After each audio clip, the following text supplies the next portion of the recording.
30 seconds.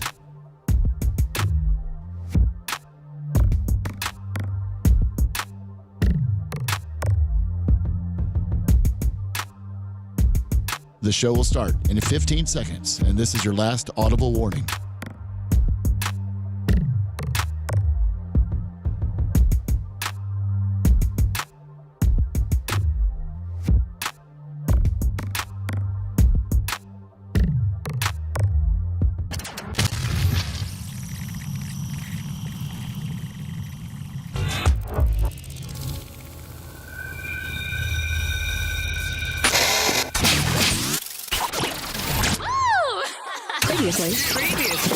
Previously on the Bubba the Love Sponge show. Linda, get out now. Right now. And she's like, why? And then the captain's like, just get out. So he gets out. She gets out. He goes, you have to take off all that jewelry. And they weren't worried about sharks. Do you know what they were worried about? Barracuda. Yeah. Barracuda love shiny objects. They're as deadly as a shark. I mean, they actually got more teeth. Yeah, so they yoked her out, and Hootie was like, oh, man, bro, I wish she would have kept him on. Would have saved him some money. Wow. You're listening to the Bubba the Love Sponge show. Broadcast rights for the Bubba the Love Sponge show have been granted to this station by the Bubba Radio Network and is intended solely for the enjoyment of our listening audience. Any rebroadcast, retransmission, or other use of this production without the express written consent of the Bubba Radio Network is prohibited.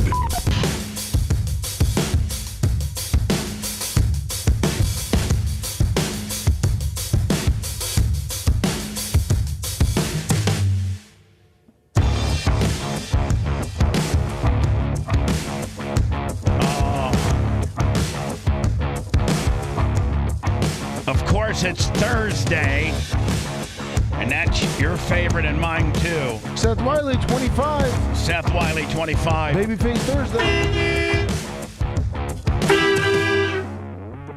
Oh, where's my cursor? There we go. We got to go with the standard standby. And he's on it.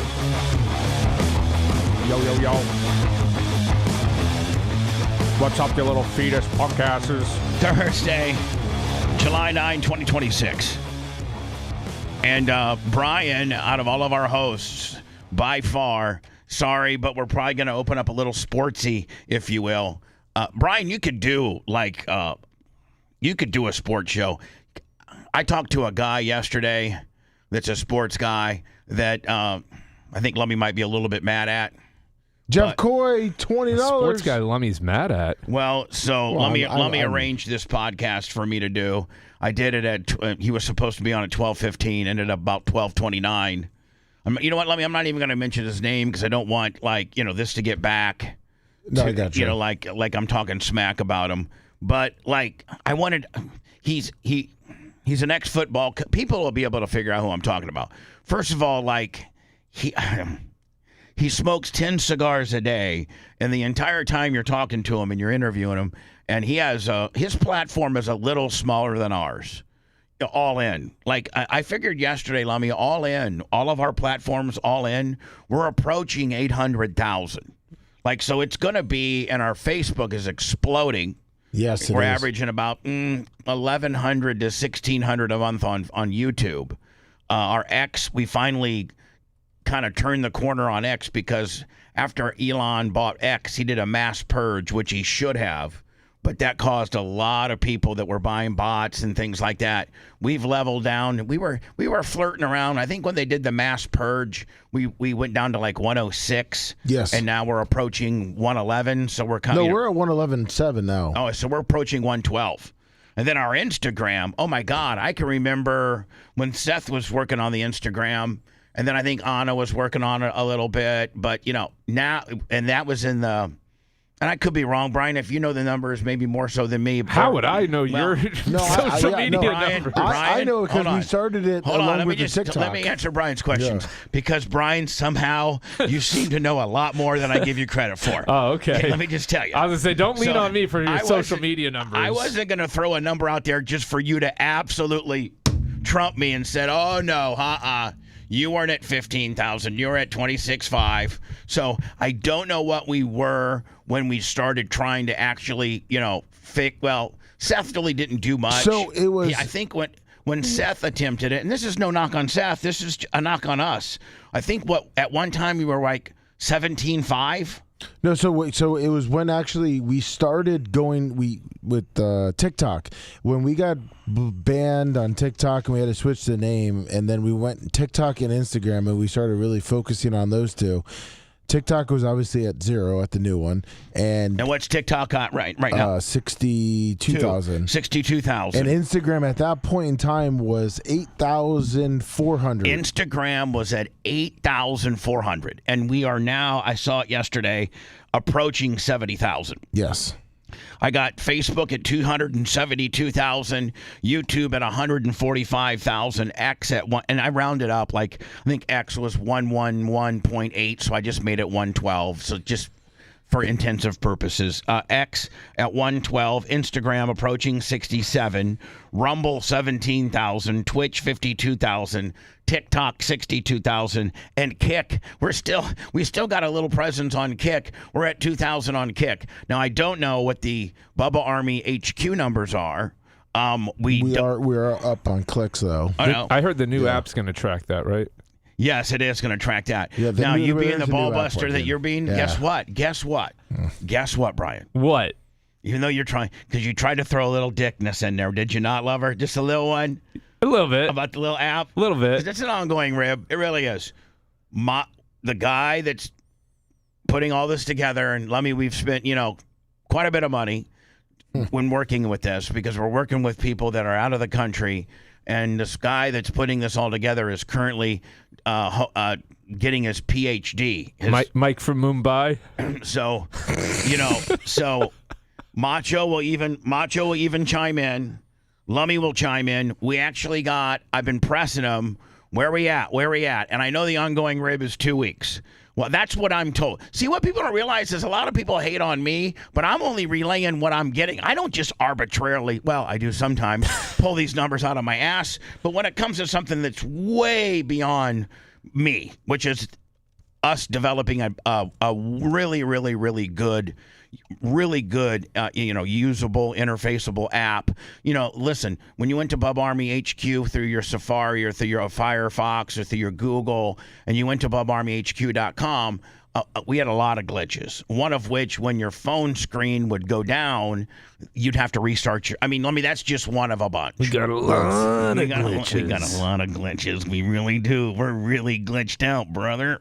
So we about maybe a year ago, maybe a little longer, got a hold of Tom Bean's guy, Mike Rowe, who's a good dude. He's the one that did. Listen, Bubba Army HQ looks as good as it does. Now, listen, it may not look that good on your phone, and that's the problem. We need to create an app that takes you to Bubba Army HQ with no glitches. And we need to have right there on that app, it needs to say Bubba Army. That's it. Just a straight Bubba Army deal.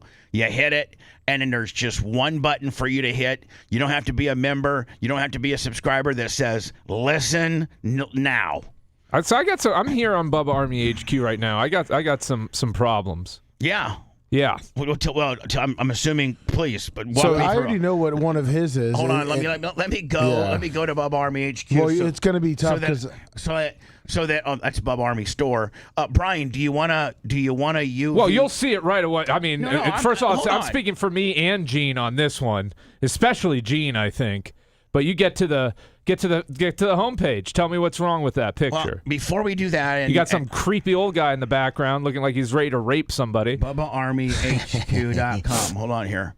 I'm going to the main page here. Oh, I gotta give Gary a little love though too, because we go back to the numbers real quick.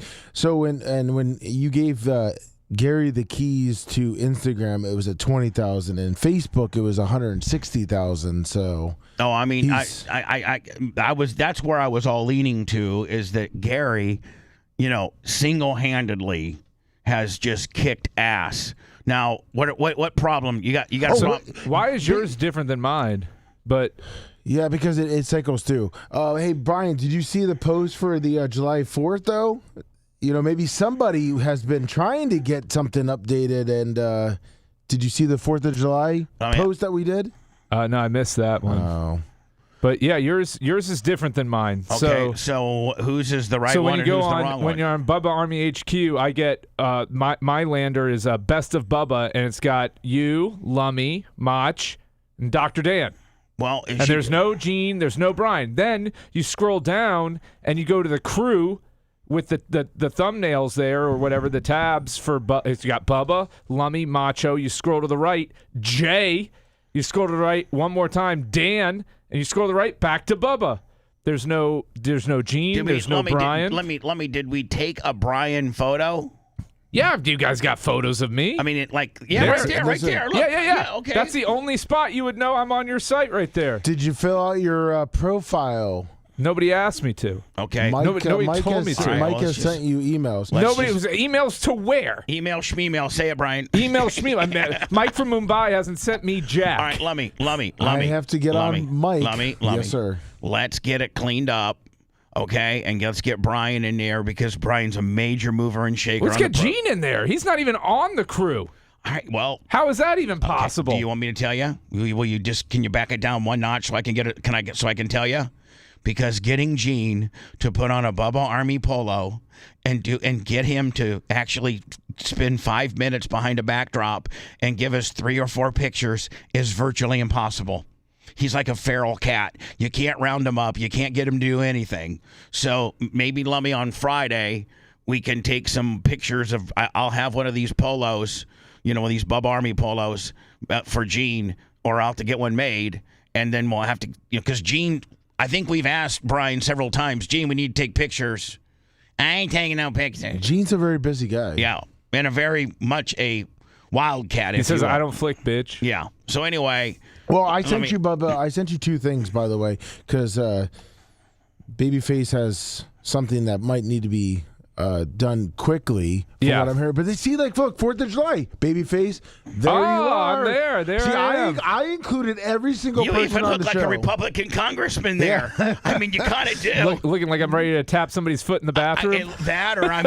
Tell some state they can't have any type of abortion.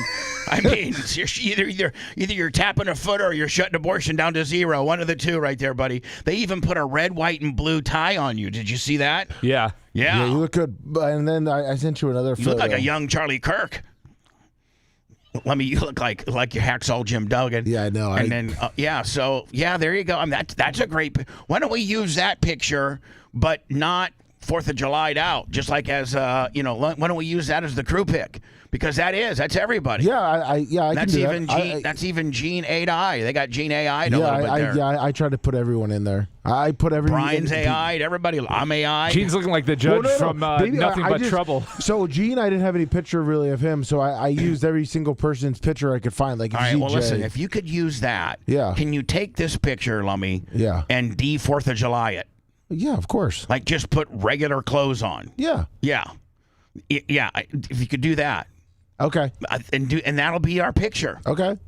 I would maybe no. I think Gary looks like the rugged Maryland man that he is. Well, that's the picture I got from Gary. Now, why does Macho Man have to look like he's autistic with headphones? That's the picture I got from Macho. I mean, that's the only one Macho allows to be used of him. I mean, that's the pictures I got were the ones I could find. And everything that's being piped through is just like, so when you're doing the seated calf raise, please make sure toes are extended and full pump is initiated upon the top of your donkey calf raises. Now, let's go to incline dumbbell presses. Please select a weight that's not too much that you can do at least 15 reps of.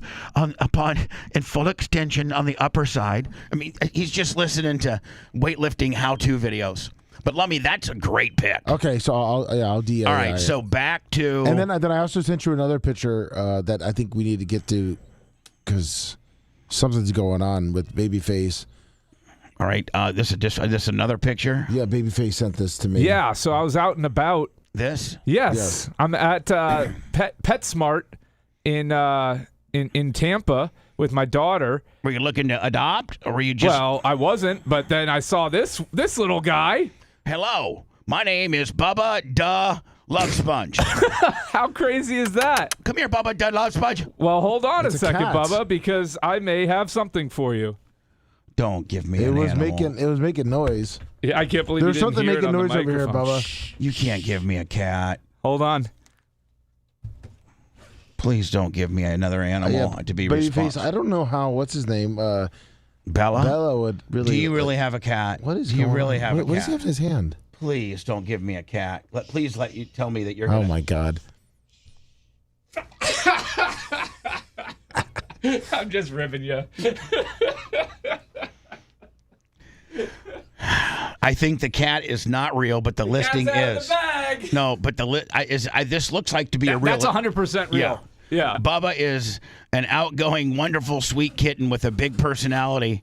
Always wanting to help out, loved, and don't even let Merch Crick see this. She'll be down there tomorrow to buy it. Bubba and his Little sister. Bubba. How crazy though! Somebody at the St. Francis Society Animal Rescue is a Bubba the Love Sponge fan. I like how Yeah. it says Bubba and his sister were found walking on a sidewalk as Yeah. little kids. Yeah, little Tara was alongside of I bet you, Tara, that is unbelievable.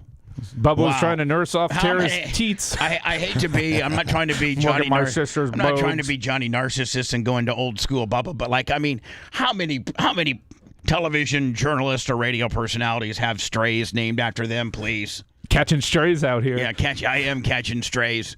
Brian, thank you for the astuteness. Yeah, I couldn't believe it when I saw it. I'm like, oh, this is unreal. So going back, Lummy, to the app.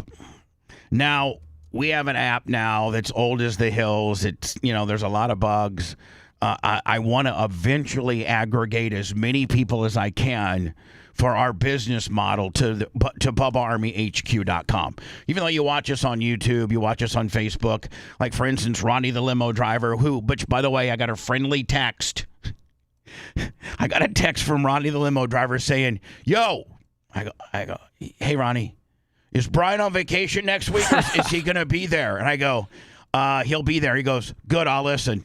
So, Bubba, and it was literally, I'm not kidding you, it was literally that short, and it was literally that stiff. He's the best, Almost man. almost like saying, your show sucks unless Brian's there. For the great Ronnie the limo driver, you know what you should send him? A picture watch. Oh, you're exactly right. And Ronnie will probably still say that. I suck, but- Absolutely. No, it doesn't matter what he says. No, Ronnie's the best. He's He very is. happy now because he has a new member of the staff. Sam is now covering him. I took a picture with her at Ronnie's wedding. Oh, okay. Nice. Well, he had like Chris Wilding. She's hot. He's had like Chris Wilding and Blit, and she eats. You know what? She eats the poop shoot. Oh yeah. Well, probably yeah. She just eats the Rizek Tiz. The Rizek Tiz. So we can say ass eater, I guess. Is she proclaiming to be an ass? oh my God! Like brags about it on the air, tries to get other people to do it. Isn't Says she it's the most loving thing you can do for your husband. Isn't she dating? Isn't she married? Yeah, she's married. She's married to like a dentist, I think, or something like that. Well, hopefully he keeps her mouth clean. Lummy, I'm going to send you a she's picture. Buzzard Bob up in there. I'm going to send you a picture of Ronnie's. She's doing Buzzard Bob. Hold on, she's doing Buzzard Bob type stuff. Yeah. Okay. I'm going to have a picture. It's going to take me a while to get through the Ronnie wedding pics. But she was actually Samantha and her husband at my table at Ronnie the limo driver's wedding was myself, Erica, Samantha, her husband, Sal and his wife, Richard Christie, and I think maybe one other. That was at my. That's a fun table.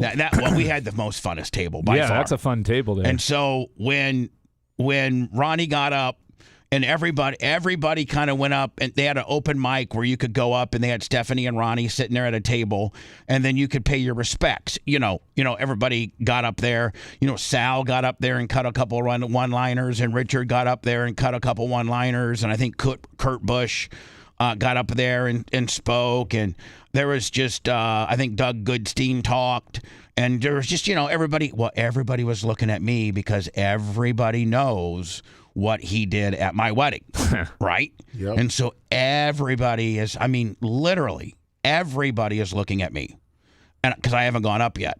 And I don't know if they had the mindset that I was waiting to be the last guy, or but I had the mindset as I didn't want to go up there. Like, what Ronnie did at my wedding was, that was years ago. And we were in a whole different space in life back then than we were at Ronnie's wedding. And we're all older and more mature and things like that. And so, Howard proclaims that Ronnie ruined my wedding from doing that. And he really didn't. We had the kids out of that room by then. It was very, very, very late. And Ronnie didn't ruin my wedding. If anything, you make weddings by having stories like that. Right. know? I mean, my wedding will live in infamy with Howard and all of the Howard family and listeners and friends and staff and what have you, because, Brian, you're right, because of that isolated incident of where Ronnie, at the end of the, when I think Hogan spoke, right? Yeah, he did. Oh, so hold on. Let me send you. Do you want email or do you want email? Emails would be best. You want email? It would be the quickest, yeah. All right, hold on here. I'm going to email you some pics. Okay. For you to post of me at Ronnie's wedding. Okay. And Brian, you're going to love. Okay, I'm just going to put Ronnie. I just put Ronnie and I'll put the Lummy. It's going to your Gmail. Okay. Is that the way you want? Yes, sir. Okay. So, actually. Okay, it should be going. So, Brian, everybody's looking at me now. The main instigators of all drama within the Howard world, they're sitting at my table. It's one thing if, somebody's 4 tables away going, Bubba, Bubba, Bubba. But when you got Sal and Richard, and Richard's like, well, golly, Bubba, he messed up your wedding. Why aren't you going up there? Bubba, you got to do something funny. That's what he says. You got to do something. He did it at yours. You got to do it at his. And he goes, I'm just telling you, everybody's expecting you to go up there. I found a possum on the way here. I brought it for him to eat. You were at you talked to, or was it Steve Nowicki at your table? Yeah, Steve. Because you see, he's going out a lot with Sammy Hagar. Yeah. He's pretty much on tour with Sammy Hagar. Van now. Halen, yeah. So anyway, Samantha's at my table, and I meet her husband, and I meet her, and she is just really, one, she's gorgeous, she's beautiful, and 2, she's just really, really, really cool. And so I'll have a picture when you send it. So then Sal goes, dude, you got to go up. I mean, don't forget what he did. And then Howard went on the air and just absolutely ripped him a new ass. Like, I mean, he single-handedly almost ruined your wedding. Everybody in this room knows you're here. Everybody in this room knows what he did and said at your wedding. You've got to do something. So I said, all right. So I get up, and when I get up, I button my coat. As I say, did you do your whole shy boy thing where you kind of rub the front of your shirt like you do? And... No. I just got up, buttoned my jacket, and it was probably here to your car, Brian, because we were kind of... Weren't you sick, too? Yeah, I had a kidney stone. Yeah. You had a kidney stone. And so I make my way up to the microphone, and everybody is just like, they probably be like, hey, let's some whores. And I said, I forget what I said, but it was I said, listen, I know everybody wants me to say, and everybody knows what Ronnie said at my wedding, but we're all older, we're all wiser, and I want to be respectful to Stephanie. This is her big day. This is her first marriage. And so instead of doing and saying what Ronnie said at my wedding, I'm going to tell each and every one of you men out there, go home tonight and make love to your wives. And I actually got a pretty good pop on the deal.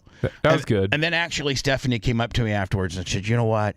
My parents were here and they weren't familiar with what Ronnie did, at your wedding. And they would have been probably absolutely just, really, really taken back by had you delivered the same thing that my stupid husband did.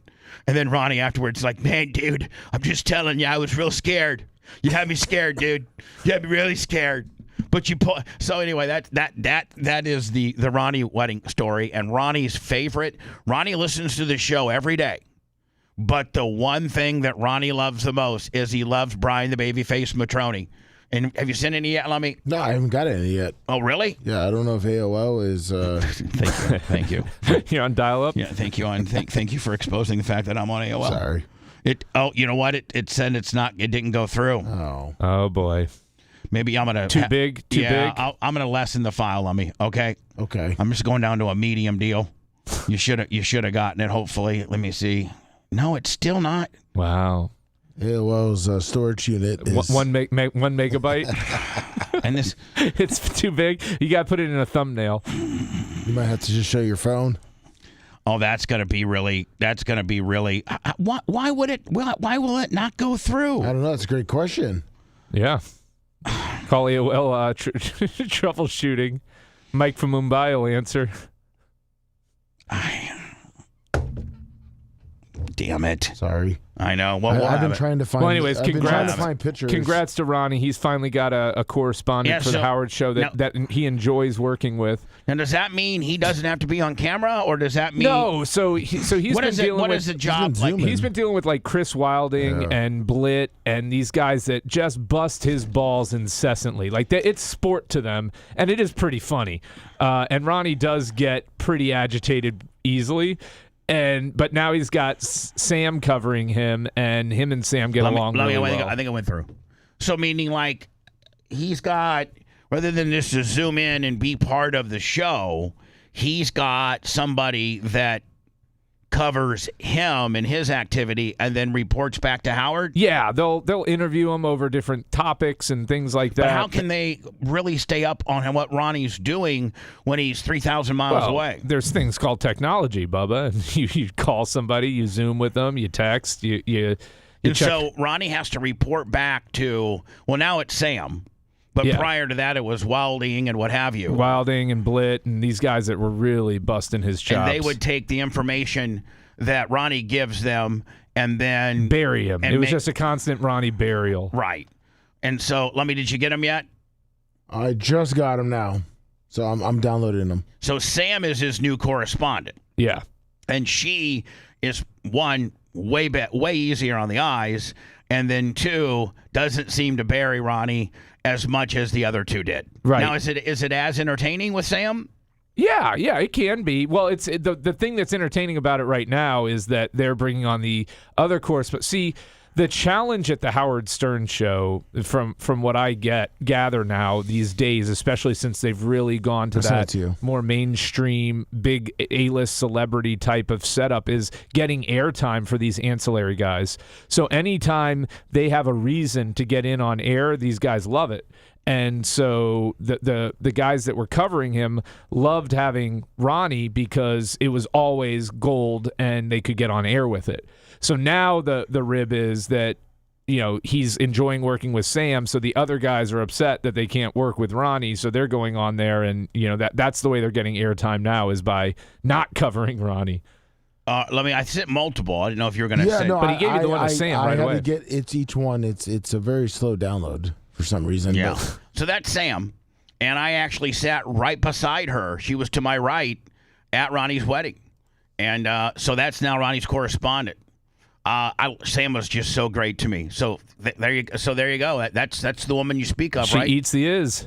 And she's an ass eater. Yeah. Now, does she publicly say I'm an ass eater? Oh, yeah. Proudly. Like, she's blown away that Beth hasn't done it for Howard. And now, she's got her husband's like a big-time dentist. Iggy McGillicuddy, $20. So, that's about what he deserves there. Now, would you stop? That's perfect. Please do you not like Iggy? He's just taking shots at me. Iggy. Come on, yeah. Come on, I think Iggy's just trying to say that Babyface needs to get in the gym and muscle up his neck. So do I. Man, I need to get in the gym, you look too. Like you've lost about 10 pounds. No, I've probably... Especially in that AI 4th of July photo. Yeah, well, I mean, if I could look like the way they AI... Man, if I looked like my AI, please, I'd be the happiest man on earth. So I really got to... I've got to buckle down, Lummy, and just start being better on... just exercising and doing stuff. I just really do. But I get done doing the show. Looks like you've been buckling up, if you know. I have. Not whatever buckling opposite. down. The wheels have fallen off, my friend. I'm on 4 Buddy tires right now. I can only go about 45 miles down the highway. I sent you the post from our Facebook with all the different pictures. Well, let me see here. Oh, here we go. So... this is me at Ronnie's wedding. This is Ronnie and I, me and Richard. He always looks sweaty. That's me, Brian delivering the message. Look good T-shirt there. will, $50. Howard said Bubba looks like a state senator. You do. There's me and Ronnie and Merch Crick together, and then there's me and I think that's it, right? Right, Lemmy? Yes. Thank you for that. So anyway, talking about our app. Now, I know the ongoing rib is 2 weeks, but you don't understand the people that are developing this thing, and Macho even chime in if he wanted to. That's what they tell me. 2 weeks. In 2 weeks we'll start beta. And then 2 weeks come around, and the guy moved from India to Fiji, and he's he's doing his PhD doctorate deal, and it's going to be 2 more weeks for you guys to get the beta. And okay, and if you notice, Lummy, I'm always very with Mike, because I know how much power he yields, and he single-handedly is taking on this project. I'm like, okay, thank you. I never answer the way I want to. It'd be like, 2 weeks was 6 weeks ago. 6 weeks ago. Yeah, that's 6 years ago at this point. So I'm like, so finally, I nudged him a little bit on Monday and said, hey, where do we stand with us getting the beta version of the new app? And we're supposed to have it. It's my understanding. Tell me if I'm wrong. We're supposed to have it today. We don't beta test anything. We alpha test it. Am I right? Rah. Is that what I? Is that That's what? That's what you can. That's what they said. Read, yeah. And they said, even Mike even said he thought that Gary Cantrell was an Android guy, so Gary can be our Android guy. And when no, Gary's not Android. I am. All right, I'm one of the few. Can we get it to Brian Lummy as part of the beta test? For him and Brian, you know how that goes. You just go through it and try to absolutely trip it up. Mike just said, "Yep, give me 2 weeks. Give me 2 weeks. I'll He'll get it right over to Brian. I'll get beta Brian." And here's the thing, man. If there was anybody that wanted to be a beta secret shopper tester that could absolutely find something wrong with what you're doing, it's Brian. Oh yeah, Brian. That's part of his fiber is trying to find something wrong with something. That's exactly what we need. So, Lummy, when we get this, oh my God, hierarchy, Lummy. You ready for this one? All right.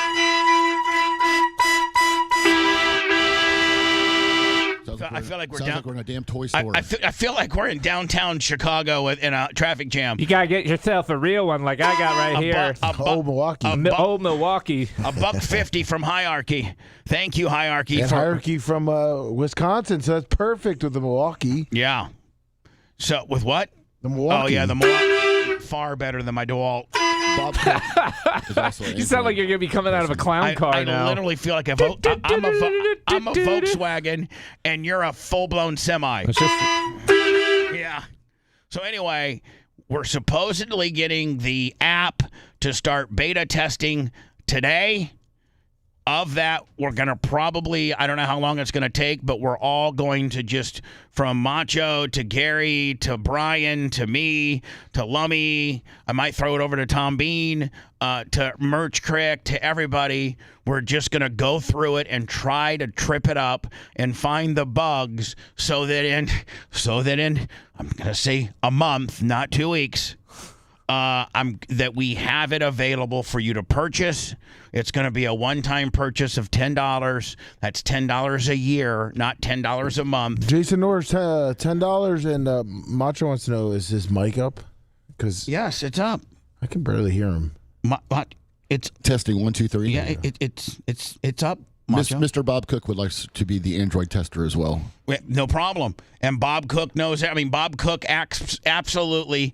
I mean, from Tristan and Kristen to Over the Line guys to my Break It Down Bubbas to when my podcast finally comes out. Bob Cook watches and from the Goat Report everything. So, yes, give one to Bob Cook, too. And let me, anybody for that matter, part of the inner circle, whatever, anybody that we trust, give it to. Big Red, Creatine, Iggy, whoever, Grouper, Joe from the West Side, Kenny Price, whoever, Wags. Okay. Just we'll give it to them for them to, give us a comprehensive report on if they, listen, no, I was going from, I was listening live and I decided to X out of that and try to go to listening to the 98 Rock archives, and it gave me 404 user error Willie. So hopefully we're close to having our app done, which is going to make it far more easier for you to be able to, and it's going to be easier for me to aggregate people over to the Bubba Army HQ world, because that's where I would like the biggest numbers of all. That's where we make the most money. Hashtag soon. Look it up. Lock it in. Don't chalk up their behavior to being crazy rednecks. Yeah, think about that. They're just totally insane. The Bubba the Love Sponge Show.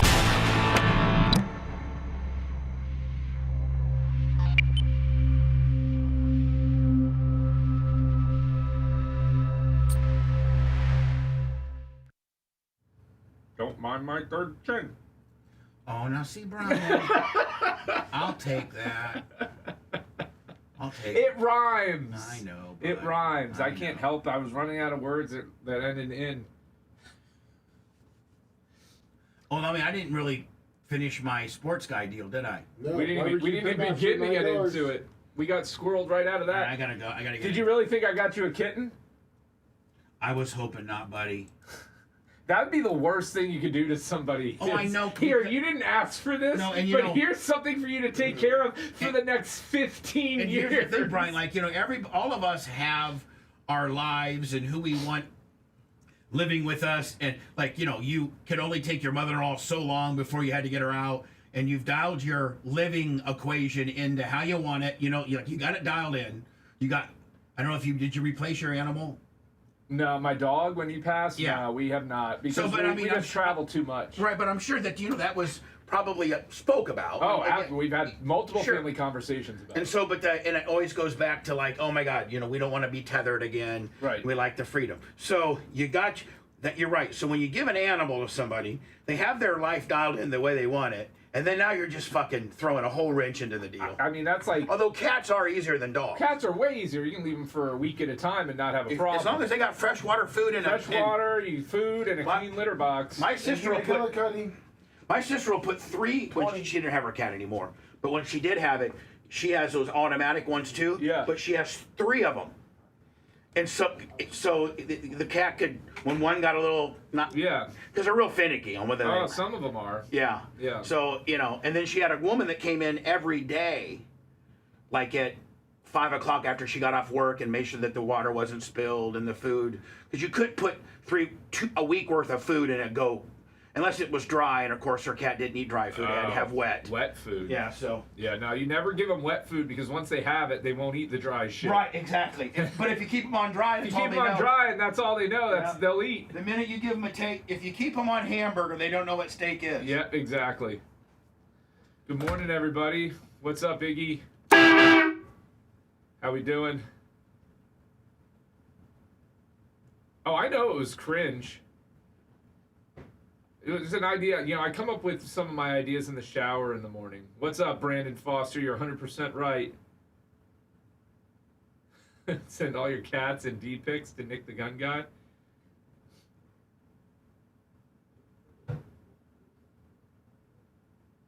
Gene's old Milwaukee horn here is pretty serious. That thing's loud.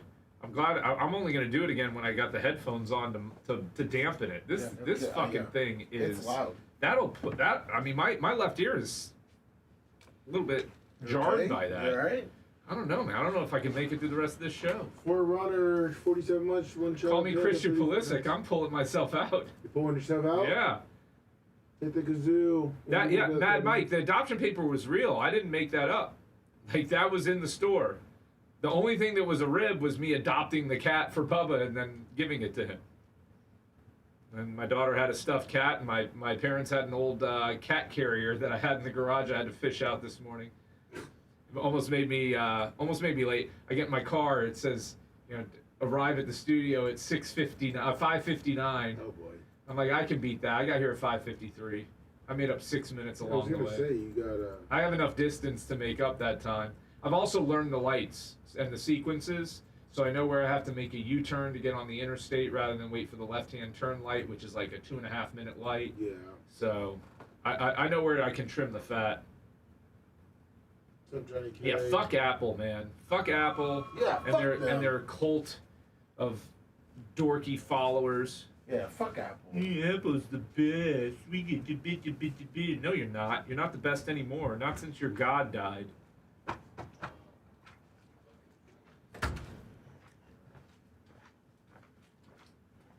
Yeah, no. So Mike, this is how that came about. Is I was out with my daughter, and she's got this little like gym class that she goes to, and the pet store is nearby. And we were about 30 minutes early for the gym class, but it didn't make sense to go home. We had had to kill some time. So I'm like, let's go into the pet store and look, at the animals. I like. How close did she have you to getting one? No, I'm in no mood for it. My mom had an old cat that we're still taking care of. I'm waiting for him to bite the bullet. I'm not bringing a kitten in.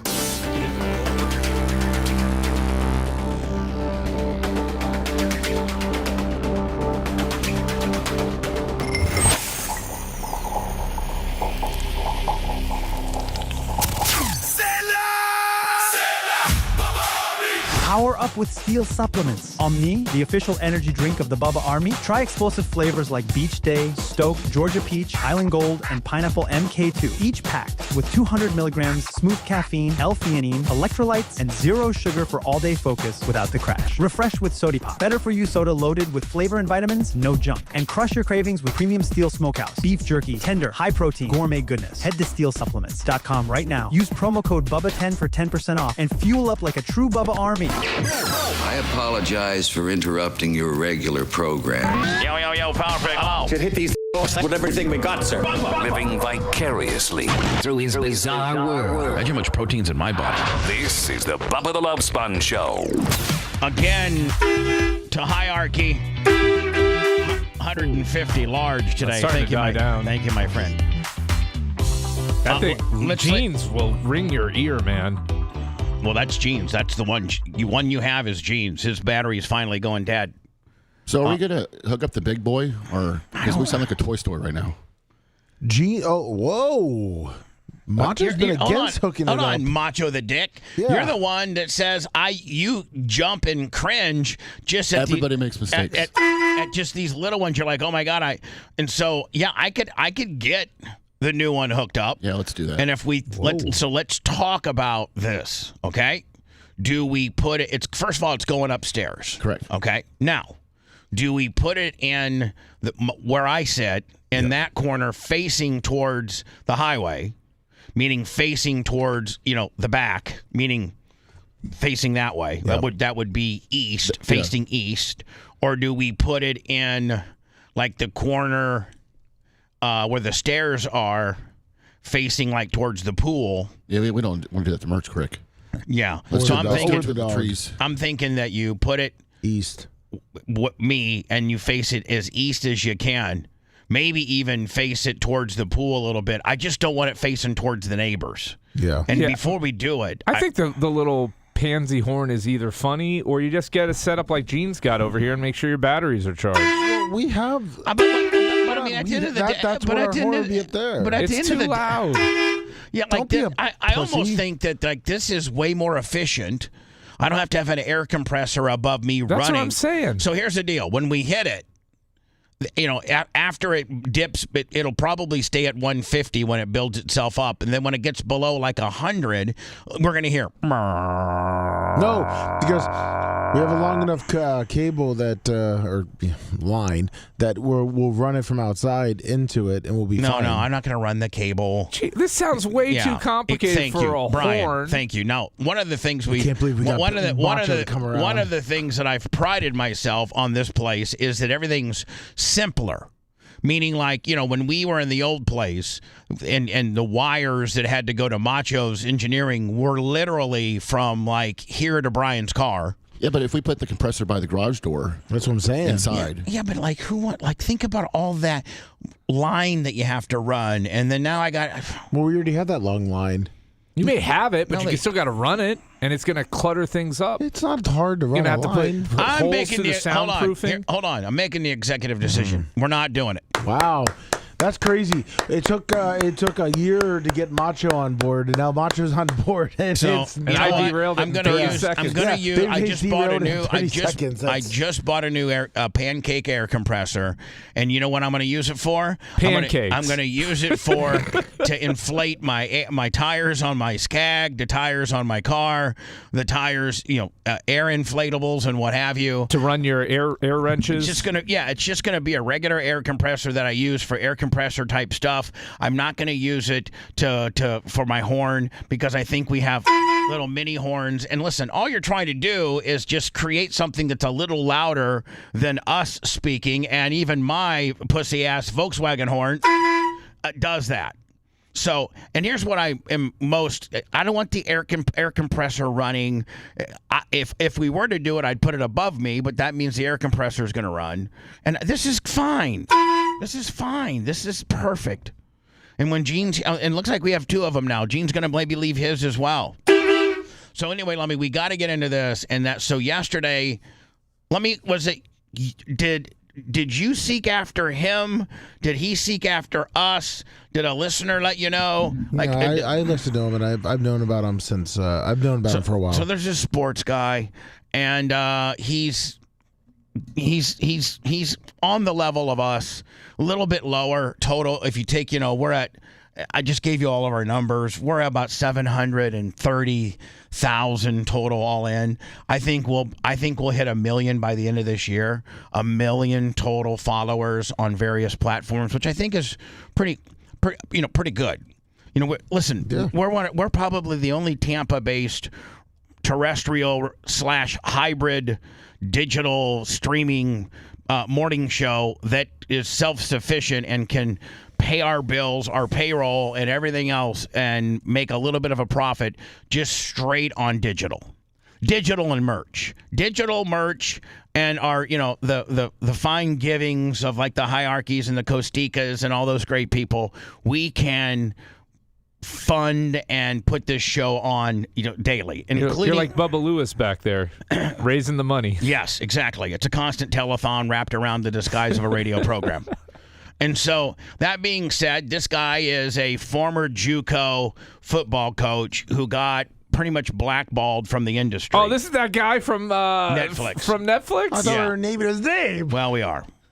Yeah. Well, I mean, as soon as he said that, I knew exactly. When you said the cigar things earlier. No, it wasn't me. That was him. I was trying to whoever did. He ends the show. Yes. So he's supposed to do my show at 12:15. And I'm watching his show because it's supposed to end like at 12:05. And he's got him and his co-host Smitty, which, listen, Coach JB and Smitty, I don't have any problems with. But he's got Sean King, the former starting quarterback he only started one season. He only started 27 total games in the NFL. And Tulane Green Wave legend, yes, right? Yeah. He had a lifetime quarterback rating of 75.3. And his total touchdown to interceptions were 27 to 24. Hey, more than he threw. What's Josh Freeman's? Oh my God, probably hard way to better. He holds the records. So Sean King appears on Coach JB's YouTube, X. He's pretty much mostly distributes his show through YouTube and X. He's still local though, right? Who, Sean? Yeah. No, he lives in Vegas now. Yeah, he lives in Vegas. Oh, he man, that's a bad fit for him. Yeah. Yeah, he's a gambler. He's a gambling man. So I got some Sean King stories. When Coach JB says to his other two dudes, which is Smitty and Sean King, I'm doing this guy's show about 12:15 or so. And they like, well, who it is? And he says it's Bubba. And they didn't really. Did he really say who it is? Yeah. Yeah. And then he says, Bubba the Love Sponge. And Sean King blurts out, calls me a bitch ass. What's he call me? I mean, you can't even say the word. No. Bitch ass something. MFer, pretty much. Bitch ass mother effer. And then JB goes, well, I don't even know who the guy is. So I don't really have. So when we start the show, I'm like, hey, Coach JB, I was watching the last part of your show. And the things that Sean King said about me, like, why would you allow that? I was like, man. And he's smoking this cigar that's about probably at one time an 8 to 10 inch cigar, and it's down to like the last half inch. So to me, that just, I don't know. When you're doing an interview with a guy and he's continuing to relight his cigar and puff on a cigar, it just gives me kind of I've been doing this a lot longer than he has. He's got a massive oral fixation. Yeah, so I think I go 2 hours on him, don't I? Hour 45, yes, hour 30. Actually, yeah. And he's, pretty much the whole thing was just how the NIL has changed football, various football programs. He hates the WNBA. Didn't want to talk about any of that. He doesn't watch it, which I kind of, I think the WNBA is a really big target and to talk about right now. He doesn't watch baseball, so he's basically just a football guy. I did my best with him. I think the interview was pretty good, but I'm not going to put it up. I'm just not going to put it up. I don't know. I don't know. I'm not going to put it. I don't have to put up everything. Lummy, what did you watch? Did you watch it? I haven't watched all of it yet. I thought it was pretty good for the first little bit that I saw. Yeah. Well, I'm just not going to put it up. So, whatever. The very front was good when you were giving crap. Yeah. That would be maybe like a short. But then he kind of backed me down and I guess Sean King texted him and told him he was sorry or something like that. Well, yeah, because Sean King, he's got to appear, And then Brian, the old Bubba. Listen, I'm a way different person. And the old Bubba would have kept on and just absolutely hammering Sean King. And the new Bubba's like, hey, you know what? I don't want no problems with Sean King. Let's go on. So whether I bitched out or listen, you almost have to bitch out in order to survive in today's world. Because if you don't bitch out, you're going to get canceled. So. Ask Stevie D about Sean King. Oh, yeah. Oh, yeah, I know. Oh, yeah. Yeah. I've seen him. By the way, we have 2 Sean King appearances on Bubba Army HQ. So go check it out. 2012, 2013 on the Diaco show. You can check it out. And I'm assuming he was nice. They clipped him. Well, of course. Or he clipped them, right? Yeah, he clipped them. So anyway, out of respect to the Diacos and just out of respect to myself. Oh, I don't think they're friends with him anymore. No, but I'm just saying, I'm not going to. They have about 5,000 reasons not to be friends with Sean King. I'm just not. At least. I'm just not going to have it. I'm going to pass on us posting that interview. Okay. And I don't think it was that good. I don't think I was at my best. I was kind of thrown off by the whole Sean King deal. Well, let's at least post the beginning thing where you're going off on him about Sean King. I think Coach JB, until I was able to kind of lighten him up a little bit, was kind of condescending. It felt like he didn't want to be there. And when he says at the end of his show he doesn't even know who I am, that means you've done – okay, so listen, I don't know who some of my guests – well, I take that back. I pretty much know who everybody's going to be on my show. And if I don't know them, I at least do the research and have a general idea of what they do, where they've come from, what their background is. And, I print a wiki, and if it's a sporting person, I'll print up all their stats, where they made the most money, what their best year was. I'll do all of that. And, like when I had Brett Favre on and I said, hey, man, tell me about the 86 Razor that you hit the Patriots with on your first possession to Andre Rison. Boom. I got that through doing research. Well, this guy, if you're going to be on my show and you've agreed to be on my show and we're trying to help each other out because you're about at the same levels of platform that I am number-wise. So we're trying to, help each other's platforms out. I'm trying to promote people on your, Coach JB show. I don't know necessarily, Lummy, we were going to get any promotion back from him when he ends his show with he doesn't know who the hell I am. Yeah, so, I think with the Sean King thing, I think that really killed the momentum going forward. Yeah, him calling you. So what he did. I'm just not going to do it. So let's just pass. Okay. Okay. Perfect.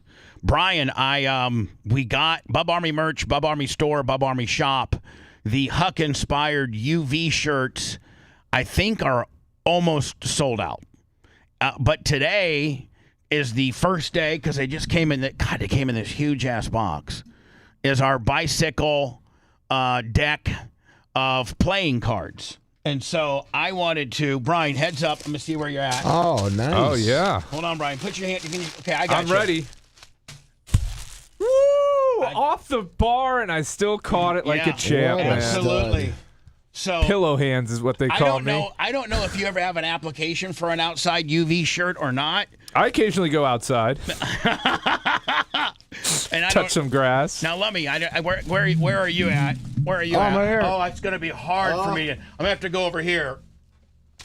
And then one for Brian. All right. Over you. Bad throw. That bar. Yeah. So those are your playing cards. Thank By the way, you. you nailed mine on a little slant route. Right Are these there. official bicycle brand, or Yes. do they just say bicycle? No, on it? they're official. Now, let me. I got to get one for if Mach want to come in. I could almost wing one right at him. If Mach came in, I could literally take a step here and look at wham, right this. there. If Mach walks in, I could literally come in, step up like Bubba Montana. Phew. Oh yeah, bro. Brett Favre.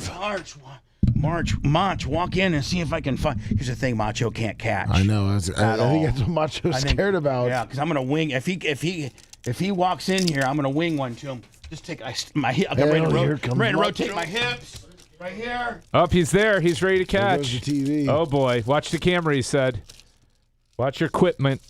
Oh, that monitor too. Oh boy, you almost took out the monitor. I know.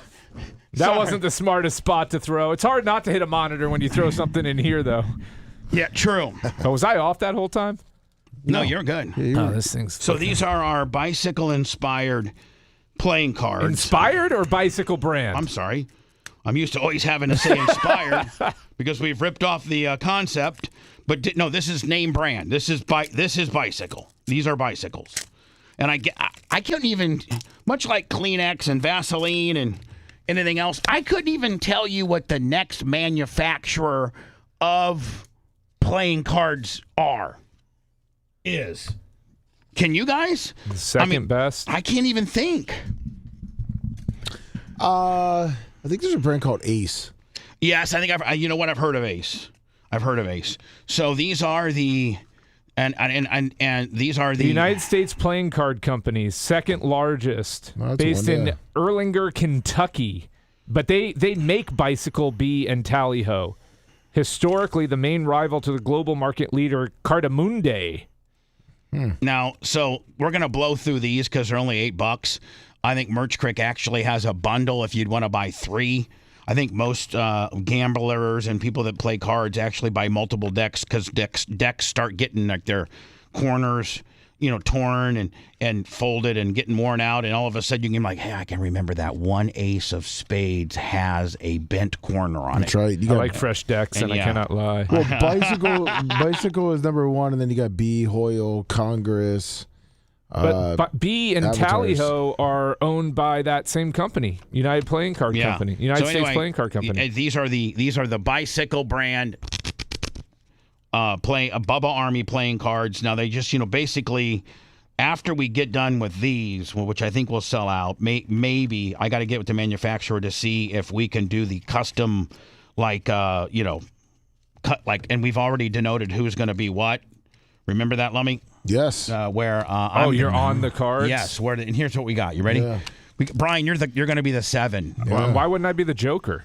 Well, because that's Gene. You weren't here when we picked it. You weren't here when we were picking So we got cards. Bubba as the king, Erica as the queen, Macho Man as the jack because he's jacked up, Lummy as the 10, Dan as the 9, 8 as the J, 7 is the Brian, 6 is the Gary, 5 is the Tom Bean, 4 are the Goats, 3 is Colton, 2's Tuttle, and Joker is Gene. Which, Brian, you're 7. That's your lucky number, 7. Sure, it is now. If you It's had, God's number, if you had to pick your playing card, we just arbitrarily wrote you down as a 7 because you weren't here to defend yourself. But if you're here defending yourself, you might get a far better position. Where would you put yourself at? Oh, I don't know. I think 7's fine. I think 7's fine. Thank you. Bubba Army merch, Bubba Army shop, Bubba Army store, and get this. And you can get a bundle for, I think the bundles are they're only $17. So they're $8 if you buy them individually. But if you buy a 3-pack, they're only $16.99. And at that, I don't even know You if can't even afford not to buy 3. Well, here's the thing. I don't know where she's getting her pricing at because that seems like I'm really like I mean, you can't go to the store and get a deck of bicycle cards anymore for less than $5. She's giving a 3-pack away for $17. Custom. It sounds like she's not talking to you at night. Well, about that or I this. think I've been passing out early for whatever reason. So anyway, go to the store, Bub Army Shop merch and store. Let me have Gary Cantrell, put us up a little something on various platforms. There's this guy on the internet who can take a deck of cards, you shuffle them, and literally deal any board you want him to. He is that good at card shuffling and manipulating the cards. So you can literally say, deal me out a royal flush on the board for a Texas Hold'em hand with the burn cards. And deal in 5 players, and the guy can do it. Swear to God, I'll get Lummy the link. Give me the link. But can I ask you a question? You being one of the smarter people I know, and probably one of the better gamblers, how does the guy do it? He spends he's spent like his entire life just playing with decks of cards like this. I know, but unless you've had the cards marked or notched, or how would you? Statistically, it's impossible. You mean you'd have a better shot at going down to the 7-Eleven and buying a Powerball ticket? I'll send Lummy a link during the next Does break. It blow for you him away? To find. Blows my mind. Can you, in any way, shape, or form, figure out how he's doing it? No. Can't figure it out. The guy's able to do it. Like this guy literally gives him like a birthday, like 2, 5. 19, whatever, 86, and he's and deal it with 4 hands. Like you just call it out on his Facebook, and the guy can do it. Wow! Send me that link if you could. Yeah, the guy's amazing. We're going to get into a little local Rays baseball. Babyface? What's that? Let me. Is it Spider Hernopsis? I'm trying to figure. I'll try to get it to you. I'll get it to you. His name's Jason. Card Magic by Jason. He'll get you at Lummy. We'll play it next. All right. Deliciously disgusting. You're absolutely right. This is the Bubba the Love Sponge Show.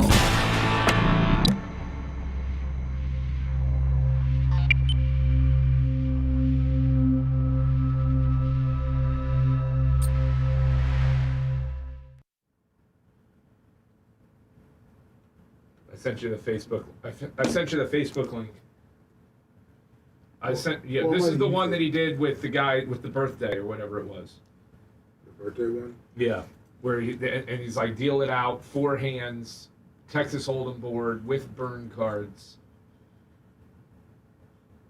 I remember his names and birthdays. Blindfold. Only the best card. Trick. Birthday cameo is going to be late when you turn 40.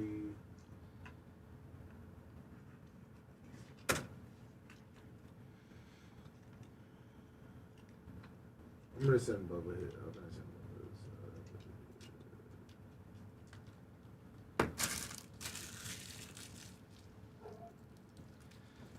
Go put this cat carrier out in my car before I forget it.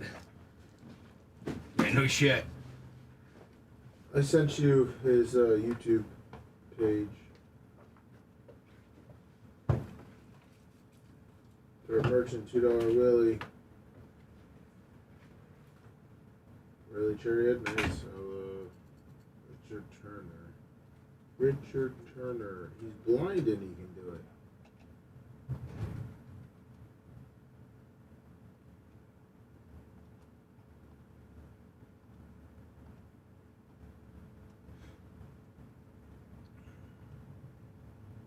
I don't know, I guess this guy's not that impressive. There's a guy that's blind that does it.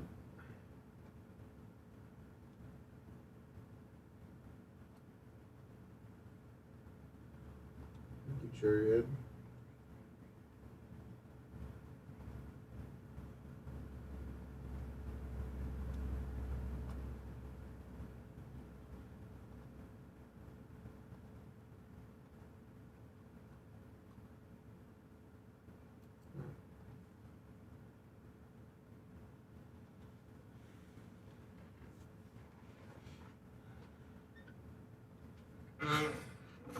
Oh yeah, you're right.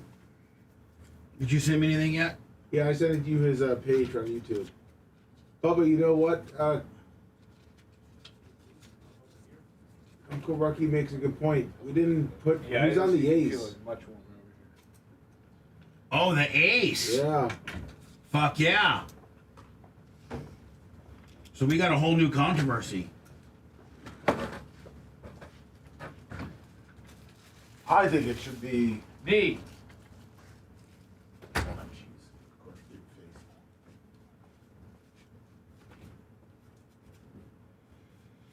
I gotta bring that up.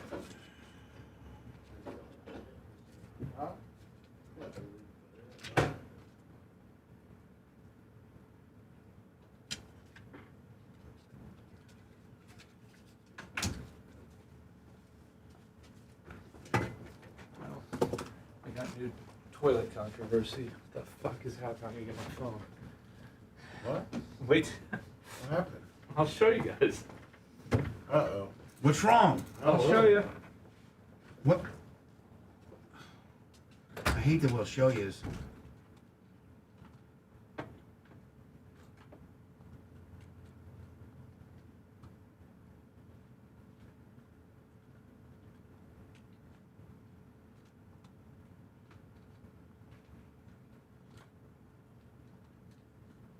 I thought the same thing. I'm Joe Brampton.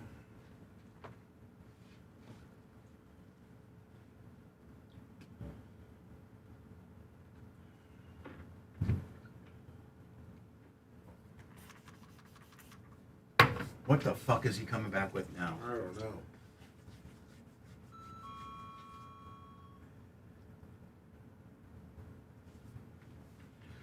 Come on, Brian. Something with the bathroom.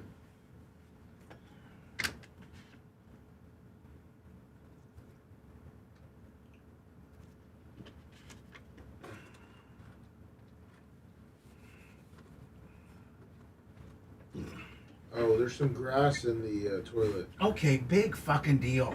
I weed whipped yesterday. Oh no, Babyface has to have a clean, perfect toilet. Well, where the fuck is he? I don't know. What a prima donna pussy.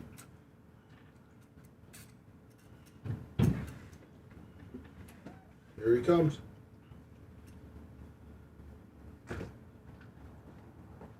Jesus Christ.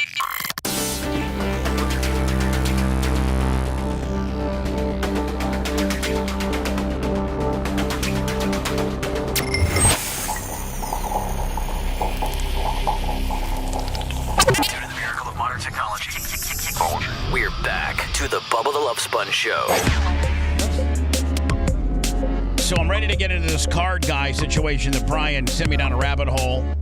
And then somebody alerted Lummy that when we come up with the next set of Bicycle Bubba Army cards, playing cards, when we blow through these, however many decks we got, 500 I think, 400, 300, that we're going to come up with, see if we can have, people of the show be different. Like I'm the king, Merch Crick is the queen, and so forth and so on. But Lummy, we completely, and I don't know who brought to your attention. Uncle Rucky. Uncle Rucky said you didn't have an ace. Yes. And so that puts a whole new, wrench into the whole system as to who's going to be the ace. So, and I don't even want to start going down that hole. Oh, Chad already started doing that one. Well, what did Chat say? Hogan as the ace. No. Well, it gets shut down right away with that. Janie Cakes as the ace. Maybe that's a possibility. Doug Clem as the ace. Possibility. Janie Cakes before probably my dad. Well, that's Doug, because the ace beats a king, right? Yeah. Yeah, and maybe the ace, the ace is maybe Doug. Well, no. So anyway, let's just move right along. I sent you Babyface's picture. Okay. Tom Bean. He's already on there. He's what, a 3? Tom Bean. No, Tom Bean is a 5. I think Tom would be probably the ace. Okay, Brian. So Brian's like, "Oh my God, we got a big toilet controversy." I'm just saying, every time I try to go to the bathroom in this place, I got to wipe up somebody's ass dirt. No. First of all, who has that much dirt in their ass crack When you get done being a little beta bitch, I'll explain what happened. All right, explain who's cleaning their weed whacker off in your toilet. I want you to go ahead and first go down your beta bitch hole. Who has that much? Whatever you're going to say, I completely cut you off. So go ahead in your diatribe. I'm trying to go to use the bathroom, and there's dirt all over the rim of the toilet bowl. So, there's grass everywhere, and I'm wondering who drops their trows and has that come out. Hard-working man, Brian. So yesterday, after I do the disastrous podcast that I waste an hour and a half on, I go into the house. I take off. I got work shirts, Lummy, that are really, really, really old. That's what you wear. That I cut off the sleeves on, and then if I'm weed whacking or mowing, I'll wear that and I got like 3 or 4 pairs of old shorts that have holes in them and things. So I'll wear yesterday I had flip-flops on when I was on the air, and I know you can't weed whack with flip-flops, so I put on like my Georgia boots and some long socks because you know how the grass gets up on your shins. Yeah, of course. And the whole place needed weed whack. It's what real men wear, Brian. From back, yeah. If you have your Bubba Army Huck shirt on, no, you don't want to. You don't want to hurt that one. No. And I gave my last Bubba Army straw hat to, I think, the septic guy. So nice. The Merch Crick has ordered new straw hats. Those are unbelievable. I have one at the track. When I go up there next weekend, I'll get it ready. So Brian, I'm wheat because I'm gonna mow today. So it's kind of there's a lot of weed whacking here. As you know, the property is much larger than, my Tierra Verde as far as actual, acreage.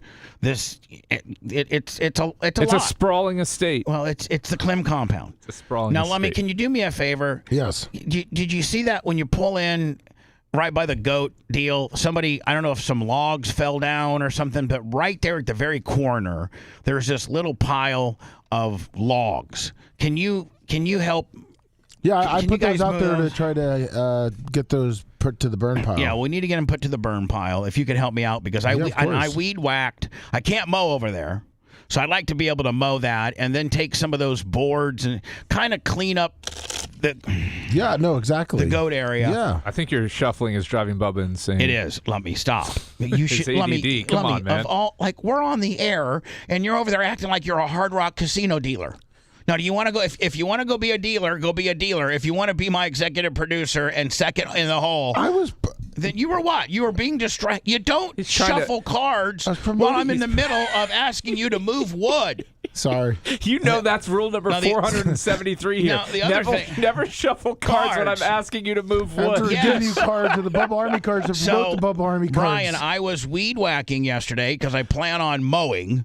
And today, and so I went out and pre-weed whacked, and Did you get your blades changed? No, I haven't. Jesus. Not happy about it. I gotta I gotta pick up my truck. It's done at Adams. That's in St. Pete, and then I have to. I canceled my Quest blood gimmick. Oh no, because it had me going to a Walmart up here.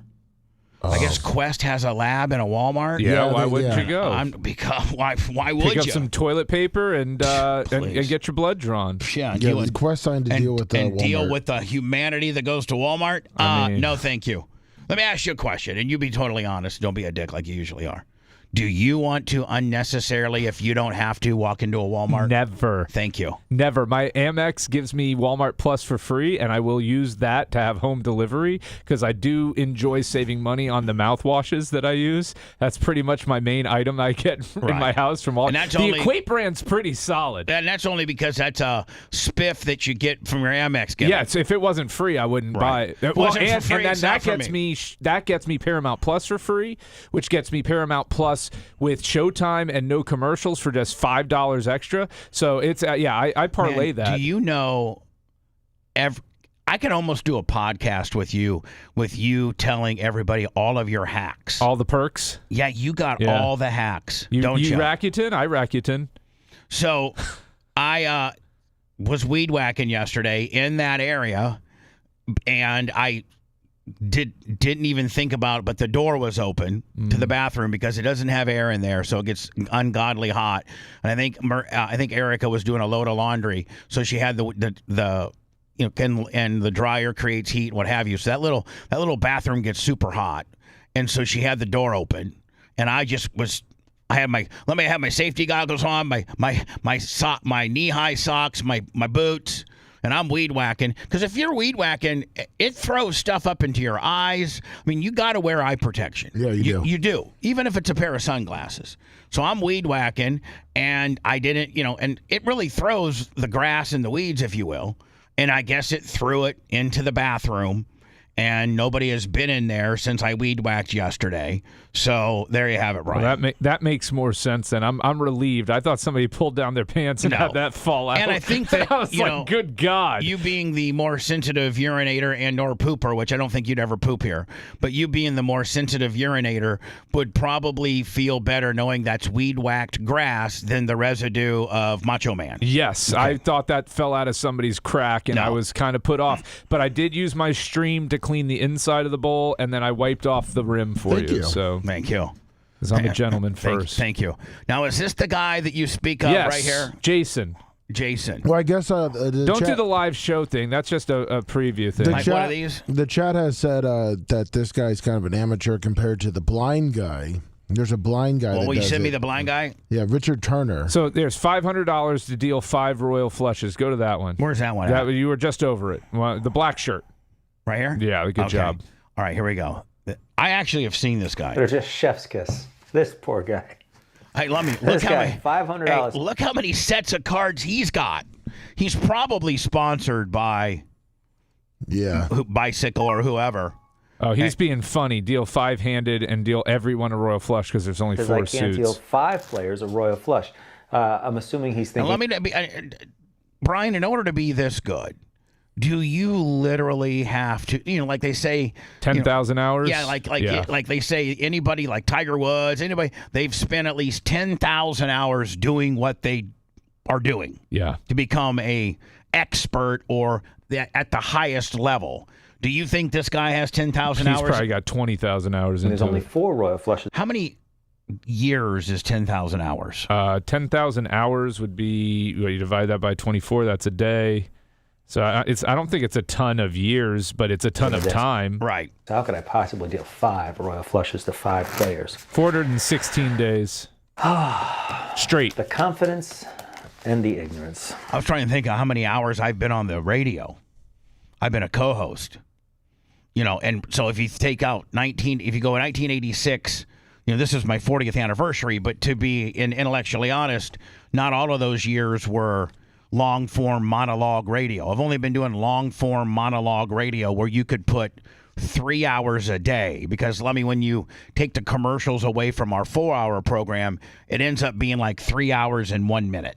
So you do about let's say you do 46 weeks a year of radio, 20 hours a week. That's 920 hours a year times 40 years, 36,800. But don't do it to 40 because, a lot of that was music radio. So so what's 96 is when I started. So 96 would be 30 years and then add, so call it 33 years, Brian. 30,360 hours. There you go.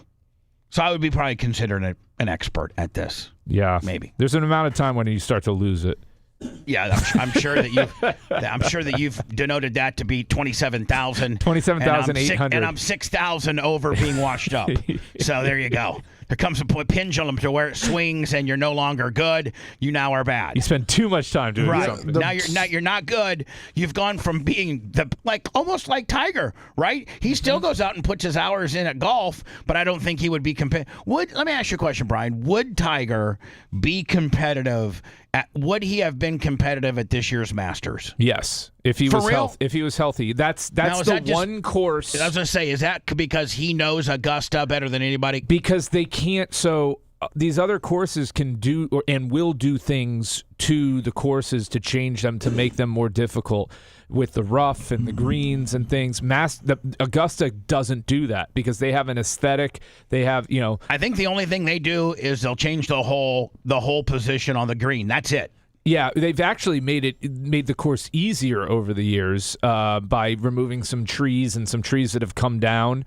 But that's the one course that I think Tiger can still regularly compete at. Had he not hit the power washer, been hopped up on a few, dum-dums, I think there were reports saying that he had planned on, prior to the mishap, to attempting to make the cut. He was going to play at the. He has a lifetime exemption. He was going to play at the Masters. Now, is it because the amount of wins, or when you win once, you have a lifetime exemption? I think it's maybe it's not lifetime, but for him it's lifetime. I mean, if Tiger Woods says he wants to play, he's going to play. Just like Freddie Couples, I think it's if you win, you get exempted. You're in. I don't know if it's a 10-year exemption or it's a lifetime exemption. But here's the thing: when you bring Tiger to when the golf gang brings Tiger to the yard, I mean, everybody's going to watch. I passively aggressively watched the Masters this year, but if the guy in the red shirt on the last day would have been there, winning the Masters comes with a lifetime exemption. Lifetime. Yep. And he's won the Masters 4, maybe 5, 3, 7. 7? I think 7 Masters. Isn't Tiger just behind Nicklaus for all-time wins? He still hasn't won as many as Nicklaus has. 5 times for Tiger. Sorry. 5 times. I was right. 5-time winner. He would have won so many more if he stayed healthy. But Nicklaus has 6 Masters. Or not hit a power washer.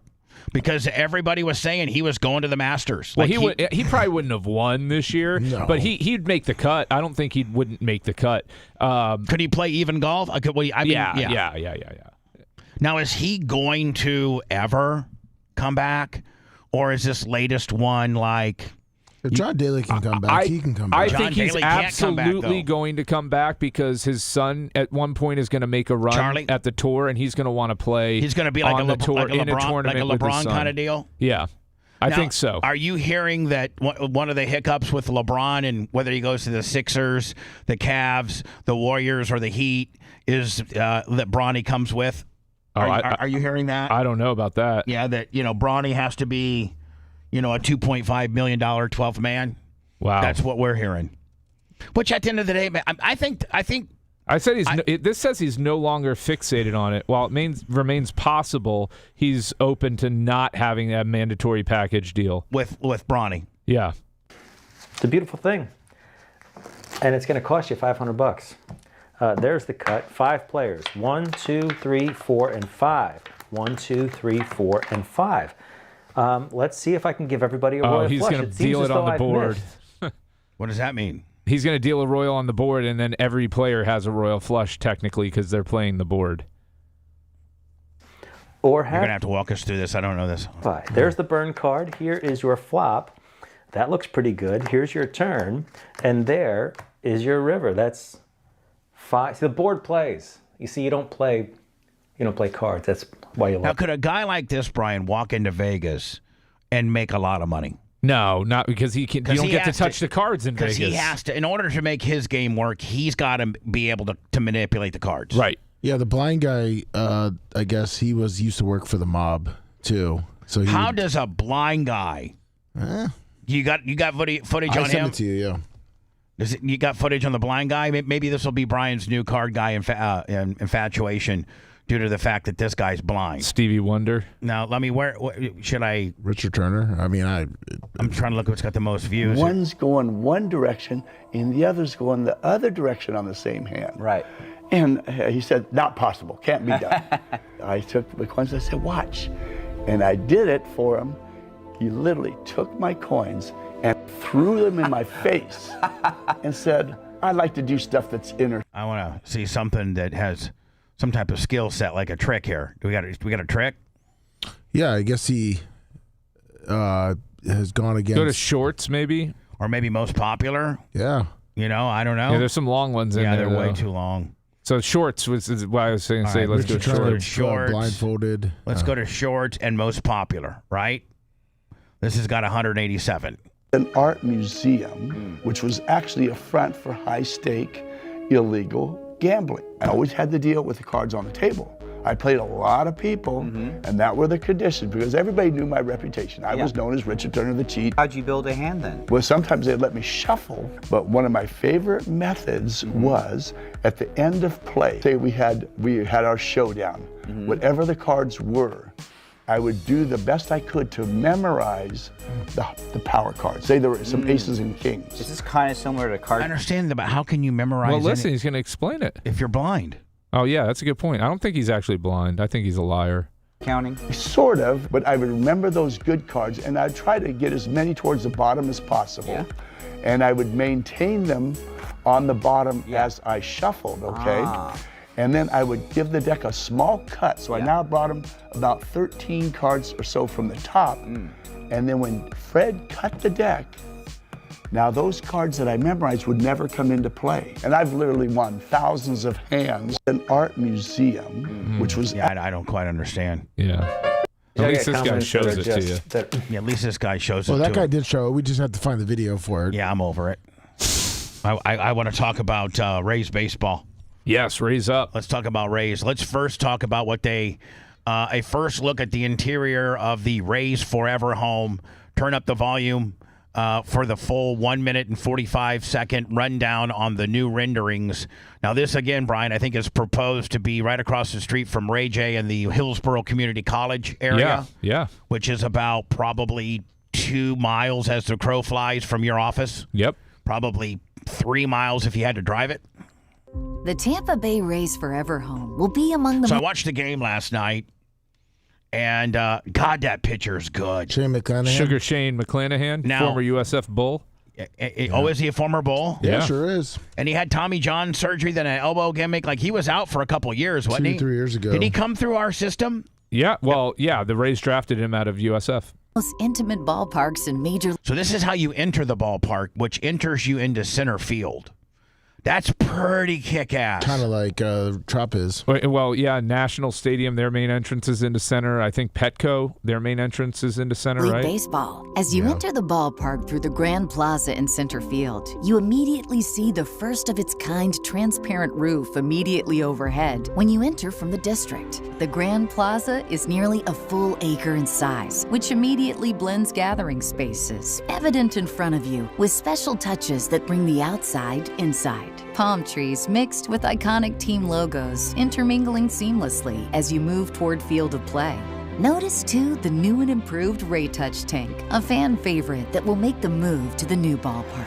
Imagine a game. So here is, looks a lot like Houston-Miami hybrid, kinda. Does it not? Definitely the Marlins a little bit with the feel in the outfield. I got to for tell sure. you, I watched the Rays play the Astros this past weekend, and I've actually been to that ballpark, Brian, when we did a Bubba Palooza. I'm sorry. Yeah. When Dana White had us go out and do a live broadcast from the UFC event in Houston, I forget what UFC number it was. 62. Was it really? No. Thanks. And I know that all of us, me, Manson, Ned, Spice, and Brent did a appearance at a really, really big barbecue place.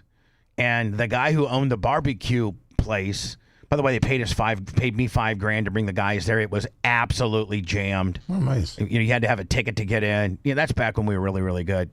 And so the barbecue guy who owned the barbecue place, like Brian, he had like a Diaco type suite. Is it Minute Maid? Minute Maid Park. No, Yeah, it was Steak and Park. Yeah, but it was Minute Maid. Yeah. It was Minute Maid when we were there. And he goes, and so with that, the suite owners, even if it wasn't a ball game, if you had like a concierge, you had like a concierge, and you could host parties or gatherings in your box, with the backdrop being the stadium. So like if your wife had a birthday party, or you had an anniversary party, or that box was available for you to use. You had a key and a special entrance that you went in. Let's go bang in my box. But I mean, isn't that cool? That's kind of cool. That is pretty cool. And it was, so he's like, listen, after you guys we did a 2-hour signing for him. He goes, I'll take you over to Minute Maid Park. I have a 32 seat luxury box right on the third base line, right just almost with the dugout, like right in the middle of the dugout. So, I mean, the seats were unbelievable. And so now there was the place was closed down. They weren't having a ball game there, but it was kind of dark. But we went into his luxury box. Oh my God, this place, like it looked a lot like this. It was so beautiful. The only other ballpark I've been to Wrigley Field, and I've been to the new St. Louis Busch Stadium, which is really nice. Surprising with the Astros, I've been to a couple games there. It's small. It feels small though. This feels big. Yeah. What's the capacity that's going to be, Brian? Do you know? Of the Rays Stadium? Yeah. I think like 35? No, 30? Yeah, 28? Like, 28 to 32,000. This is beautiful. You want to create artificial scarcity, right? But that's what USF did with their stadium, only 35,000 So, like seats. right here, this creates artificial space right here because you don't have all these seats back here, and instead you have a big glass scenic deal, which is part of the stadium, but you can't put seats in it, but it gives you that feeling. Right, Brian? That's kind of what... Yeah. And then I love this upper deck.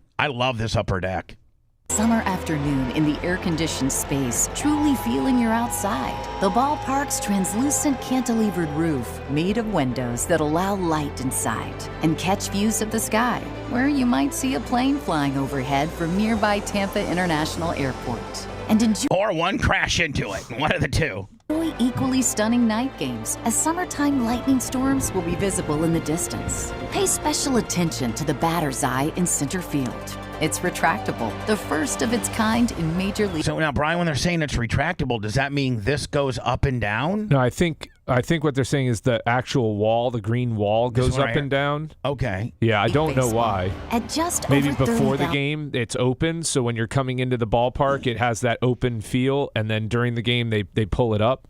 I don't know why it would be retractable, but I'm sure they have some reason for it. Well, like in a lot of Major League Baseball fields, they will tarp it if they built the facility with bleachers or seats right directly from home base to center field, because batters say that is a distraction. They can never put seats there. That's why Wrigley put their Ivy there. Right, but it's also, if you look at Kansas City and other places, that's where they'll have the fountain or the rock formation, but they always have it tarped off. If it was ever seats, it's now tarped off, because I don't think you can have anything in center field. I don't think. Not directly in the batter's view of the pitch. Right. It will feel intentionally intimate. It will flex up in capacity for special events. Hunter Law going to buy a box? I don't know. We'll see. Maybe Domino's? 82 games is a lot. Well, I'll probably, or 81 games. I'll probably go in on one with somebody. If you take you, Tom, right? Yeah. I don't know, maybe one other, and you get a third. Are they even pricing them out yet? Not yet. Seating types of fan area. And they will sell out. Oh, they're going to, it's going to be, at least initially, it's going to be very popular. Yes. Lummy, are you interested in season tickets? Yeah. I'll probably go here instead of the Bucks. Screw the Bucks. Look how beautiful that is. Yeah, you know what? I think this is going to take from the Bucks base.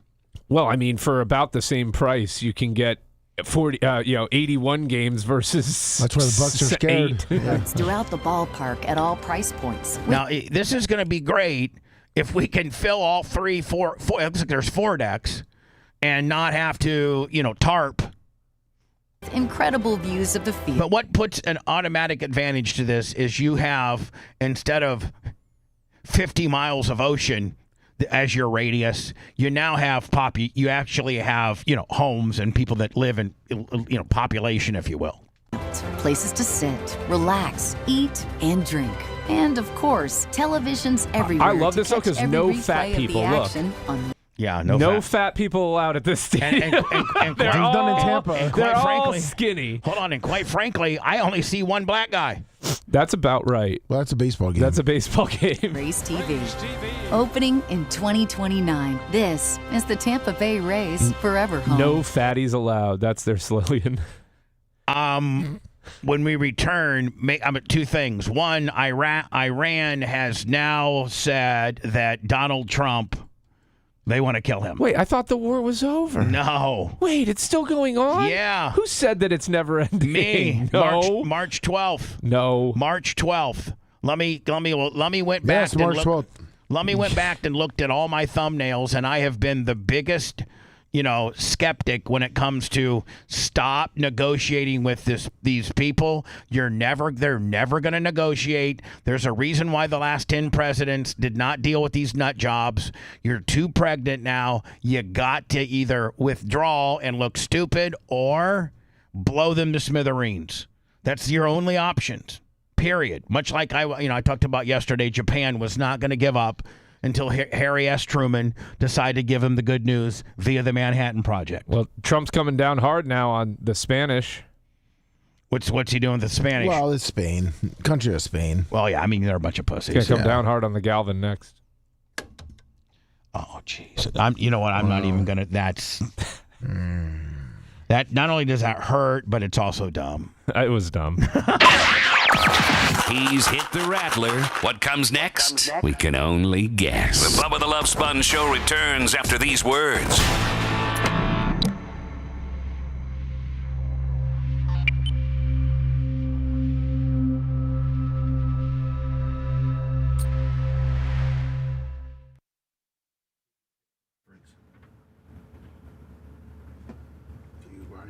Yeah, it's a song. Brian Adams. That was a Brian Adams. Cuts like a knife. Cuts like a knife, yeah. Yeah, you didn't hit it. You missed it. I was trying to figure out what the name of the song. I was like, it cuts deep. I couldn't remember what his song was. How are we doing with thumbins? I don't know, but man, I don't know if you're going to even come close to the immortal Gene Lasker. What'd he do? 1,200. What'd he do? Oh, I did 1,200 last. Come on. Yeah, but realistically, the next big sling and D will be the guy that can get to 13. Right, Lummy? Well, Gene, we've established that 12. Right, Lummy, I'm going to now cut you off. What are you going to say, Lummy? Gene holds the record of 2,100. No, but that was a fluke. Well, then he also holds the consecutive of getting over 1,500. Back, it was like October. He had consecutive shows of getting over 1,500. Well, shit, I'm no Gene Lasker. I know that, but I know I pull better numbers than other days of the week. So let's get those thumbins in. But here would be the start, Brian.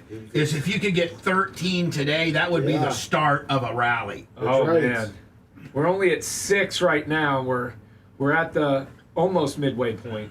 I guess we could do it. Let's go, folks. Hulk up on this. So, Brian, do you like the cards and the? Yeah, they're nice. Thank you very much. And the UV? Yes, I can shuffle them now, Lummy. Yeah, I'm a radio professional. I'm gonna shuffle mine a little bit. Yeah. Are you good at shuffling cards, Bubs? Well, let me see here. I'm pretty good. Watch. Let me see.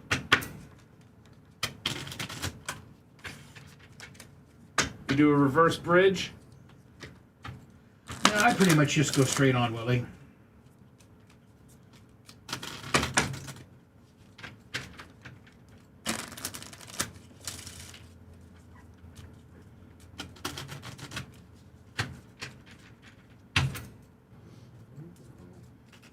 Bicycle. I want you to buy my bicycle. Bubba Army trading cards. Bicycle.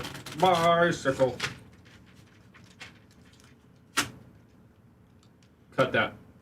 Let me make that the promo for the cards. All right, I'll mark it down. Mark it down. We should do that every day. Cut the cards and pull out a random card, and that's a percentage you get off. With face cards being 10. You've already No, with face cards being 10. Oh, okay. So if you pull an ace, is that 1% or is that 11? That's 10. That's It's 10. a face card. It's a faceless face card. And then the Joker would be free. Everything's free for 5 minutes. No. Oh my God.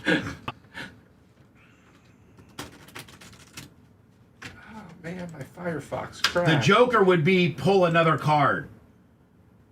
Oh, well, that's... Why don't you get to add 2 cards together with the Joker? Actually, you could make the Joker 15. Like, make it... It's really a big deal. So 10, Jack, Queen, King are 10. Joker would be 15, and then everything's face value.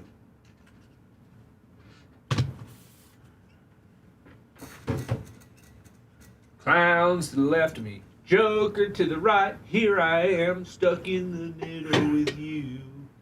I might start doing that, Lummy. Yeah, that would be Exciting. It would be exciting. The daily discount. I got my 3-question Thursday for you, Bubs. Oh, yeah, we got to do that.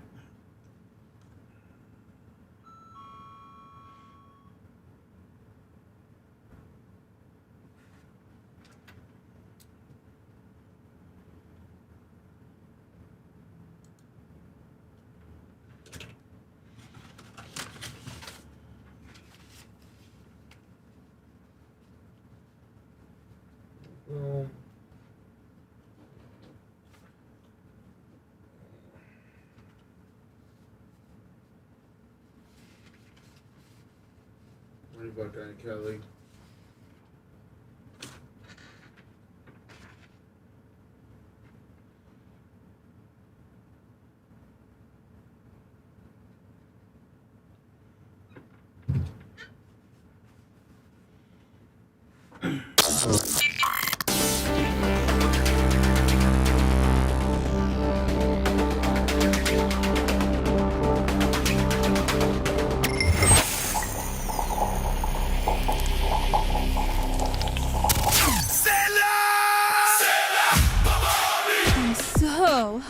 Guys, your wife is hot. With soaringly high summer temperatures, it's time to get her a box. Watch romantic movies, thrilling series, shows to set the mood, baseball, soccer, racing, and the fights for you to enjoy too. All the programming Get a Box is famous for in crystal clear HD. It's so easy to set up, even your buddy with the VCR can hook it up. You know what else is too hot? That cable bill. It has more junk fees than a used car lot. This summer is the right time to enjoy a box. Today, with promo code Bubba, you can get $25 off any box.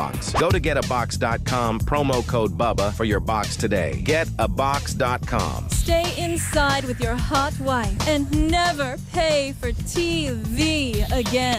The Bubba the Love Sponge Show, listener supported via PayPal, Venmo, and Cash App, all at the Bubba Army, now returns. Don't forget, Bubba Army merch, Bubba Army store, Bubba Army shop, a limited number of UV-rated outside fishing and/or any type of outdoor activity shirts. Brian just got one.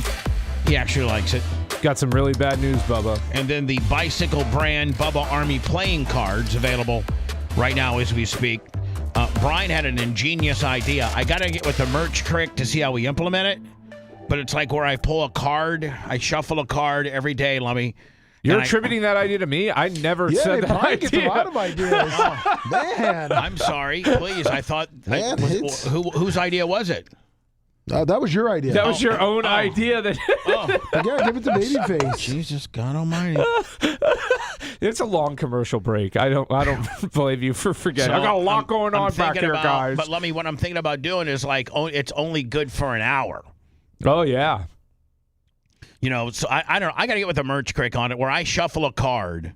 I shuffle the cards and I pull one out of the Bubba Bicycle official Bubba Army playing cards that are available for $8 on our store. And every morning when we start the show, I shuffle a card, and whatever that card is, face card's worth 10, Joker 15, everything else face value. And then you can go to the store and type in like card 9, you know, like that's the code or something like that. Or maybe you just type, I don't know. I'm going to have to get with Merch Crick, but I really like the idea. I really do. And then whether it's for the entire show or it's just for an hour, I don't know. Or maybe we only do it on Friday. I don't know. Brian, it might kill me. Like, it really might kill me money-wise if I do it every day. Yeah, no, you got to make it a special thing, but then everybody's just going to wait till that day to buy. Yeah, true. So maybe I think it has to be random days. I don't know. Yeah. But Brian, you said you had bad news. Yeah, really bad news. She died of a total eclipse of the heart. She was holding out for a hero, but nobody came. I'm sorry, Bonnie Tyler. Bonnie Tyler, total eclipse of the heart. I need you now tonight. 1983.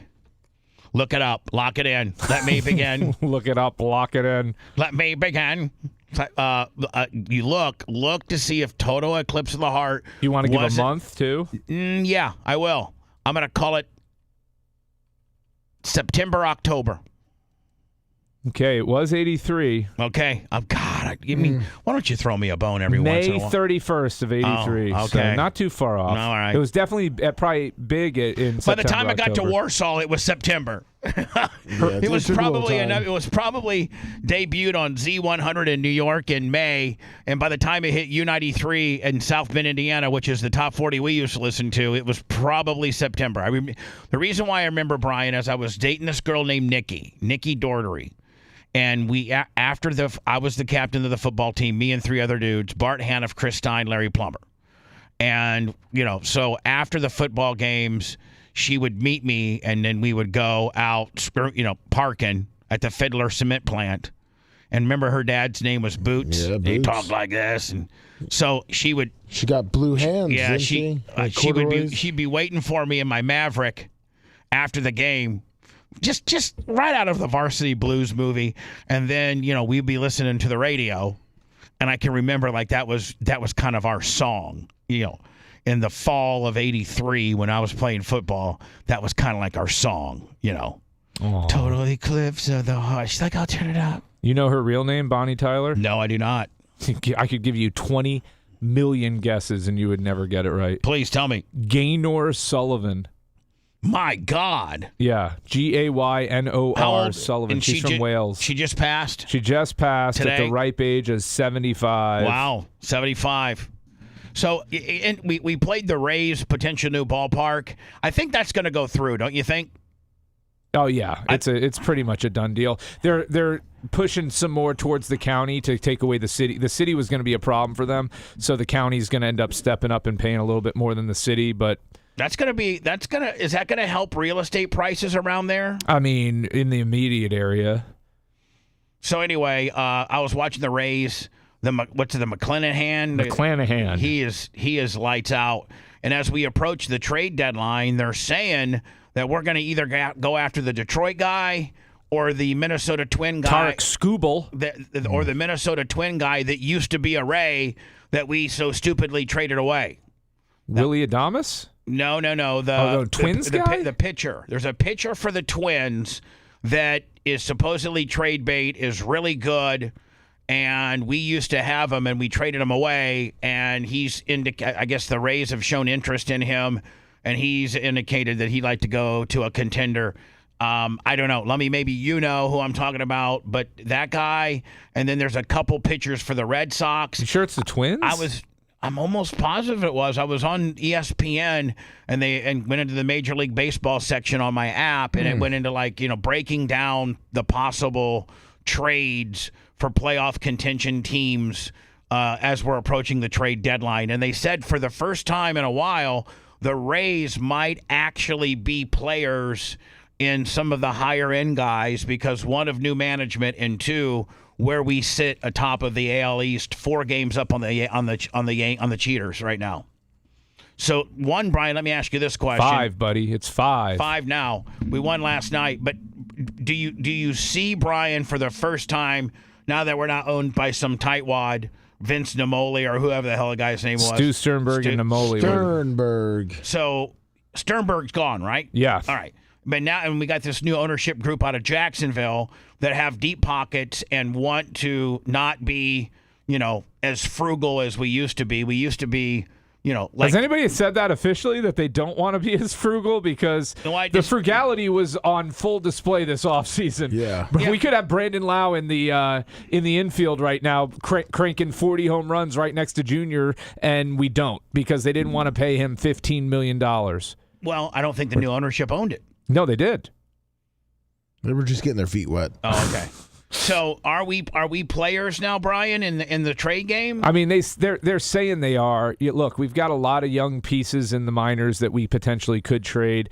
We've got more shortstops than we know what to do with down there.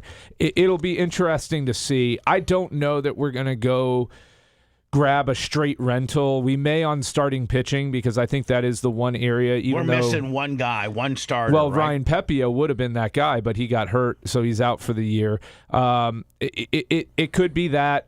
Brian Baker's doing a great job out of the bullpen in the closer spot. I've heard Aroldis Chapman's name thrown around as a potential. That guy too from the... You've got Joe Ryan as the pitcher from the Twins, but he never played for the Rays. Oh. I think you may be getting the Twins mixed up with somebody else, but regardless, how's the Joe Ryan guy?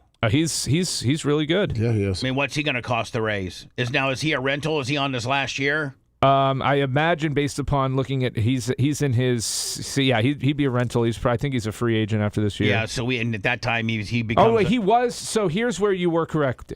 He was drafted by the Rays. He never played in the majors for the Rays, though. I was technically correct. You were technically correct, which is the best kind of correct. I know. You thought I was complete. See, I'm way more well-read than you guys give me credit. Hold on. On some stuff, I'm way more well-read than you guys give me. How about some of that? I couldn't tell you who the guy was, but I read that there was a guy. How about the World War II stuff I was pulling out of my ass yesterday? Yes. Yeah. You are very good at watching a documentary and retaining some of the information. I love the American History Channel where the A&E history and color. I love watching all that stuff. I love World War II stuff. I love it. So how about the guy from the Tigers? That seems to be who everybody wants. And is that a 1-year rental? And does he become? Oh yeah, he's a rental, and he's a huge. And then he becomes a $50 million a year guy? Probably not that much, but yeah, he'll be a very well paid man after this season. I wouldn't want to rent anybody. So the Rays could be now. Could the Rays be on the other side of the deal and not renters or buyers, but get rid of? Could we position? I guess you said we have like 626 really good shortstops and could we be players with regards to moving some of our talent around to get somebody? Yeah, that's the only way we can is by moving the talent. The issue for the Rays again is who do we move? And at what cost? Are you going to potentially mortgage future years of success? What's the highest currency that we have with regards to future talent? Now, if you take the 9 to 11 daily starters, is there anybody on the daily starter rotation like Junior Cameron? He's not. We would not be trading any regular rotational starters. Maybe one of the plug and play guys. No, I don't see that. But here's where the reason why I say Simpson is he's unbelievable on the bases, but he can't field worth a lick. No, he's gotten a lot better this year. Yeah, how about that? How about that dive ball he did 2 nights ago? And he's the fastest guy in left field ever. And did you see him dive for that ball? Well, yeah, a lot of people wouldn't have made it even close to it, but he was taking it. They would have let him bounce. So there's nobody that we would, nobody potentially that's a starter that we would get rid of. No, if anything, they're going to go after catching too. They need catching help. Yeah, they've got some great young catchers, including Caden Bodine down in the minors. I heard the guy from Miami, the catcher from Miami, might be somebody we're looking at. Yep, them in Minnesota. Ryan Jeffers. I thought our 2 catchers were pretty good. They can't hit a lick lately. There's been word that maybe, although they're starting to make a little bit of a push in the division, but that maybe Yordan Alvarez might be available. But who's he catch for? Houston. No, he's not a catcher. He's a DH for Houston. Oh, that guy that jacked us, the guy that has 30 homies? He had 2 home runs off of us. How could he be available? 3 home runs off of us. How could he be available? Well, because Houston has a problem right now. Houston, we have a problem. Houston, we have a problem. Their problem is they're good enough to finish around 500 with their current roster. The problem is they don't have any more trash barrels they can bang. Their minor league system is depleted. They don't have a lot of young talent, and it's from years of being competitive. You mortgage the future, and it's starting to come home. So at some point, they're going to have to make a decision. We've got to get better for the future. We got to let these next 2 or 3 seasons go by, trade for some young talent, and be competitive. They're only 2 games off of Seattle right now for first place in the West because the American League is just so bad this year. There's no great teams. The Rays are clearly the best team in the American League right now, and they're very good, but they would probably be 4th best in the National League. You think the Rays could win the AL pennant? Yes. Okay. Now they have about a 10% chance of winning the World Series right now. So what's our most glaring need that takes us through the back half of the season? Because if we play lights out baseball like they're playing right now, 4 or 5 games ahead of the Yankees, I think they have absolutely the best record in baseball when it comes to being home. I mean, they're only really The really only weak spot is their road. They're not very good on the road. I think there might be a game below 500 on the road. So 2 games under. Again, not too bad for a fat ass talk show host that does not do sports, but just recreationally watches it. So Brian, like if you were Brian Cashman, or you were Brian the babyface general manager of the Rays, I don't think I go out and rent a pitcher that I'm going to lose next year. I think I go look for that catcher that I can sign long term, and then maybe there's this up and coming pitcher that can immediately help my middle rotation. What say you? And you know this far better than I do. Yeah, so the middle relief is a bit of a concern for the Rays. Yeah, like the guy that pitches innings 6 and 7. Yeah, so we've got some concerns there. That's probably the cheapest and easiest hole to plug. Do we go out and get the Chapman guy that can throw 100? No.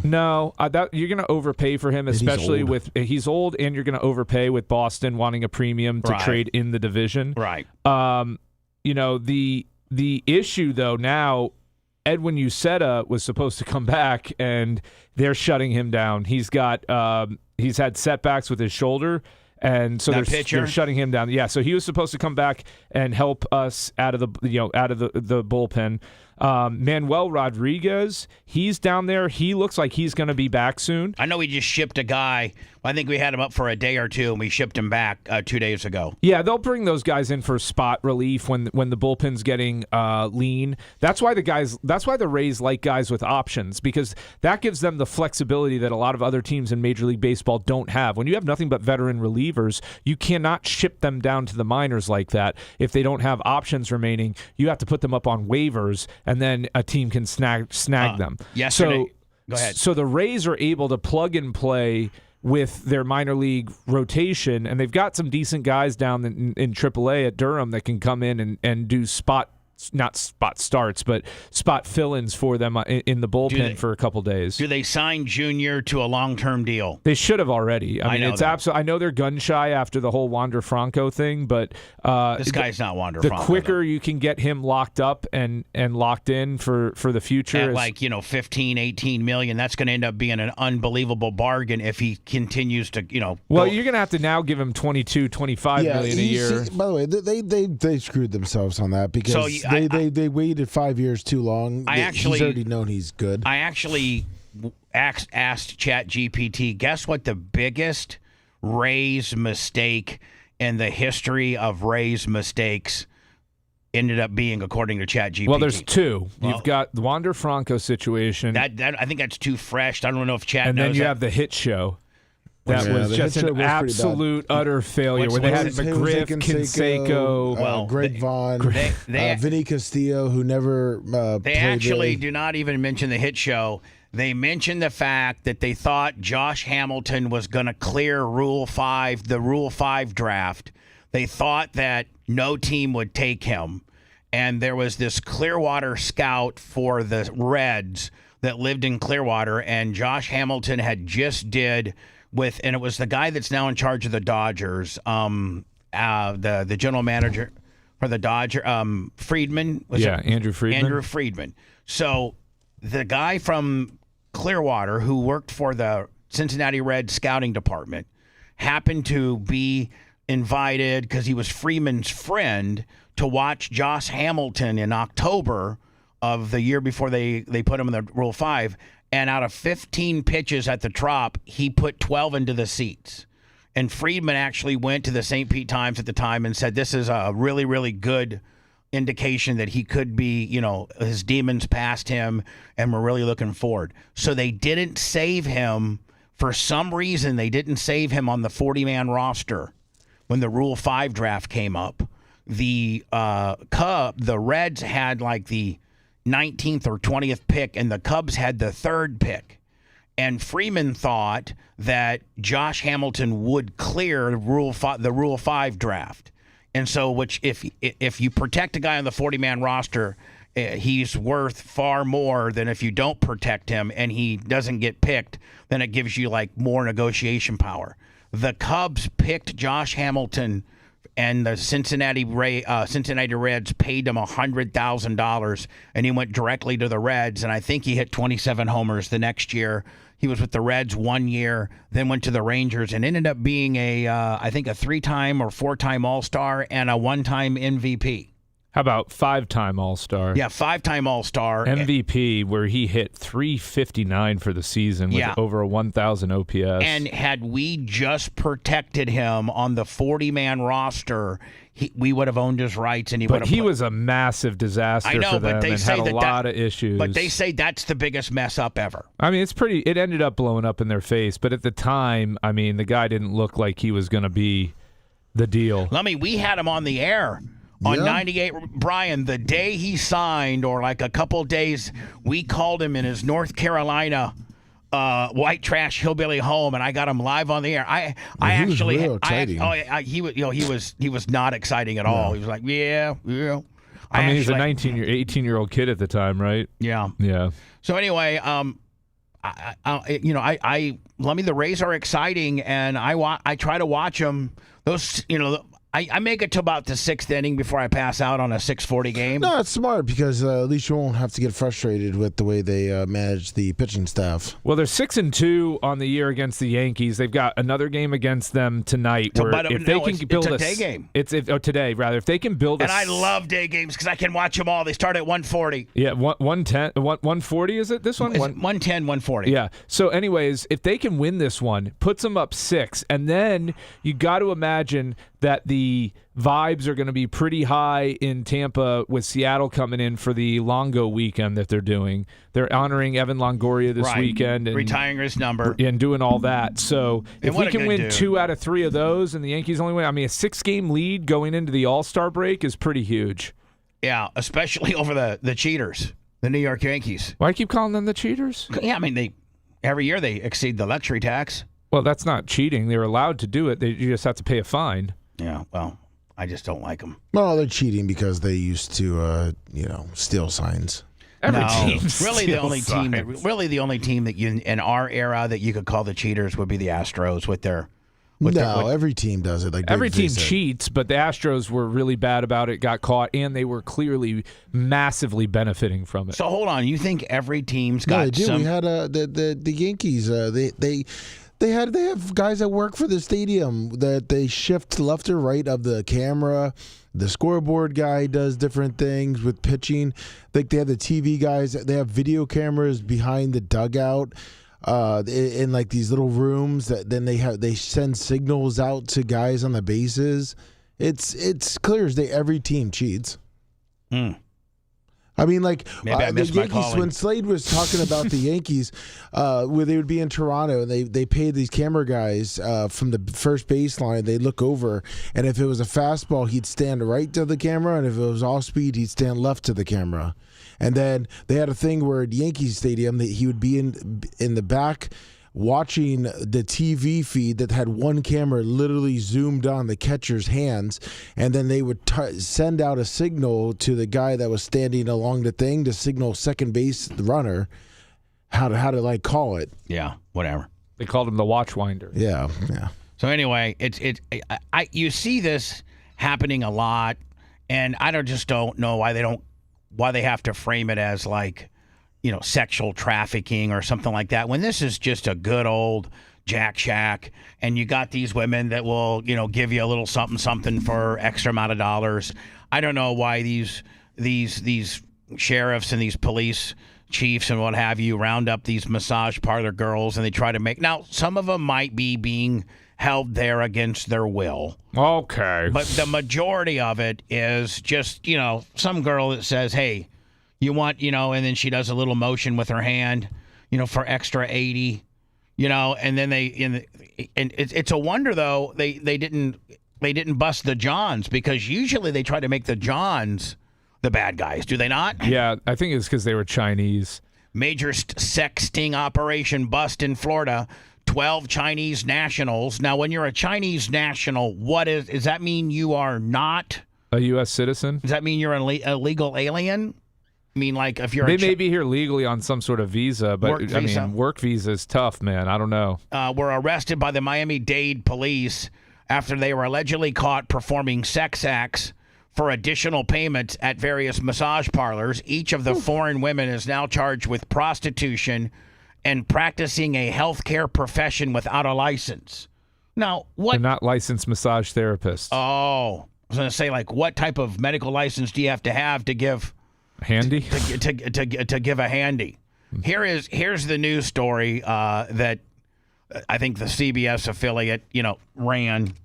And again, this is just, I think Jack Shacks are very much needed in the community. Yeah, they were paying between $60, $70, and $100 for. I mean, it's a victimless crime, and at the end of the day, how many of these men that are going in there and getting some relief could potentially do bad things on the streets had they not been given the professional relief that they got in a controlled environment? I mean, it's when a guy gets all gummed up and he you get rarely irritated until you get your niz. I'm one niz, not having a niz away from a mass shooting. Also new at noon, 5 women were arrested accused of offering sex acts for money at local massage parlors. According to the arrest, man, I got to be honest with you. I have to have some level of attraction to be able to get that extra. Dude, you would be coming for UD huge. You'd be coming back for her services. Which one? No, UD huge. No. In fact, that's the one that I would not. I don't want UD. I bet you she gives the best one. Oh, it looks like UD. So I'm looking at prices here. She would charge $100 for a naked handy. Okay, I probably would go for maybe Zune. Oh, this one. Yeah, not King Shing Ju. I think no. You know what, Brian? Or you're Jun right. Rong Hee. No, King Shing Ju. Hey, is King Shing working today? No, King Shing. No. Zinu, she would $70. reports undercover officers entered several business. And Brian, if you're a police officer, I want that detail. Hey, Brian, Bubba, you guys, you're not out there on the streets, worrying about speeders or red light cameras or anything. I need you guys to go to 5 or 6 massage parlors, and here's like $300 or $400 and offer these girls, extra money to give you a handy. Okay. This is in Southwest Miami-Dade. Brian, did you write your report today? What'd you get, bud? You got something from Xingyu? I'm worn out. Let's just put it that way. The officers. I'm chafed. I need to go tell the boss man I need a few days off because I'm chafed. They were taking it right around the farm. Would be touched inappropriately, then offered a sex act. When the officer. Now here's the thing: you walk in there, and they're doing this sort of thing. But then as a police agency, you're like, listen, Xing Zhang Zhu, are you here because you want to be here? I mean, or is there a person that's making you do this? Like, are you here because this is what you want to do? You make the money, you get a percentage of the money, and you're living in an apartment, or, you're not being trafficked, you're not being held against your will. You ask them all those questions, and if they're not, then you just write them a simple prostitution ticket. It's not a big deal. It's not hurting anybody. As long as they're checking their ID and making sure they're not getting any young kids in there. I mean, who's it really hurting? If they're not being trafficked, they're not being held against their will. I mean, they're taking American jobs. Quite simply, you're listening to pure filth, and he's damn proud of it. The Bubba the Love Sponge Show returns after these words.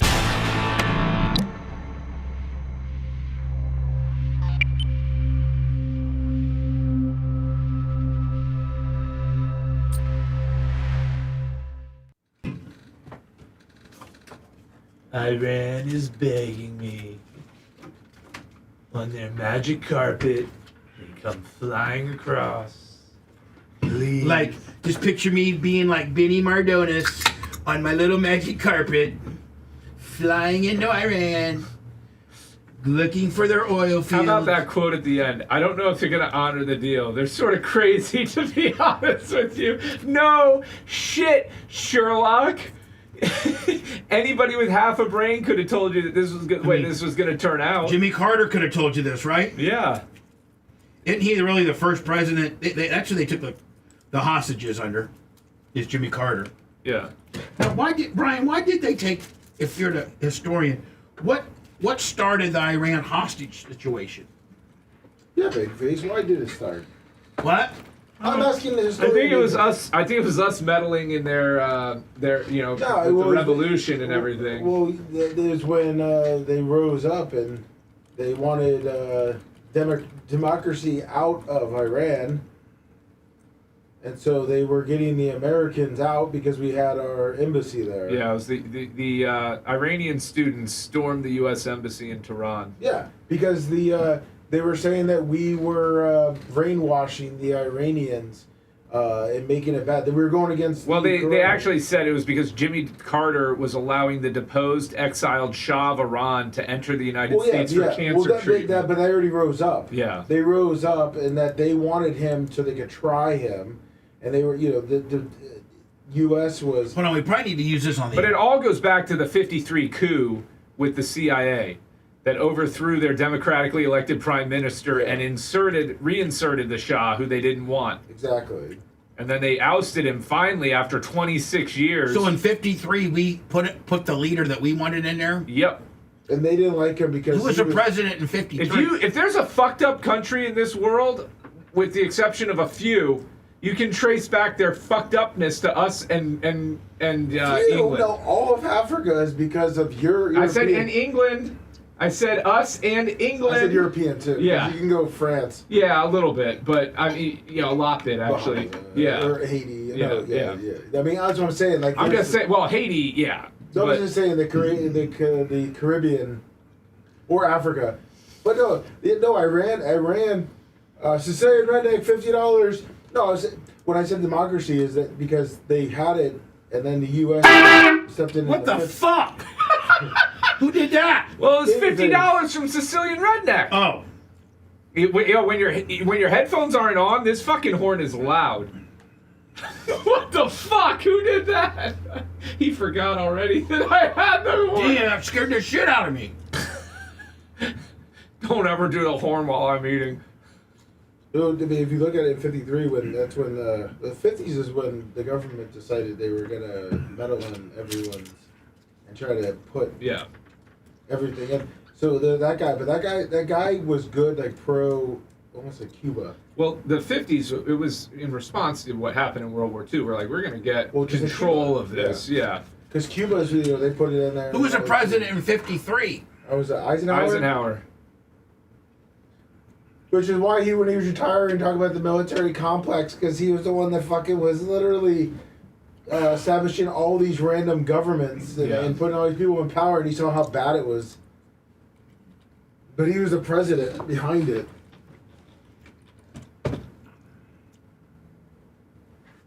Yeah, he was a pretty shitty president. You don't get somebody with that much military experience to be your commander-in-chief. Yeah. Unless you want this. Well, and he put all his boys in charge, and then they were like, all right, well, let's go to every country and pretty much take it over. Yeah, they started quickly, too. It was like, as soon as he came in. It was kind of with the CIA, too. Yeah. It's like, oh, let's get the CIA, and then let's go around and fuck up some countries. Well, they weren't fucking it up in their eyes. Well, true. Actually, they were making some of those countries better, but then the people they put in power, then they got power to their head, and then they fucked up. Well, the Shah had been voted out, and that's what was really pissed off the Iranians. Now, yeah, Krusty the Clown.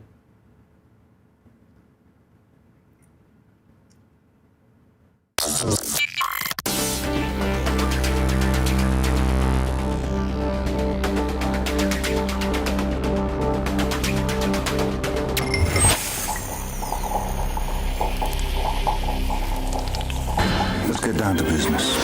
If you were locked away in an insane asylum, maybe it's time you let me get on with my job. this is what it would sound like. I don't think that Americans would find that funny. No, it is not a joke. We now return to the Bubba the Love Sponge Show.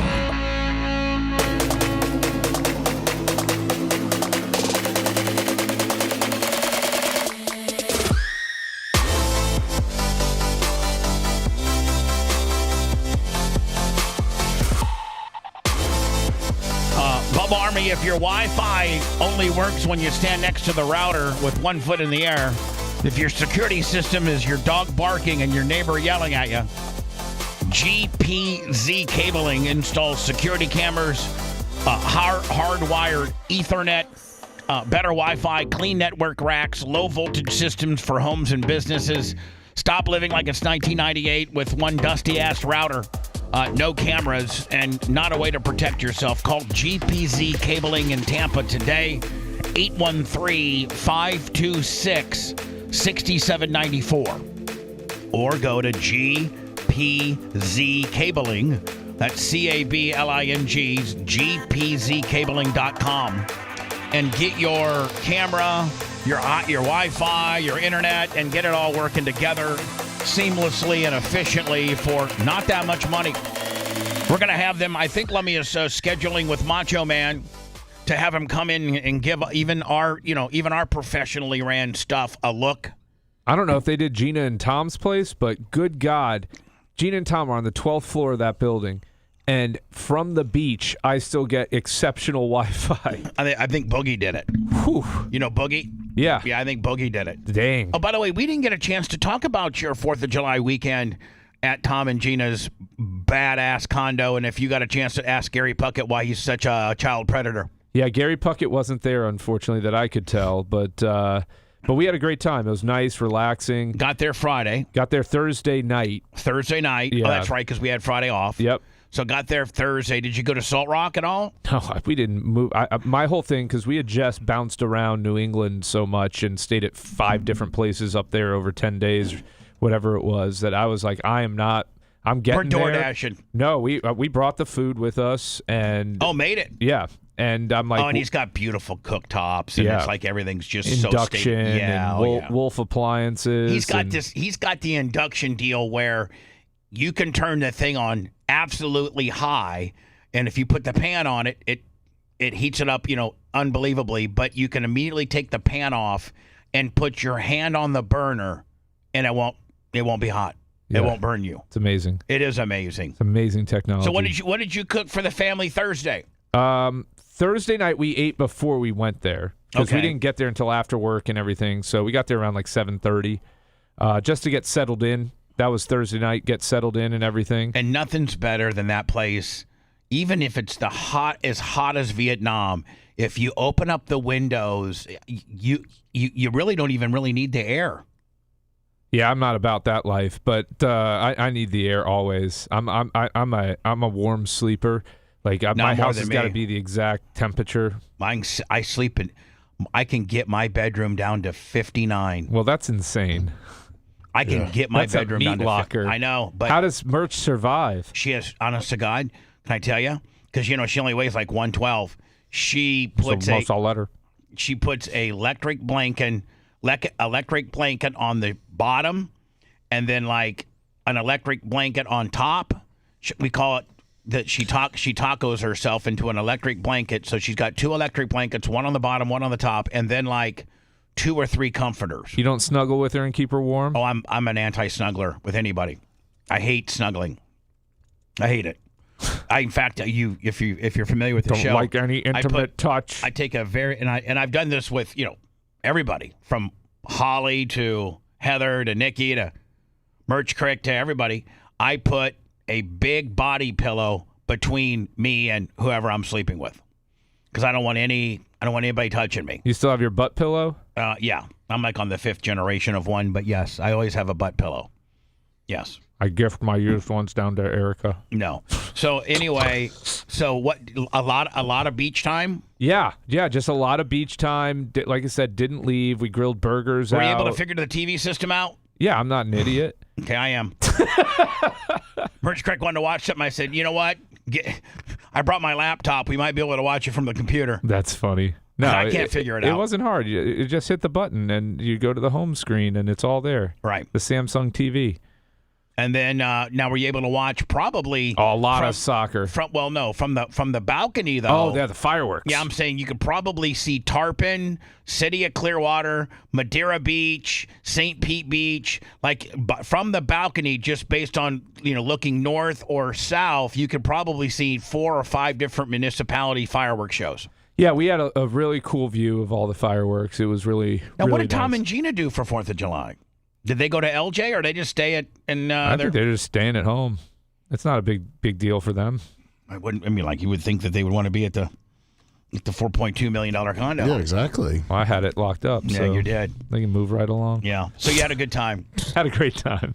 Thank you, Tom and Gina. I bought them a can opener because they didn't have one in their place. Oh, that was nice of you. They didn't have one? No. A Well, they manual had one? one at one point. Manual They didn't. one? I didn't want to get them another appliance. And first of all, let me tell you this right now.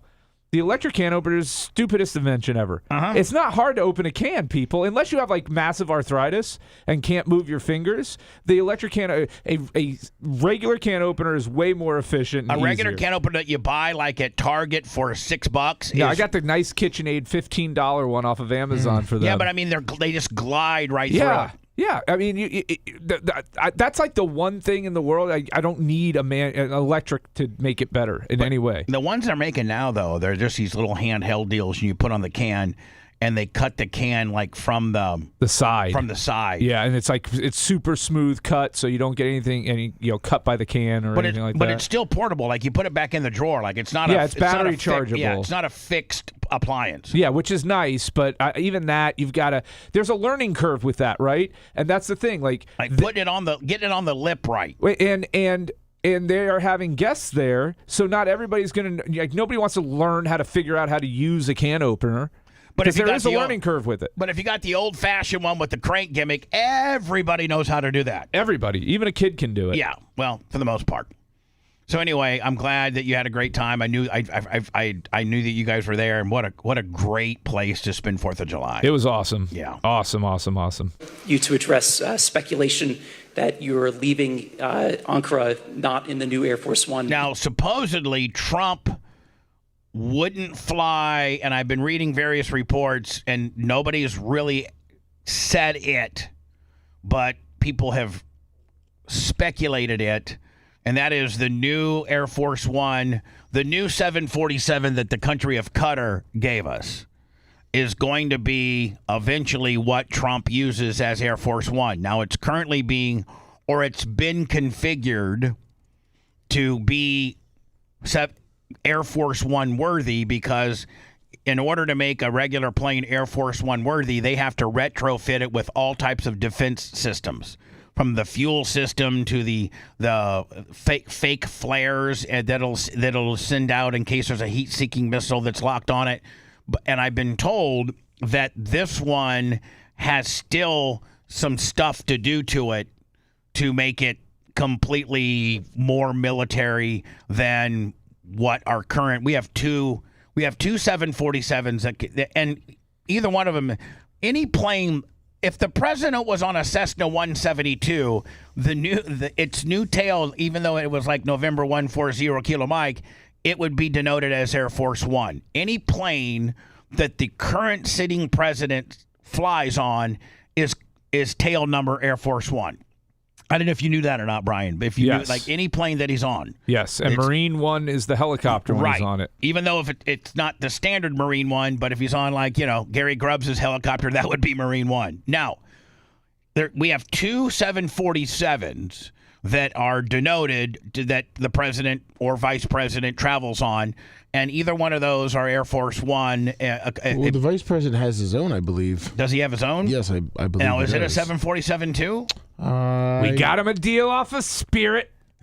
Yeah. I thought it was a You little know what? As a small. matter of fact, as soon as the paint dries for the USA stuff, the Spirit airline, Frontier or Spirit, I don't know what that is going to be J.D. Vance's new little personal toy. Yeah, we just got to wait for the blue paint to dry over that. Spirit had that real obnoxious yellow. I don't understand what you were thinking. I like gold, but yellow is hideous. It's a Boeing C-32. All right. So anyway, It's Air Force Two. I've been told that while he was flying around in the Middle East, he had the old Air Force One that's fully rigged up with all the dummy flares and all this kind of deal, and that he was going to potentially, once he got out of what was considered hostile airspace, Europe and Turkey and all that, then he was going to potentially take the new one across the pond where he's escorted and the bad guys aren't going to probably get you out there. No, I think you got it reversed. Do I have it reversed? Yeah, he's flying the old one home because the new one's staying in Europe to fly back and forth and show the military and all the bases the new one. So the new one must have been configured with all the heat-seeking flare deflections and all of that. And aren't they saying that when he ends his presidency, he wants that plane that Qatar gave us to be like Ronald Reagan and a lot of other presidents? They have Air Force, the plane that they flew on that has since been retired as part of their presidential library. I think Ronald Reagan might be the only one.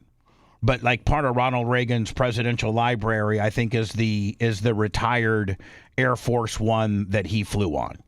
And so I think Trump wants this 747 in 3 years or 2.5 years, however long he has to be the president, when he's done, to be part of his presidential library. Yes. I'm saying that can, if I'm a congressman or a senator and I got a chance to vote on this, I'm like, listen, I'll go for that once they retire this out. Yeah. But this was a gift to the United States, and it can be an unbelievable savings to us. But once we retire this one out, then you can have it. But you can't. We're going to keep it going for a while because it's a gift, and if it's a gift to our country, you as the president of the United States, I don't think you can take this expensive of a gift. I think it's illegal. It's the emoluments clause. Yeah, so it's the government's, and when the government after your term, the next two presidents may use it, and then they time it out. Now it can go to your presidential library. Oh, I guess because they already have two being built by Boeing that Boeing has taken a long time to complete. So those are going to be done in 2028. 2027, 2028, and it's already under contract. So then, how about this new one that Qatar gave us? Well, that's why it's going to be going to Trump's museum. Man, I don't like that. But these ones that Boeing have been under work since like 2023, 2022. So they're instead of canceling it, Man, we have so much waste. Anyway, supposedly this addresses a little bit of the Air Force One issue. And then it gets into how it looks like Iran wants to kill Trump. They literally are making that publicly known, like they're not even just trying to make it propaganda. They have said that. I like you. And here's my question to anybody that may know or can research it. Like, when's the last time we had a country that publicly and pounded their chest that they wanted to kill our sitting president? I can't think of any time that, Clinton or Obama or Bush or Bush's dad or even Trump the first time, it might have been Trump the first time, where there was a country that said, yes, we want to kill the whoever the U.S. president is.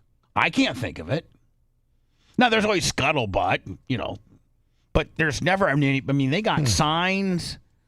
I think they got high-ranking officials. To address speculation that you're leaving Ankara not in the new Air Force One because of security concerns involving Iran. You've spoken today twice about them possibly assassinating you and possibly being successful. Did that concern have something to do with Well, I speak about it a lot because, the life of a president is very dangerous. It's 5.2%. You know what a race car driver is? 1/10 of 1%. A bull rider, that looks pretty dangerous to me. It's 1/10 of 1%. It's a very dangerous profession. No, I'm number one on the kill list for Iran. Man, Secret Service is already, when the president is in office, they're already nervous. They try to do everything they can. But when you're this guy, think about how tough their job is. And I wonder how many times how many assassination attempts that we don't hear about that they stop. Right? They're lovely people. I'm number one. So I don't know. I can't tell you that, but I don't really care because I'm doing my job and I'm doing it, I hope, better than anybody's ever done it because we have a country that's hot. Oh, it's a hot really, country. really successful. It's a hot country. DC Look at the thermostat. DC was 103 this weekend. We're coming burning in up. Mother Nature knows we're hot, so he's making it hot. But I'm working with Mother Nature to make this the hottest summer ever. DC 103, the new radio station taking over the Washington, and I'm not DC talking about area. dial position. I'm talking about Fahrenheit, as in what the temperature is. Crack an egg and boil it on the sidewalk, my friends. And only because it's on the list. I mean, it came out. There was another list came out yesterday, and I'm number one on. I like being number one on TikTok better. Did you see the clip where he said, "Look it up, lock it in"? No, he didn't. I sent you this only because it's him talking about being assassinated, and he kind of just And Brian, that's the way it goes. I know you're clowning me on my look it up, lock it in. Oh, and, I am, and I'm cringing on it as well because food for thought is a better segment. Yeah, I think so too. Well, when are we going to see it? Soon. 2 weeks. 2 weeks. With the mystery Listen, boxes. last week Babyface had your whole thing canceled, and now it's. How did I have it canceled? Remember, he asked you how to change it, and you were like, "I never don't even like those." Oh yeah, but then I said go with food for thought. Yeah, and he's like, "That's a great idea." Brian, I just can't implement. I don't have enough manpower to implement all your ideas, my friend. A sandwich. Trouble for 47 years. Here we go. In trouble for 47 years, and we took out their first set of leaders. We took out their second set of leaders. They want to take out the U.S. leader, me. I'm on every list. I saw a thing this morning. I'm on every single one of their lists. And so far, I guess I've been a little bit lucky, but that maybe doesn't last very long. I mean, if you're the president and you know that you got a country that's absolutely full of a bunch of nut jobs, and they are trying to kill you, and they're not trying to be, secretive about it, I'd be nervous as hell. Well, that's why because he's kind of like, yeah, I've been lucky, but oh well, that's the way it goes. He's 80. He's lived a good life. Yeah. He's probably at that point where if he's like, if I go, I go. If I go, I go. If they get me. But we have great people, but these are evil, sick people, and we have to rid their cancer. Their cancer. And you know what you do? You got to cut out cancer early. I'm just telling you, the negotiation ship has sailed. There is no more negotiation. There was never any real negotiations going on. I was it's trying all to tell smoke people and that. mirrors. I was trying to tell people that, and I said once we started this, the only way to get out of it is to bomb the hell out of them. That's the only thing they're gonna because they will not quit. They will not quit. We're gonna hit them 20, and we did it last night. They did a little something today, but it was really retribution for last night. They hit actually 3 boats, not 2.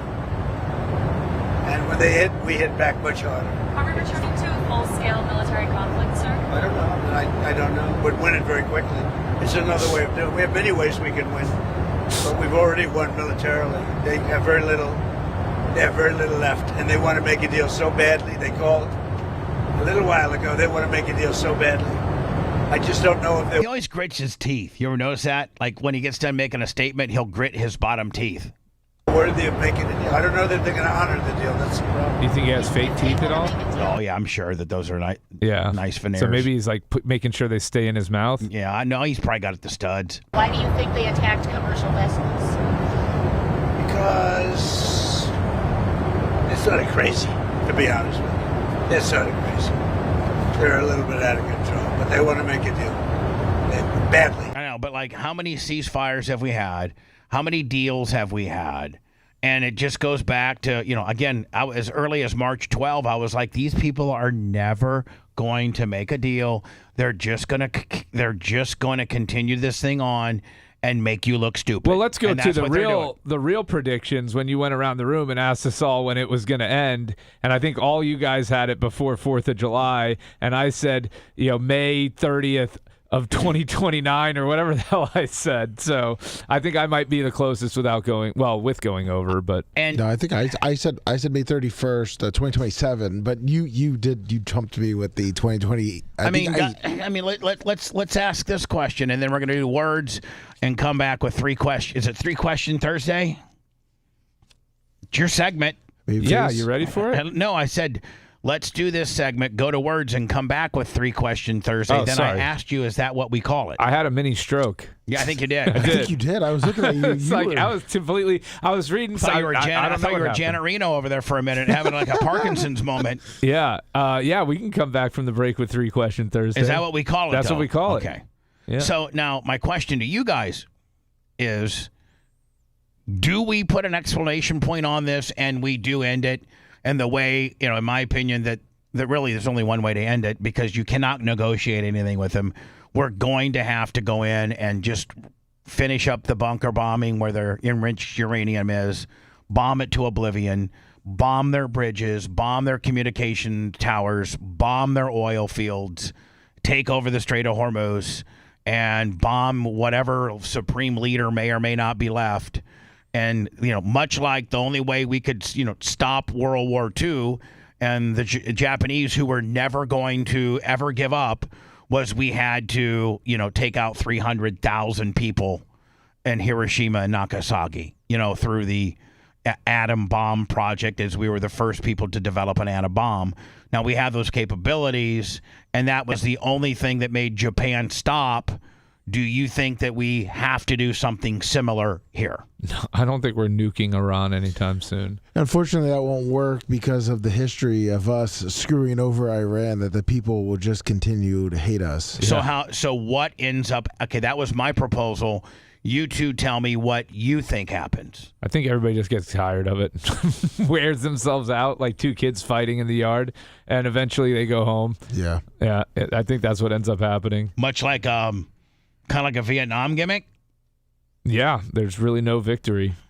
I mean, no there's discernible no clear victory. cut, and we don't stop their weapons of mass destruction. We, I guess, walk away from the Strait of Hormuz, and we tell Bibi Netanyahu, listen, it's too expensive, and the American public just aren't into this anymore. Sorry, bud, you're on your own. Well, he needed us to be doing this so that they can fight in Lebanon without having to worry about the Iranians bulking up their troops and everything there. We got played. We got played like a fiddle. So if we pull out, Brian, does that now leave exposure to Israel, because now they have it on two fronts, and now Iran can go, okay, U.S. pulled out, now we can put all of our whatever efforts we have left into Israel, and now Israel is fighting two fronts. No, because we've weakened Iran enough that it's less of a concern for Israel in Lebanon now they're able to pretty easily beat the Iranian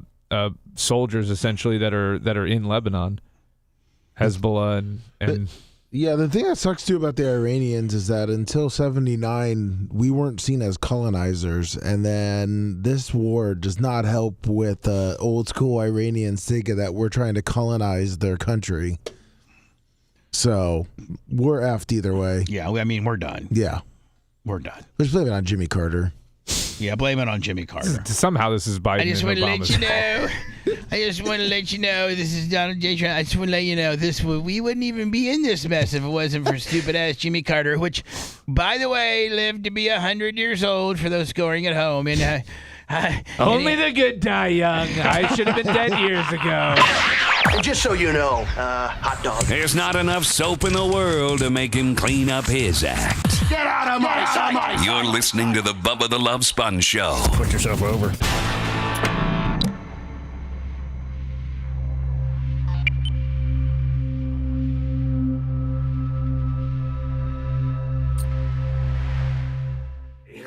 They're the biggest, they're the best, but we're going to destroy them.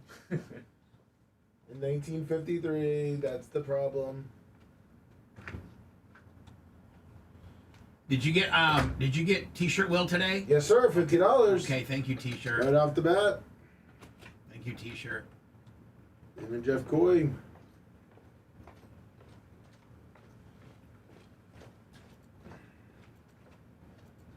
I hear Macho climbing around. Oh, yeah, that's me. Coming through. What are you doing, Macho? Okay.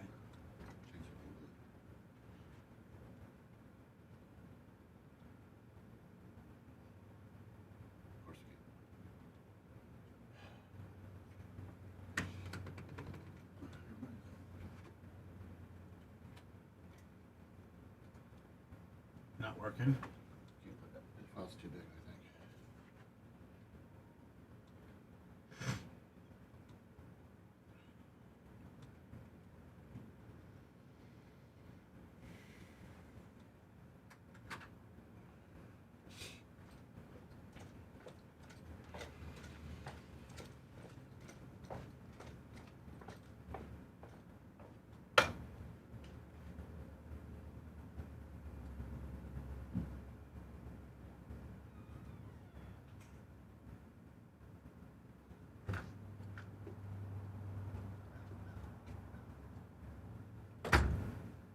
New York Greg wants a UFC pool party watch party this weekend, Bubba, for the Conor McGregor fight. Is he fighting this weekend? Yeah. What night? Saturday night? Yeah. Is he a favorite or? I don't think so. Who's he fighting? Michael. No, it's not Chandler. Who is he fighting? He's fighting Max Holloway. He didn't have sex for the first time while he was training for it. So He didn't rape anybody down in Miami? After the didn't fight, rape anybody. After the fight's gonna be fun because he. This is the first time I fought without raping a woman the week before the fight. I think I'm going to win. I got all this sexual aggression I'm going to take out on Max Holloway. I sent you his press conference where he says his belly's roaring and it's ready to be released. My nads are full and my bellies are roaring. It's going to be a good night Saturday night. Let's get those thumbs up. What's Brian, almost 900? Let's fucking Hulk up. We got to hit 1,300 before the end of the show or Bubba's going to kill me. You release Saturday night. It's magnificent. The fire is in my belly roaring. It's about to be released Saturday night.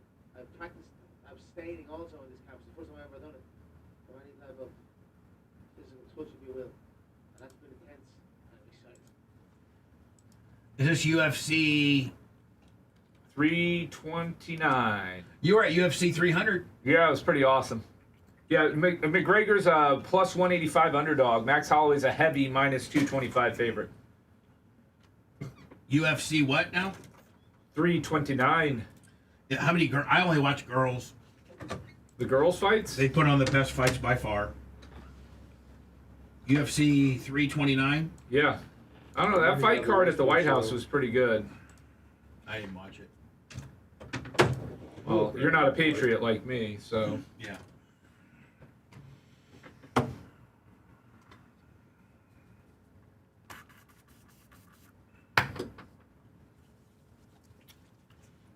Johnny K. John Costica. Slinging that steel in Valpo, baby. All right. Hold on. Steel slinging outlaw. Say it. Run of the quads on one. Oh, Gotta good. be quick. It has to be quick. It's got to be quick. Oh, he's gotta be nervous. I don't have time to go through the whole Iowa roster of wrestlers. We needed somebody to retard the show. Ooh. Oh, wow, that's a little stiff, B. What? Slow it down. Slow it down. That's what. Hey, jeez, babyface. Bubba, did you see that Caitlin Clark? I mean, Caitlin Hatley. I love Brandon. Before the Conor McGregor fight, you can watch Caitlin Hatley bang me VHW, the VFW. Bitches with Captain.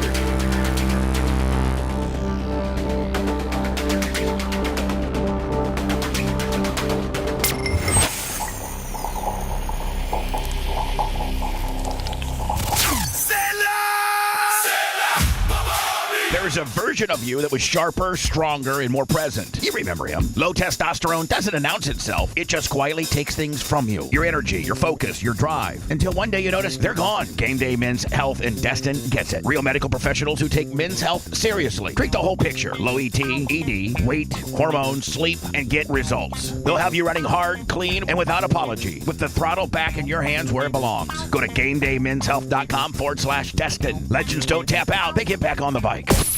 Throw up your rock fist when I drop this.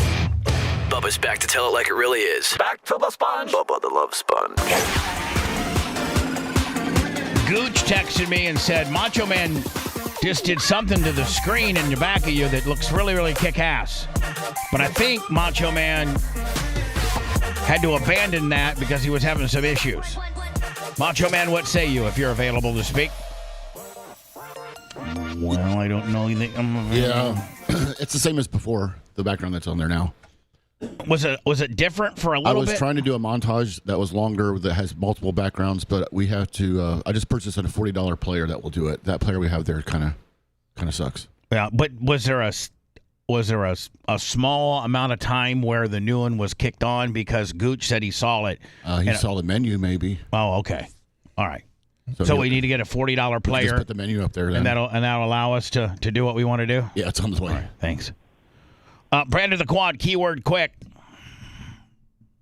Bubba, I wanted to tell people if they're going to get one of those boxes to get a box, don't do it anywhere else because I know somebody that bought like 5 of them from somebody they know and they haven't got them for 6 months.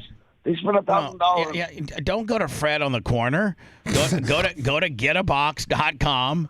They're a company that does this for a living. I don't know what Fred's doing for a living. Fred's probably at the local VW, day drinking with you, and's got some, getting some of these boxes from wherever. Somebody's jailbreaking them. Get them from a reputable place that, advertises, and we have a Bubba promo code, and they'll get them to you within, 5 to 7 business days. So I've told everybody, and I've sold like 8 of them. You've been telling people about the Get a Box deal.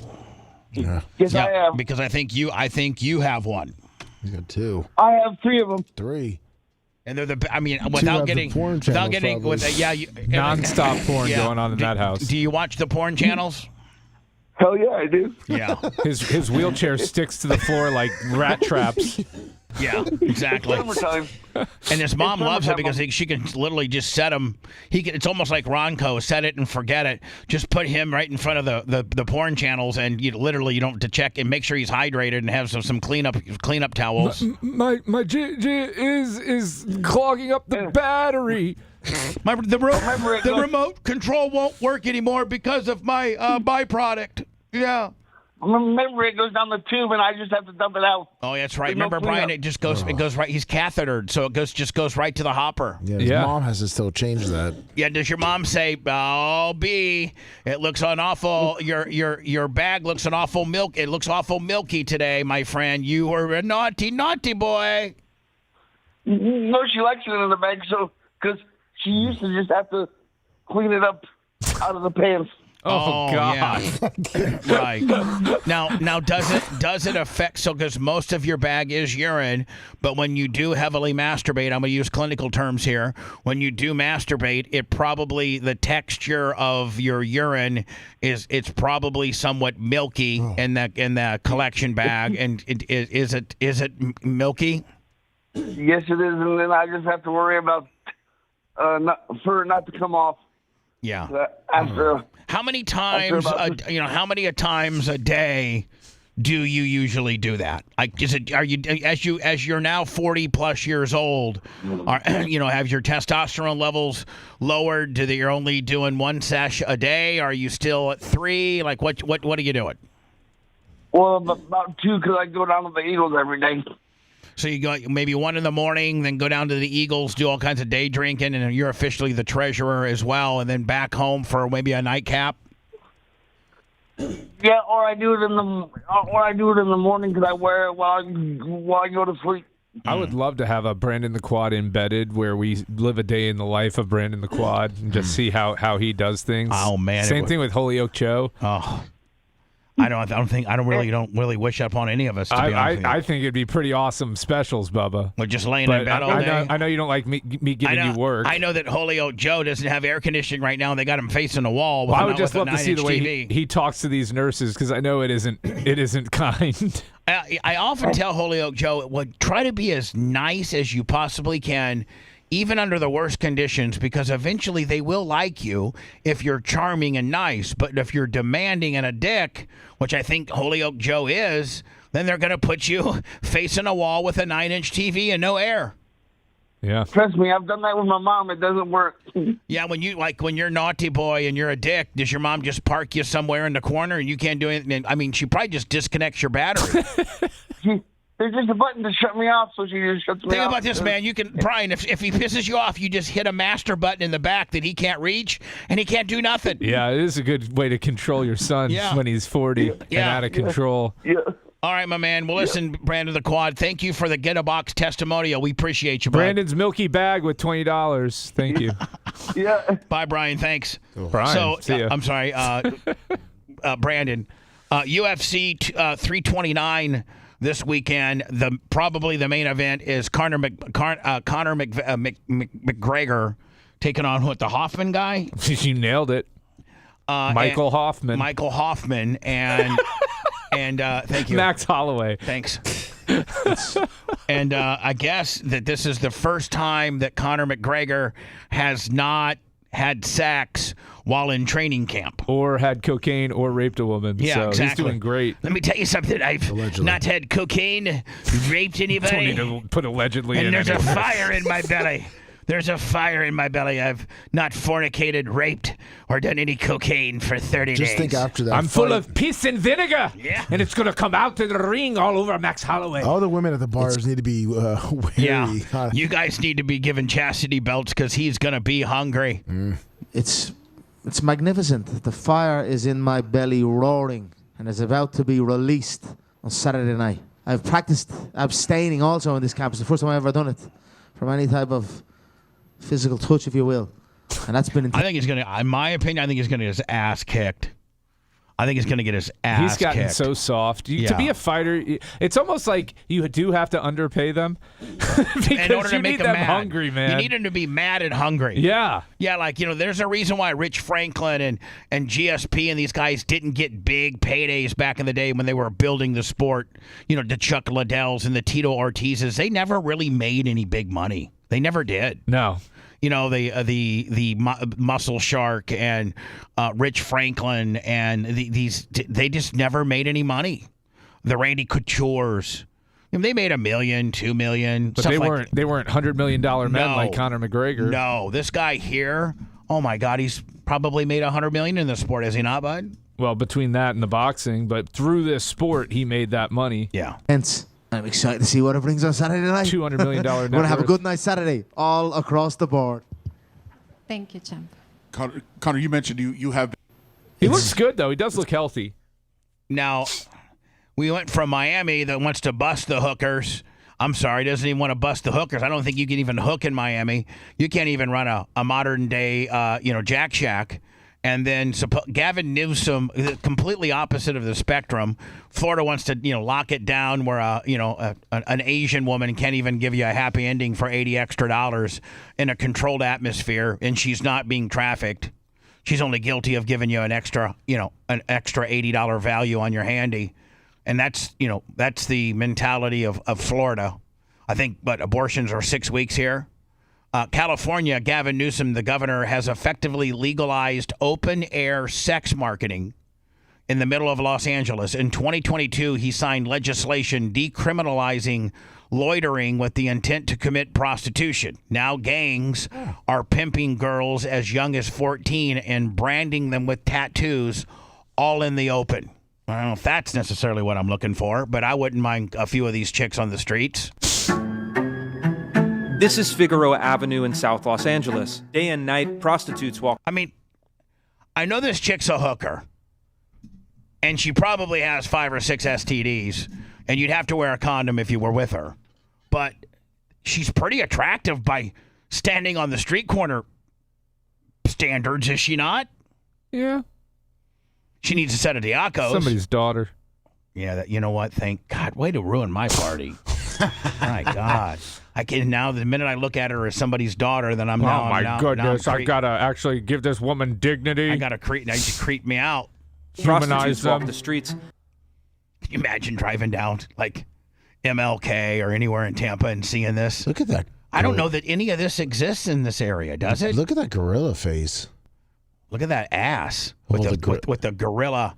You mean you're talking about the gorilla on her ass? Yeah, and Bubba, yes. How much for the gorilla? If you go down Nebraska, there really is this. Yeah, you For go real? down Nebraska at night. It's closer as to you have to get into town though, right? Yeah, it's down toward the downtown area. And there are girls now. They don't dress like this. How do they dress? Like the last one. Can you talk to them? I would. Women's like all the time. No. Like if you had if I had my my selfie stick and my iPhone that I was taping, and I'm like, hey, I'm Bubba the Love Sponge. First of all, I'm not. Hold on, Brian. Let me run this scenario by you before you take a crap on it and give me your honest legal opinion. Okay, and not try to be a smart ass and make me look stupid. Like, let me ask you something. Well, you want to be on a sex tape?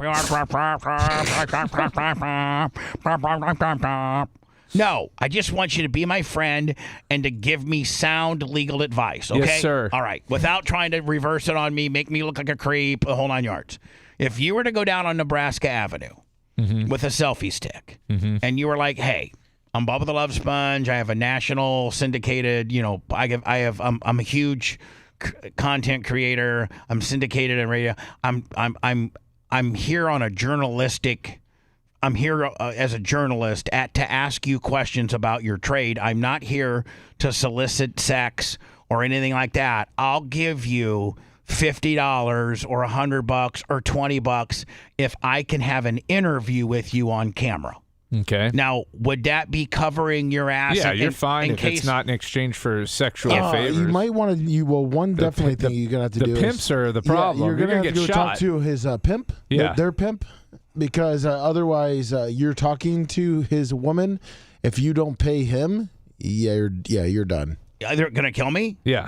They'd probably beat the crap All out right. of you. So do I go to him first and been like, hey, Jerome, I'm doing a kind of a little mini thing on the hookers of Tampa or the girls of Tampa, and can I pay you to interview a few of your girls? That would probably be the way you start with it, right? No, man, that ain't gonna fly. Oh, okay. I was thinking about giving you like $200. Okay. And then next thing you know, and then he takes the $200 and you get no interview. Well, no, Lakeisha will come out, who's about 400 pounds. Yeah. And then he puts a gun to my head and tells me, hey, man, whatever else you got in your wallet. Yeah, because $200 to him is that's like 2 handies in like 30 minutes. I love that Rolex Submariner you got on your wrist. No, you mean the fake one I got that says Bubba Army on it? You mean the fake one I got that says Bubba Army on it that you can buy it for $74.99 on Bubba Army Shop Store and/or merch.com? And pimps collect cash. Here we go. Gangs like the Hoover Criminals are running this market, recruiting girls as young as 14, branding them with tattoos, and forcing them to work. And under California law, police can't arrest them for loitering with intent to commit prostitution. So they're out here every day getting abused, while politicians like Gavin Newsom play social justice. Yeah, I don't know if that's the right law. Yeah, there's somewhere in between, right? Yeah. So there's a fine balance between having the Asian massage parlor story and this story. The Asian we massage. can find a happy middle ground. Can we get a medium? But it makes the Asian massage place look like child's play. They're not tattooing the chicks. The chicks are, Well, no, in California apparently the children are playing. That's the problem. So let's go to 3-question Thursday. I mean, we need Brad, James, or Macho Man or something to give us some type of fanfare. Could you please get something produced to be like, and now it's time for the Brian Matroni inspired 3-question. We don't even have to say Brian Matroni inspired. I would like to pay homage to the person that has come up with it. And now brought to you by And Hunter. now it's time for Babyface's 3-question Thursday. Brought to you by Hunter Law. I mean, might as well put that in 844, right? Ask Gina. Yeah, I mean, might as well, right? It makes it sound cooler. Yeah. And now it's time for Babyface's 3-question Thursday. Brought to you by Hunter Law. 844 Ask Gina. And take it away, Babyface. 3-question Thursday. Oh, we just did one right there. Let me just record that. Yeah. All right, Brian, here, I feel like I need some Jeopardy type music, but we'd have to get the royalty free kind. We're good on this. So okay,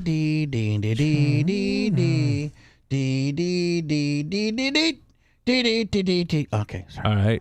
So the first question is usually something. By the way, every one of these always gets me a ton of heat. I always get a ton of heat on this. All right. Well, I don't think this is going to be a ton of heat, but let's start. Question number 1. Can we say it's troll inspired? I think it's that's. No, I don't think it's troll inspired. Okay. Why would you say that? Just because. I'm not trolling. All right.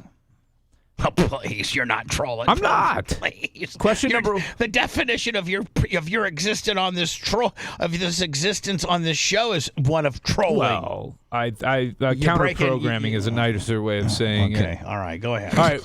Question number 1, Bubba. What was your favorite family tradition growing up as a child? What was the one thing that your family did that was like a core memory for you? You could always count on it. It was going to be something that you loved. It doesn't have to be based around a holiday, although it could be. But what was your favorite family tradition growing up as a child? my favorite family tradition actually was Thanksgiving, because my grandma Madge had this special German based dressing, family hand down generation to generation family recipe, and it involved taking a food. At that time, food processors were not electric like the Ninja. You had to hand crank them, and so our family's Thanksgiving dressing concoction consists of having to hand grind green apples, peanuts, and some other ingredients that gets put in it. And my grandma always let me be the cranker. Like, I got to be the guy that turned when I got old enough. Like, you see, I wanted to crank, when I was like 4 or 5, and my dad would be like, no, because I didn't really have the dexterity and or skills to be efficient on and Grandma Madge needed it done. Like, she didn't screw around and wasn't really patient. So as I got to be like 7 or 8, then I graduated up into being the cranker, getting to, crank the... I've seen you cranking it in the bathroom, Right, and now and you get to crank it in the kitchen. And so so you always had to make it the night before, because it had to sit in the oven for however long. And so it's green apples, peanuts. There's got to be more to it than that. There's chicken broth. There's the gizzard and the neck bone and whatever of the turkey. There's a ton of croutons. There's, like I said, chicken broth. There's peanuts, green apples, onions. Tara makes it now. She has the original recipe. Celery. Yes, celery. I think there might be a YouTube video on our YouTube world of me making it with my sister a couple years ago. All right. So Brian, I would say probably Thanksgiving, just because Grandma Madge, like the age of 7, let me be the cranker, and I got to be the cranker clear up until I think our family finally bought an electric food processor, like one that chops it all up, So, but yeah, I would say Thanksgiving. Just for, 1, we were all together. 2, it was great homemade food. Like, my family never, like, scalloped potatoes and green bean casserole and all that. None of it was all made from scratch, and it still is. Janie Cakes and my sister, they continue the tradition. Have you ever made a dish for Thanksgiving, family Thanksgiving? Like, you actually made something? Well, I helped make 2 years ago. I helped make the dressing. Oh, okay. So yeah, I did a lot. You were Kara's cranker? I was. I mean, I got to pour the chicken broth, and then you got to put rubber gloves on and kind of knead it all in. You got to put rubber gloves and knead all of it in. The dressing is like, I've never had another dressing that even comes close. Yeah, even comes close to. There you go. Spray Can we it get out. some for the studio for next week? Get Tara to not next week. Whip some up. Maybe for Thanksgiving. Why do we have to wait till Thanksgiving? Yeah, let's you know do it for the next week. You know what we should do, Lummy? You know what we should do? Cooking with Clem? No. Oh. Is that I should see if I can get my sister to do a Thanksgiving dinner for everybody here on the show. Of all of my family's recipes. Let's do it like now. No. Why do we have to wait until November? Well, we could do. I mean, it would take a while to plan, but we could do it like in a month. All right. Where we all clear our calendars and we do it like on a. Tara would have to come over on a Friday and help me cook it all, and then we serve it like on Saturday. We could do it poolside. Yeah. But anyway, so this is kind of my sister. Yeah, you're gonna open. So you can see the ingredients here, Brian. I guess you can see the ingredients there. Here we go. Really doing a good job. Why don't you explain what you're doing? I thought you guys were still cutting on me. That's part of the process. But Okay, well, Come on, Martha. I'm first I was Kim, now I'm Martha. Stewart. Okay, well, I'm peeling this apple, and I think my mom may have didn't think I had this good of a skill set. And what kind of apples are those, Martha? These are Granny Smith. They're calling me Martha Stewart and Kim Kardashian. Like, all they do is just we might want to bring this video back, because this is actually quite funny, I think. You got me, Dion? Mm-hmm. It's very much long form. And then you just go like this. Yeah. Be careful, you'll cut yourself. I will not. Like your mom talking to you like you're 4. Goddamn peeler from Target. Who cares where you got your peeler at? I'm gonna cut my finger off. I swear to God. I think he is. This is tough work. My kitchen was, and I'd been through some hell. Think about Mama's Rosemont committee. One of these bags in here. So hey, continuing on here. Oh, God, help us. Oh, okay. So now I know where the boiling point is. Okay. Now I know where the boiling point is. Okay, Dion, you thought it was funny. Dion thinks everything. Handful of that and just sort of, not quite that much. Sprinkle. See, Brian, it kind of shows you our recipe here. Here, hold on. Now, see, this used to be right here, Brian. This used to be had to be done by hand. Peanuts, Let me go and hit this, okay? onions. You gotta say onion. Onion. Yeah, I gotta keep the dildo part in there.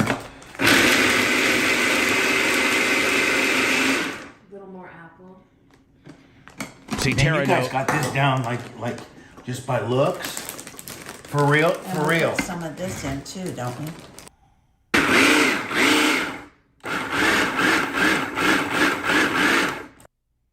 And then you got to take that, Brian, that mash that you make, you got to put that and infuse it into the dry breadcrumb celery deal, and then you got to put the mash in there. Yeah. Awesome. More of this stuff? Yes, please. You mash that in there, That's tough. and then you got to. Now, only about a third of the bag. And I didn't get any little guys on the side that time either. Okay, so there's. All right, so Brian, there is. So proud of me. We might want to remarket that. That might be something pretty funny actually. It did 6,000 views 2 years ago. So whatever. Yeah, maybe we'll bring it back closer to Thanksgiving. Maybe we'll bring it back. Cooking, Yeah. and Gary can slice it and dice it, make it far more funnier, and make some shorts and what have you. So there you go, Brian. In a very long-winded way, one of my most favorite times as a family is making or having made the Thanksgiving dinner. All right. Next question. Which would go right along the lines of my heaviness. You would think that a food-related event would probably be my favorite. Most you didn't hear me say which when our family went hiking and or bicycling or anything like that. All right, so on this one, don't get all uppity or anything, but I've shared mine. But what do you consider your best or peak sexual experience in your entire life? Oh, Brian. Come on now, Brian. What? It's 3-question Thursday. I don't know that I can get into that. Why not? I've gotten into mine on here. Hairdresser and stripper in Vegas. Come on. What was yours? What was your peak? I can't get into that. You can't get into it? No, just out of respect to Erica. No, it's not disrespectful to talk about things that you did in your past. It just isn't. I'm sorry. No. It's just not disrespectful. You shouldn't say a story that you've already said, like the Coast Guard in the middle of the Gulf, or Madeira Beach, or No, there's but clearly the one that he's talking about, he can't share. Yeah. But why can't you share it? You're just embarrassed? No, I'm not embarrassed. I mean, it really is an unbelievable. Well, then situation. spill the beans. But It's 3-question Thursday. Contractually, I do have a marriage disagreement. I do have an MDA, a marriage what's those called? An NDA, non-disclosure No, agreement? I have marriage dissolution agreement. Oh, yeah. I do have one of those. So I probably can't get into it. Well, you don't need to name the people. I do have one. You don't need to. Here's the thing. You don't need to name who was involved. You can just say what happened. You don't have to name the players. All right. So let me just say this. Because you've had a long life. A long, full life. And so let me just say this. I can say this. And it's with this particular scenario has happened multiple times with various people. Yeah, with different people that I was seeing. So this is not an isolated event. Gotcha. And we're not naming names. We're not naming names.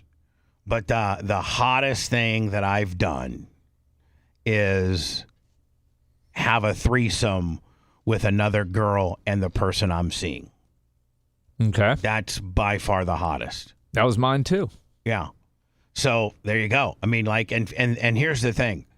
I'm so lucky and being able to have done that, because I don't think the average guy running around ever really gets that potential in his life. What do you think the percentage is of guys that have had threesomes with involving two other women? Yeah, and here's the thing. One of the two girls is something that I'm in a relationship with. Oh. So I have had it the other way when I've had two straight, like not two chicks I'm not seeing, but the hottest ones were when I was involved in a very serious relationship with one of them, and then they bring in one of their friends or somebody that we know or whatever.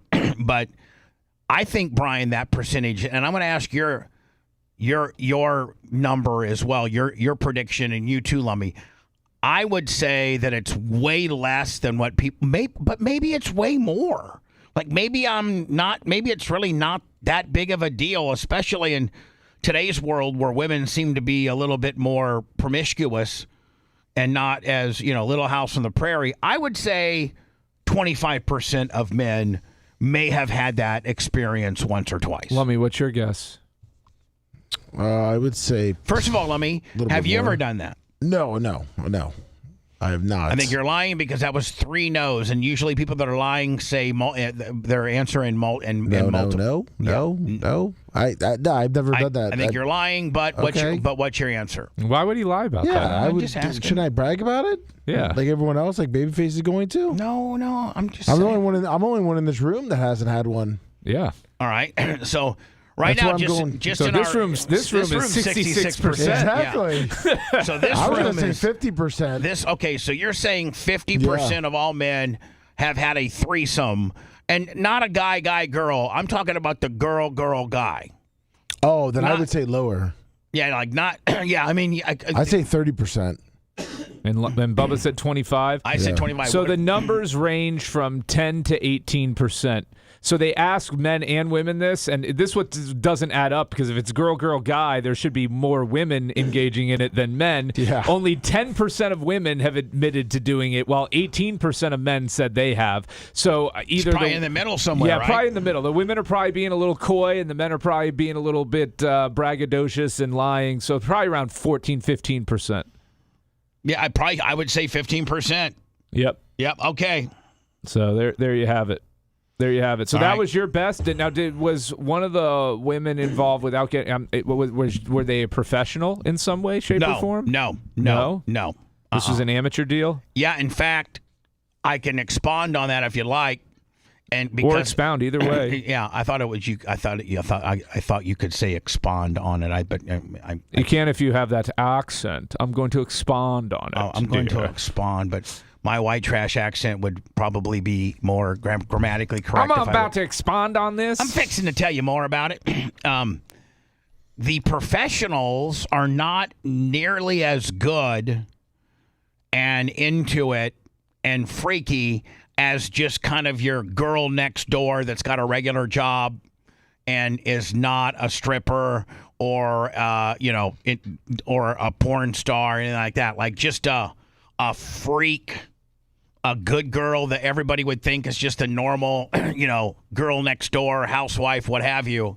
Those are the ones that are the most freakiest. Absolutely. Yeah. Not the stripper. They're saying nurses and hairdressers are the two freakiest freaks. Hairdressers are freaky. Absolutely. Nurses and hairdressers. Yeah. Are the biggest freaks out there. All right. So my final question before words. Good questions, by the way. Final question.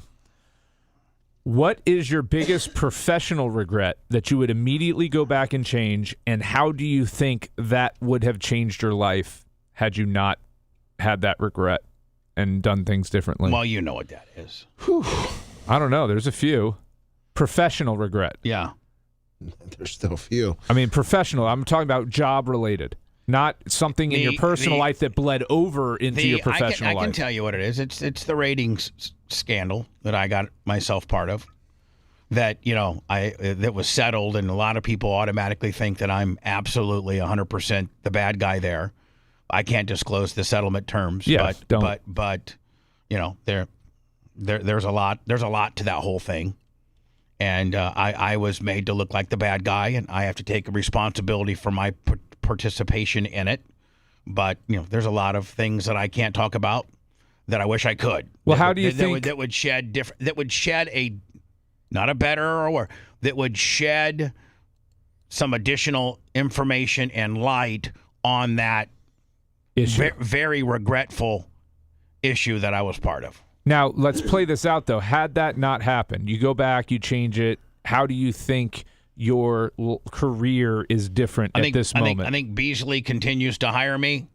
I think they roll us out, and we're heard in we're at this point 10 to 12 major Beasley markets.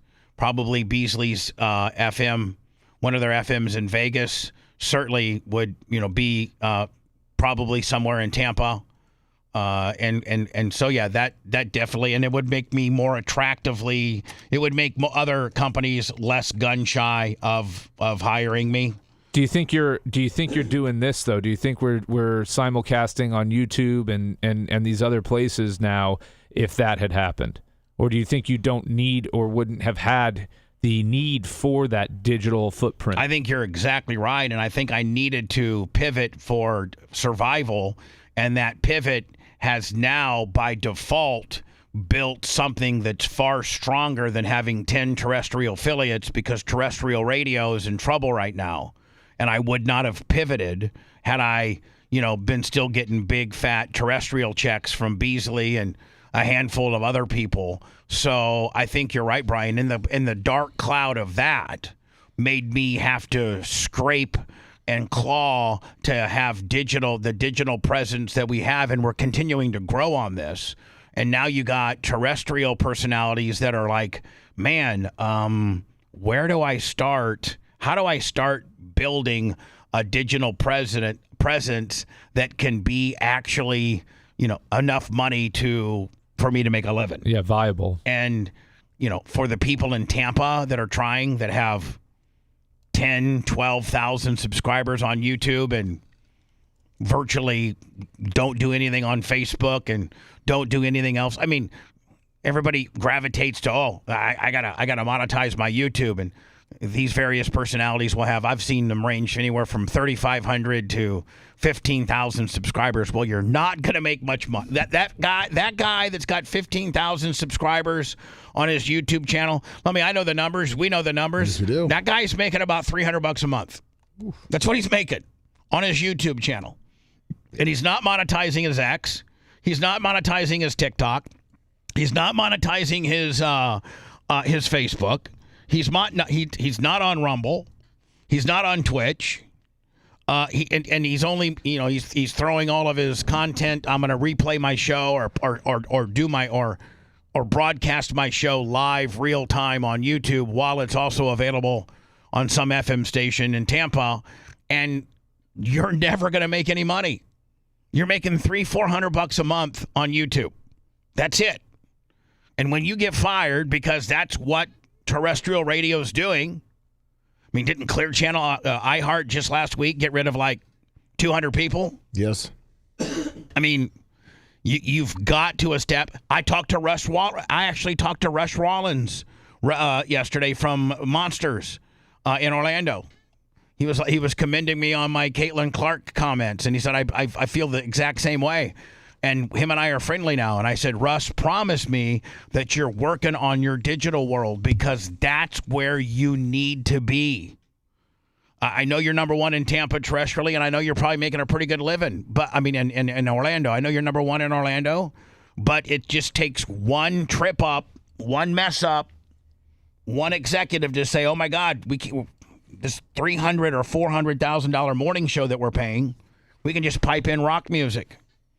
I mean, every one of you guys right now that have all somewhat, are jealous of me, the MJs, the Caltas, all these guys, you guys are dead in the water with not having established anything that can make any kind of money with regards to you being, and here's the other thing, you don't own your content.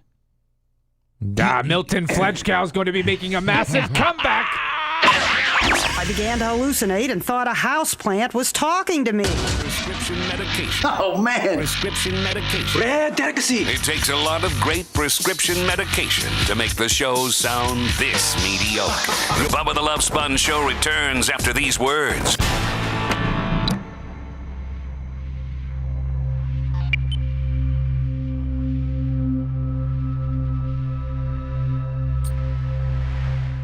Motherfucker's got his wife and his kid on his show. That's weird because she wasn't a media personality at all. Oh, yeah. That's the reason. That's right. Remember? She wasn't a public figure. No, you didn't have her on her show 4 times a week. No. Now she's a co-host. Yeah. Yeah. It's a natural progression. Next big thing.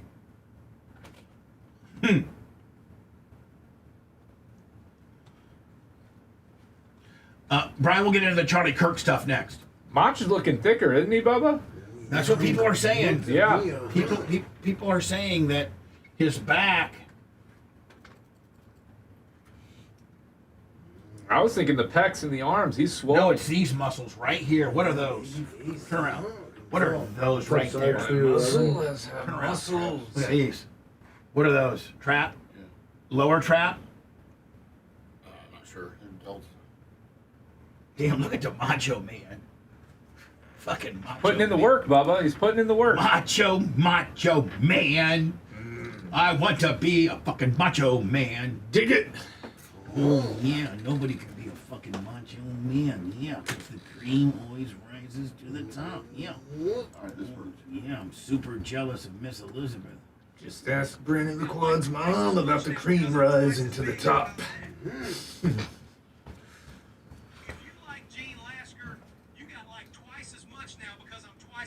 All right, Gene has got to burn a timeout on the AI.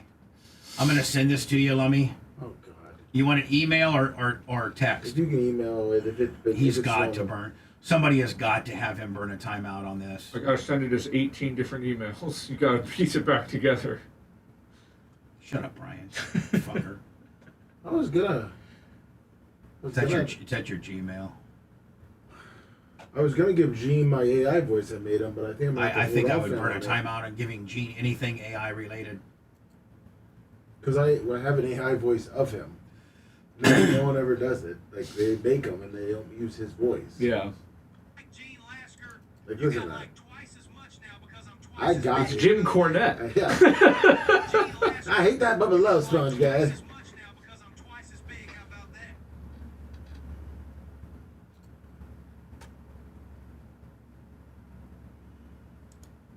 Gene, you got to burn a timeout on this shit. I don't know who's making it for you. I hope it's not your wife.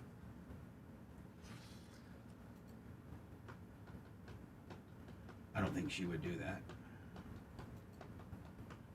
Hey, Brian, did you know that when they fly Air Force One, that they have to go into the city that he's flying into, or whoever the president is, a week before and secure their own fuel and then guard it and test it because they have to refuel with fuel that they know has not been tampered with?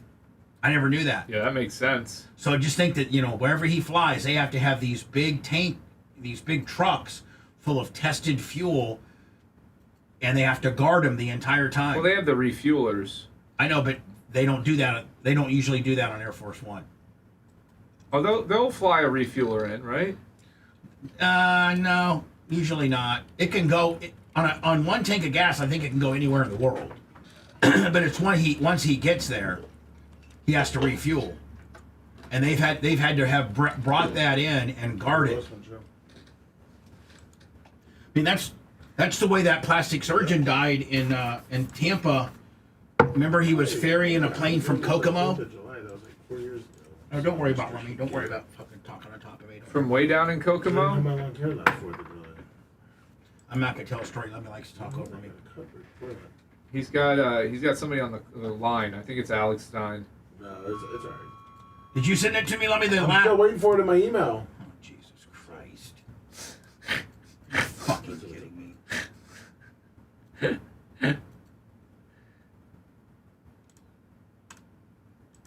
Yeah. Way down in Kokomo.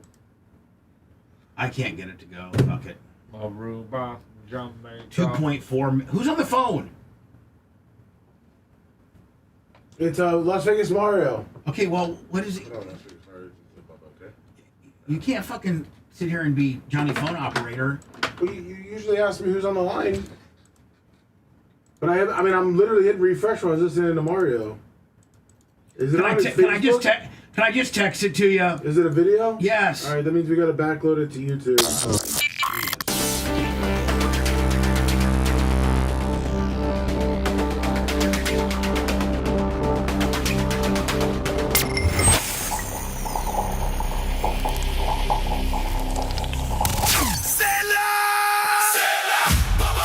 Do you own a commercial property in the Bay Area? And is it in need of some landscape maintenance? Contact Average Joe today. With over 15 years of experience, Average Joe is one of the Bay Area's leading full-service commercial landscape contractors, offering irrigation repair and installation, as well as 3D landscape design and installation. Check them out on the web at averagejoetampa.com or email Joe directly at joe@averagejoetampa.com and let them put together a service plan for your needs. Tell them Bubba Army sent you.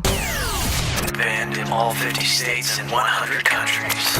We're back to the Bubba the Love Sponge Show.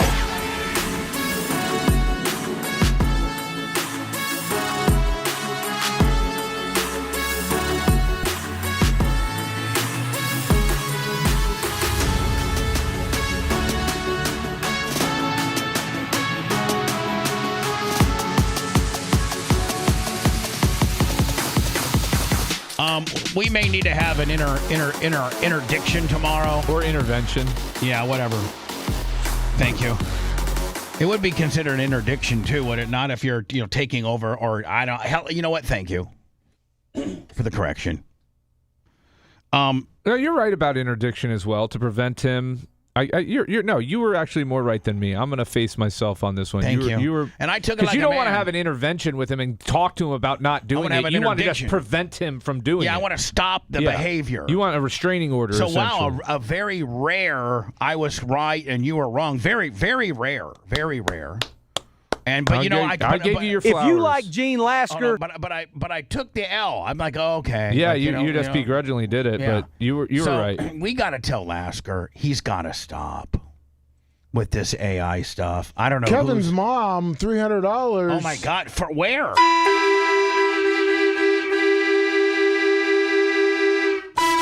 BubbaArmyTips.com. Oh my God! Great, thank you. BubbaArmyTips.com. Yet another way. So I don't know. I hope to God this isn't Sarah that's building this for him. I don't think it is. I don't know who's building it for him. I don't think Lasker can build this sort of stuff. But anyway, Gene posts 23 minutes ago. From 331 pounds to near 245, I'm taking a break on the fasting and protein-only diet to a normal 2,500 calories a day and to begin to work out for a while. And then Gene posts a picture of him taking possession of his brand new F-450 at Brandon Ford and his svelte 245 that he says he is. And then he posts this. if you like Gene Lasker, you got like twice as much now because I'm twice as big. How about that? If you like Gene Lasker, you got like twice as much. Which is completely opposite of what the information he's trying to disseminate. Meaning, like he's saying, I'm down from 330. Now, the only way this video would make sense is if Gene gained. He went from 245 and you liked them then, and now he's 331 and you got way more of Gene to like. That's the only way this video would make sense. So it's like he's so stupid that he doesn't even know the AI that he's posted. Well, I could say the only other possible explanation I could give is he's saying that's like a before and after shot. I think so if you liked me before when I used to be skinny, I'm fat now, and then now he's saying he's not fat anymore. If you like Gene Lasker, you got like twice as much now because I'm twice as big. How about that? See, I don't know. Maybe that's why. Maybe that's the before and after. Like the other thing is, that's not even close to your voice. And why is he stealing Ronnie the limo driver's facial hair? And why don't you just record yourself saying whatever you want to say? Like, stop with the AI because it makes you look stupid. This is not you in any way, shape, or form. I mean, it does look like him physically at one point. I mean, I guess. Yeah, I mean, the face and the goatee and everything were on point at one point, and that belly. Whew, that belly when he was his biggest. I don't now. Let me. I can't. If you like Gene Lasker, you got like twice as much now because I'm twice. If you like Gene Lasker, you got like twice as much now because I'm twice as big. How about that? If you like, yeah, so that's what it must be. And so here's the thing: he doesn't even have that type. If you like Gene Lasker, you got like twice. Like he's clean shaven now. Yeah. Like he's clean shaven. He's a lot thinner. Like, so I don't know what this video means. If you like Gene Lasker, you got like twice as much now because I'm twice as big. How about that? If you like Gene Lasker, right, that's enough of that. Stupid. I mean, just straight Come on, stupid. Gene. Come on, Gene. Be better. Mm-hmm. Yeah, Mario. What's going on? Hey, yeah, I just wanted to ask a question.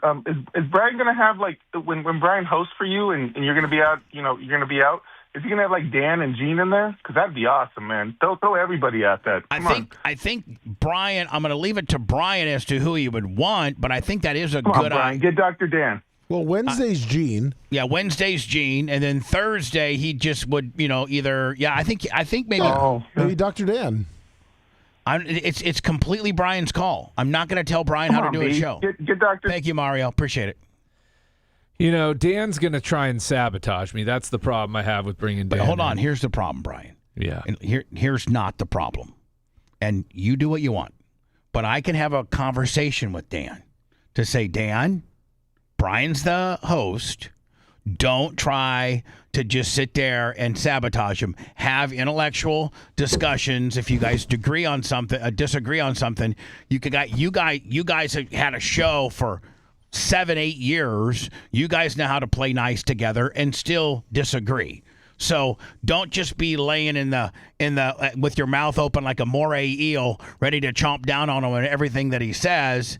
If he says something that's you agree with, dance with him.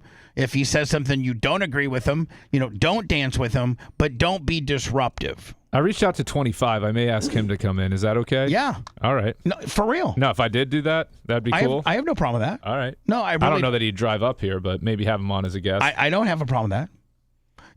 I would like to have a general idea as to who you're going to have. I'm not going to bring on people that are your sworn enemies. Yeah. No. But what I'm saying is, like, you probably didn't expect me to say yes on 25. That was probably one of the few that I don't think you'd have a problem with. Yeah. I mean, if he was willing to. Sure. And you also have Dan in your hopper. I may reach out to all the old people, Rick Jaminski and Frank, and see how they're all doing. I don't know about Rick Jaminski or Frank. Fathead. I don't know about that either. Caveman. Caveman, I don't know if was never really a personality per se. Miller. No, of course not. No, not Miller. Yeah. It's a warm line special. Donkey head. Can you learn how to talk on your microphone, please? I had to answer the warm line. Sorry, there's someone on the warm line who wants to speak to you. Why don't you tell me who that someone is? I don't like surprises. Gene Lasker. Let me just ask you a question. Who's doing these AI for you? I don't know. It's a fan sending them to me. I just thought it was funny as hell. You didn't have to play it. I just made it send it to me and you so you can laugh about it. It's pretty funny. I was fat. I was really fat, man. You got to be proud of me being skinnier. But it's not you. It's not even close to you. It's not your voice. It's not your voice. It's not the mustache that you're wearing. It's nothing. I know. I'm not the same right now. I shaved that off, but I did have that mustache, remember? But you've never but you've never had that voice ever. No, of course not. But I'm not a. By the way, just for those scoring, individual. By the way, for those scoring at home, Gene will never buckle his. He sits and drives hours at a time with it dinging. He will not. Seriously? Yes. Like he won't even just buckle it behind him? Nope. Now, and it dings. It He goes drove off at a me. certain time. He It's drove off. me to Drew Park to pick up my truck when Terry from Terry's Automotive worked on it, and from here clear till basically George Steinbrenner Field, Brian, which from we took 275 to MLK. It dinged the entire. I'm like, Gene, are you going to do something about that? No. Sarah calls. He talks to her on the speaker. Hold on, it's dinging the entire time. It's like that smoke detector battery beeping. Ding, ding. And like it goes away after like 5 minutes or something. Gene, that's insane, dude. It doesn't bother you? Gene, take. No, sir. It don't bother me. Ford ain't gonna tell me what to do, Bubba. If I want to die, I'm gonna die. Gene, I'm just telling you. Well, listen, I'm in a F-450 off the road. You ain't dying me in my truck. Okay, Brian. There's semis that say otherwise. Jane, we don't care. Yeah, well, I don't get myself in that. Brian, stop. Just stop, Brian. You're arguing with somebody with a third-grade education. Stop, Brian. Gene. There you go, Brian. But I got on a chat earlier, Brian, and I told everybody to give you thumbs up, so you can tell that I'm not the guy that's going to ever sabotage. Oh, you're the best, Gene. I have no problem. He has no problem with you. No problem. Zero. I love that you're such a badass. Great show. That you don't care that your car is beeping at you for 45 minutes. It would drive me absolutely insane. Gene, I've known you, Gene. That tone doesn't bother me. Gene, yes, sir. Gene, you're truly one of my most special friends. We've been through hell and back. I love you. I love your family. I'm just telling you, as your kind of buddy that will tell you that sort of thing looks stupid. Like you're better. You're way better than that. Like you're a bigger stop. You're kind of jobbing yourself out with that. Like, you're way bigger of a star than that. Like, don't just take everybody's AI. I don't look at the star syndrome, you know what I'm saying? I don't look at it. I just think it's funny that people use me to make something. That's kind of funny. It is funny when it's good something, but when it sucks, it's not good, bud. Like, that's not funny. That's stupid. Right. We love you, Gene, though. You're the best. But listen, I'm calling in, Brian, to let you know, man. Dan might sabotage you because Dano and you all butt heads because you're both lawyers. And when you're in the same competitive sport and one thinks he's better than the other, I mean, I think you're better than Dan. Well, Dan's definitely a better plastic surgeon.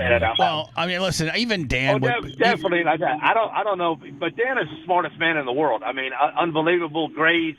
He reads something and he knows it for the rest of his life. That ain't never going to be me. But I'm going to call in and let you know. I'll take your day for you and help you out. I love it. Thank you, Gene. And here's the deal, Gene. And what you don't understand is Brian. I'm sorry. If you take Jay, Steve, Rob Adams, Dan, other Kevin, all of them would probably absolutely rate Brian as a better attorney than Dan, just by pure amount of time of doing and Dan's part-time a lawyer, and he's got kind of a special niche in the fact that he really drills down on the medical mal. That's where he comes into play. Nobody can beat him on that. Yeah, nobody can beat him on that. But, Brian is, definitely a better lawyer. And even Dan would say that. So, there's really not much competition there. But Dan's awesome. And if he wants to do the show Thursday.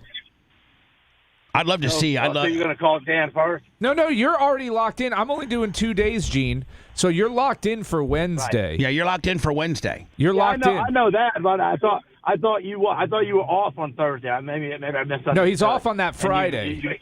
No, Brian's hosting 2 shows, Wednesday and Thursday. I think it's the 26th and 27th of August. The show's going to be completely off with nobody hosting on Friday. So Brian's going to host 2 shows. So you would be Wednesday. Thursday, potentially could be Dan or you and Dan. He's taking Bubba's seat. Yeah. Brian's taking my seat.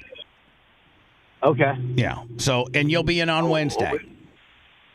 I'm going to play havoc on you, Brian.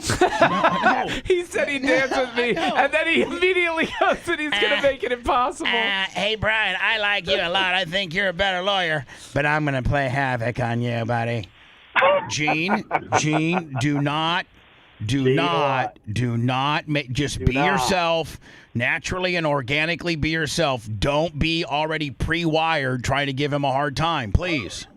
He's going to come in with his face painted again like he used to do when him and Sarah watched the dancing competition or whatever it was. Don't come in with your face painted. Gene, I think I'm going to have a private conversation with you before you do this. Okay, buddy? That'd probably be a good idea for you to do that. Yeah, I actually think, to be honest with you, I need to have a conversation with you and your wife, you and your wife, and maybe Erica. Go out to lunch one day, and we talk about the particular I'll go if you're buying. Yeah. Okay. All right. So listen, Gene. Good talking to you. I'll talk to you soon. Yeah. Yeah. Yeah. And then hangs up. I do love Gene Lasco. He is one of the most amazing people God has ever made in this world. Not only that, man, he had a hard life, man. It's really tough life, and he's got such a good heart. And I know he says some ignorant things and some racial things. He does. He doesn't have a hateful bone in his body. He is. You know what? He's all bark and no bite. He is actually one of the kindest men I know. You know, he raised a completely 100% handicapped child for 14 years. You know, would set his alarm every 2 hours and move her pillow so it didn't have a pool of spit that would cause her to have irritation on the. He's just an amazing man. He really is. We're all the same color when we're covered in powder coat and dust. Yeah. I'll tell you that right now. We're all black. When black guys powder coat white, they're the same as me. And when I powder coat black, I'm the same as them. And so when we do yellow, we are all kind of Asian. Maybe we should all start powder coat together. Judge has agreed to publicly show part of a video interview with Now, Brian, I'm sure you're up on this. This is the Charlie Kirk deal, and the state is trying to get as much of the video as they can as evidence, which, in my opinion, I don't understand how that wouldn't be a no-brainer. Like, why the court would ever. I think they're trying to avoid the public viewing of it. I don't think it's like not allowing the jurors to see it. It's the public getting to see it. Right. So that would be like called in camera, right? Yes. So the people of the defense, the people of the prosecution, and the jurors. Now, do they usually they usually don't let the media be part of that, right? Yeah, no, they would do it outside the presence of the media. Roommate of Tyler Robinson, who is accused of killing political activist really Charlie in camera, though. It would just be, in private, essentially. In camera means it's in the judge's chambers alone. Right. But, so. Kirk at Utah Valley University. That decision came after a lengthy argument this afternoon, which left some of Kirk's family in tears. New specialist Daniel Woodruff is live in Provo to explain. I heard yesterday was not good for Tyler Robinson because all these potentially he wasn't there and these Candace Owens conspiracy theories and all this type of nonsense was pretty much shot right down to zero yesterday with all the surveillance that they have on this guy that the judge is going to allow in. So any type of it wasn't me that was there, I think yesterday was pretty much struck. Well, the issue here is a interview that was conducted over video with the roommate of Tyler Robinson. Robinson, of course, being the focus of this preliminary hearing here in Provo. Robinson's roommate's name is Lance Twiggs, and today prosecutors... And by the way, did you guys see the, and I'm going to play it here before we go to break. By the way, we're at 1,000. Is there any way we could hit 300 in the next 19 minutes? Not a chance. Could we hit 12? Yeah, and 12's, tie Gene? yeah. Love that. Successfully. And by the way, I think they're admitting the screenshot that Tyler Robinson sent his lover, who is his roommate.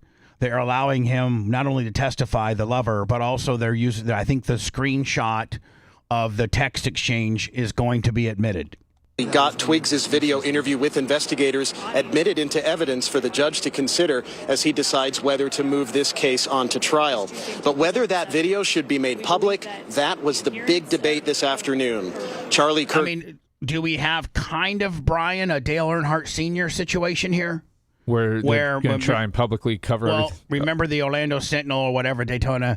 They were like, listen, we want to be able to publish the photos of the wreck and inside the dashboard and everything like that. And the judge was like, nope, I'm going to lock it down because at one time the Earnhardt family was suing Simpson belt manufacturer. So there was a court case and, the newspaper and television stations wanted that discovery because the discovery in itself was, the belt failure. So they had to have the entire compartment photographed, and that was his part of the lawsuit, and the judge kept it in camera and didn't allow it. So I guess the judge here is ruling. I mean, but isn't this, in my opinion, and you can help me out here, isn't this isn't the horse so far out of the barn with everybody that watched this live and all the people that have pontificated on it and reported on it, that I don't know that they would have any footage that we've not collectively all seen? Yeah. I mean, everybody's seen it. Most of it's been out. It was pretty much broadcast live. Right. Kirk's widow, Erica Kirk, was in the courtroom for that, along with Charlie Kirk's parents. Their family attorney even got involved to urge the judge to make the full video public, while defense attorneys argued the opposite. Oh, so it looks like, Brian, the state and Charlie Kirk's family, they want it out. Oh. And the defense... Now, Brian, maybe because they're saying it can taint the jury pool potentially. Oh, so the that would be my guess. The Tyler Robinson people are the people that don't want it out.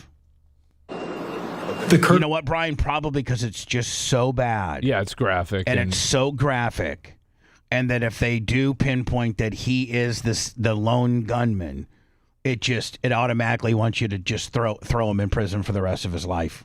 I mean, a lot of times, and Brian, I think maybe you've had some cases where literally all you need is, there's not a lot of moving pieces to your case.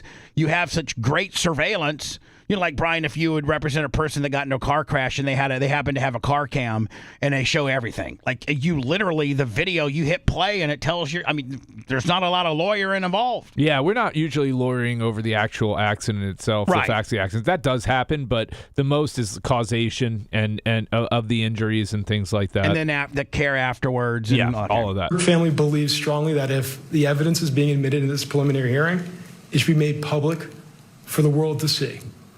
No redactions. To not be transparent here, to not be open, to not let the world see what happened. Great argument, by the way. Will create doubt and distrust in the judicial system. And that's not what anybody wants. This has been the most transparent criminal proceeding I've ever been involved in. And I am sure it will continue to be transparent. But there are some things which the Supreme Court has said the public has to wait for the jury trial in order to hear evidence, because the number one preeminent question... Is this the defense? Yes. And I tend to agree with them on this. This is a preliminary hearing, making sure that they can charge him with aggravated murder and that they can seek the death penalty in the case. And it is not the time to present the case fully. You know, like he said, it's going to, all you can serve to do here is potentially taint the potential juror pool. So at this point, I kind of agree with the defense, because he's not saying this is not going to be this play it all when we have our jury sat and while we're in trial arguing over this particular case. Let's not pre-play it that could potentially taint, you know, when we're trying to seat a jury. And what's interesting about it is the state is pretty much making the same argument in regard to the defense trying to keep out DNA evidence from the preliminary hearing. The state is defense is arguing, hey, this we want to argue the admissibility of this evidence now, and the state's saying no, that's a trial issue. Let's wait till trial. So the state wants to be transparent on the things that are going to inflame potential jurors, right, but they don't want to be transparent on things that might taint potential jurors against them once they're sat. Because even before they're sat, because the DNA evidence is one of the things that the defense is going to be fighting over, the admissibility of that, the collection of that, was it done properly? And they're saying now's not the time for those arguments. Wait until we get up to trial to make those arguments. When we're in battle. Yeah. Is how do we protect Mr. Robinson's right to a fair trial? And I know the state's engaged. Did he make a ruling? We'll see.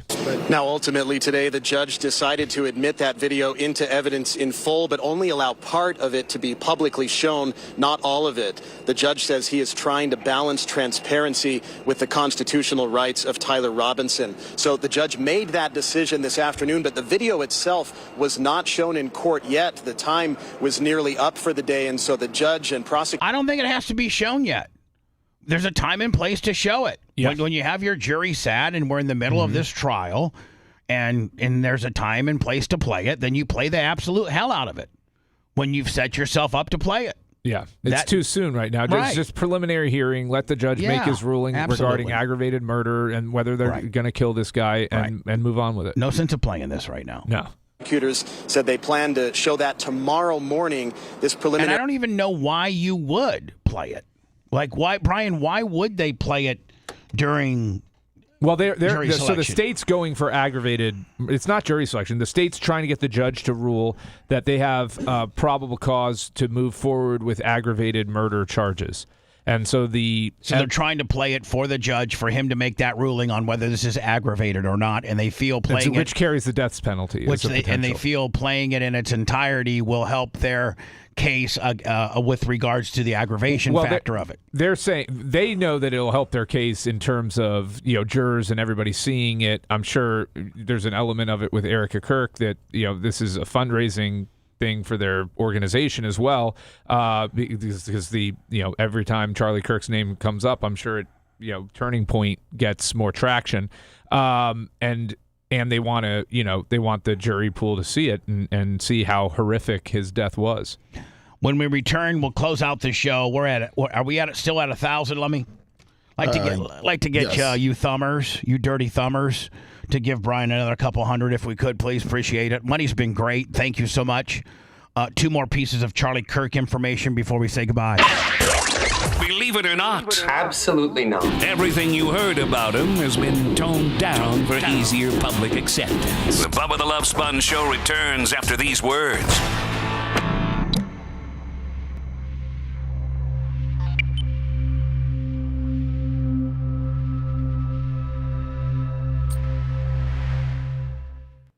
Saying.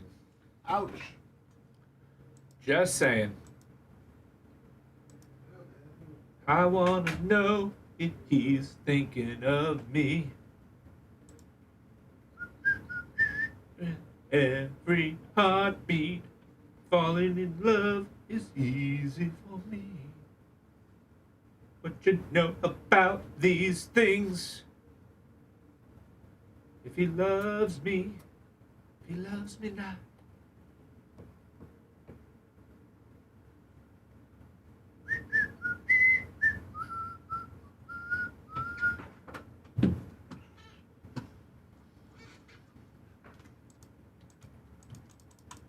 You going to Lummy's birthday party, Bubba? No. No. I don't think I'm going to be able to make it either. Oh, are you fucking kidding me? They just crashed? God damn it! That's okay. We only got like 6 minutes left. We can make it to the end of the show. No, there's something I want to show you. Oh. Crash into me, baby. I come into you in a boy's dream.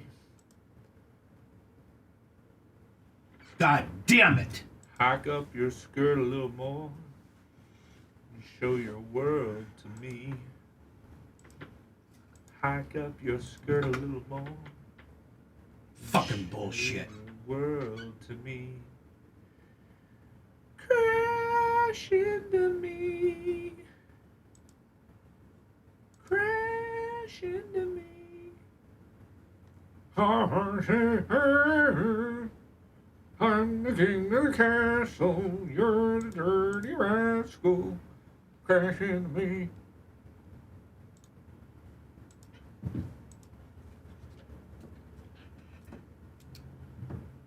Lummy, Macho, nowhere to be found. Got no fucking internet in the whole goddamn building. Mine's still running. My YouTube. Unfucking believable. It's your computer. It's not the internet's, bub. It's specifically you. Mine's actually running super fast now after being slow earlier.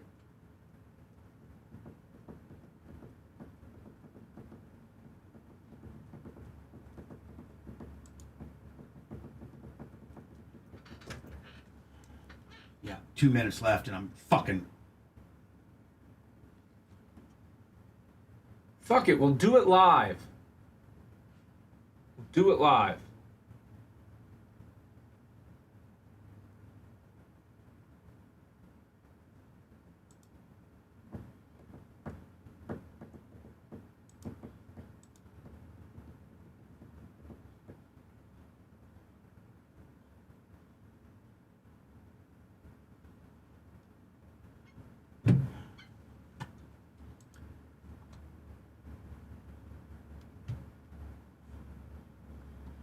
Oh, you're back, baby. Restore the pages. Bow. There you go. That's one page. Whew. You got pages for days.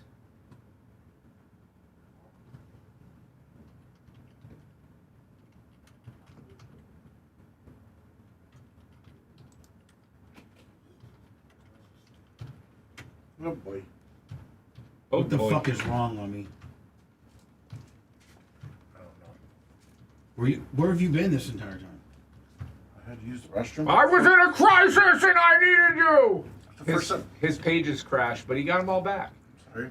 That was actually the first time I've gotten up today. Never again. I was in full crisis. Sitting here just talking with Brian during breaks. It's a really good show. Get those thumb ends up.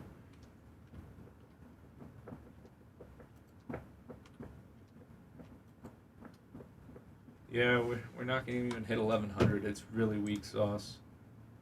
Really pathetic. I never know. Get there. We could get there in the next 3. Oh, we're at 1100.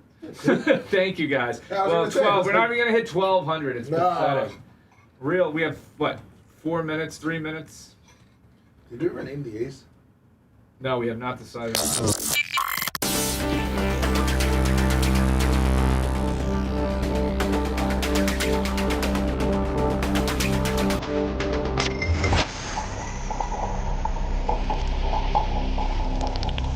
Kick it. 3 questions and 3 answers. It's 3 Question Thursday, hosted by Brian the Babyface Matroni. Brought to you by Hunter Law Group. 888 Ask Gina for a free consultation. Love it or hate it, we are doing this That sounded great, Macho.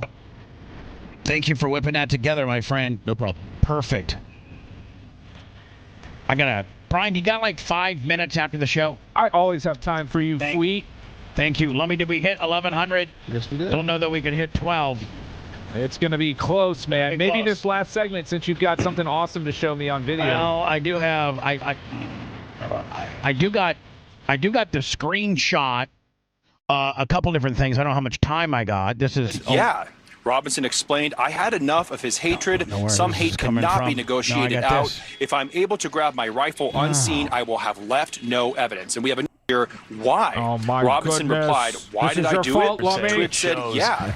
Oh, Robinson explained, my. I had enough of his hatred. Some hate cannot be negotiated out. If I'm able to grab my rifle unseen, why? We're down to 1,000 likes now.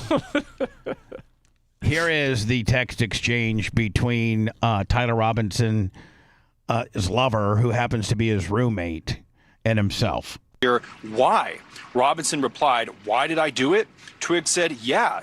Robinson explained, I had enough of his hatred. Some hate cannot be negotiated out. If I'm able to grab my rifle unseen, I will have left no evidence. And we have a Like, Brian, this can't be good. It's a weird conversation to have, though, via text. Well, I'm just saying, sure you're saying you have no evidence, and then you're literally putting this evidence out there. Well, Like, this obviously this would bode well for the state. Yeah, it's great evidence for the state. I just don't understand why you would text this. That's how kids are these days. Yeah, everything's got to be texted. Yeah. Here is... That's Tyler Robinson. All right, where does he go from there?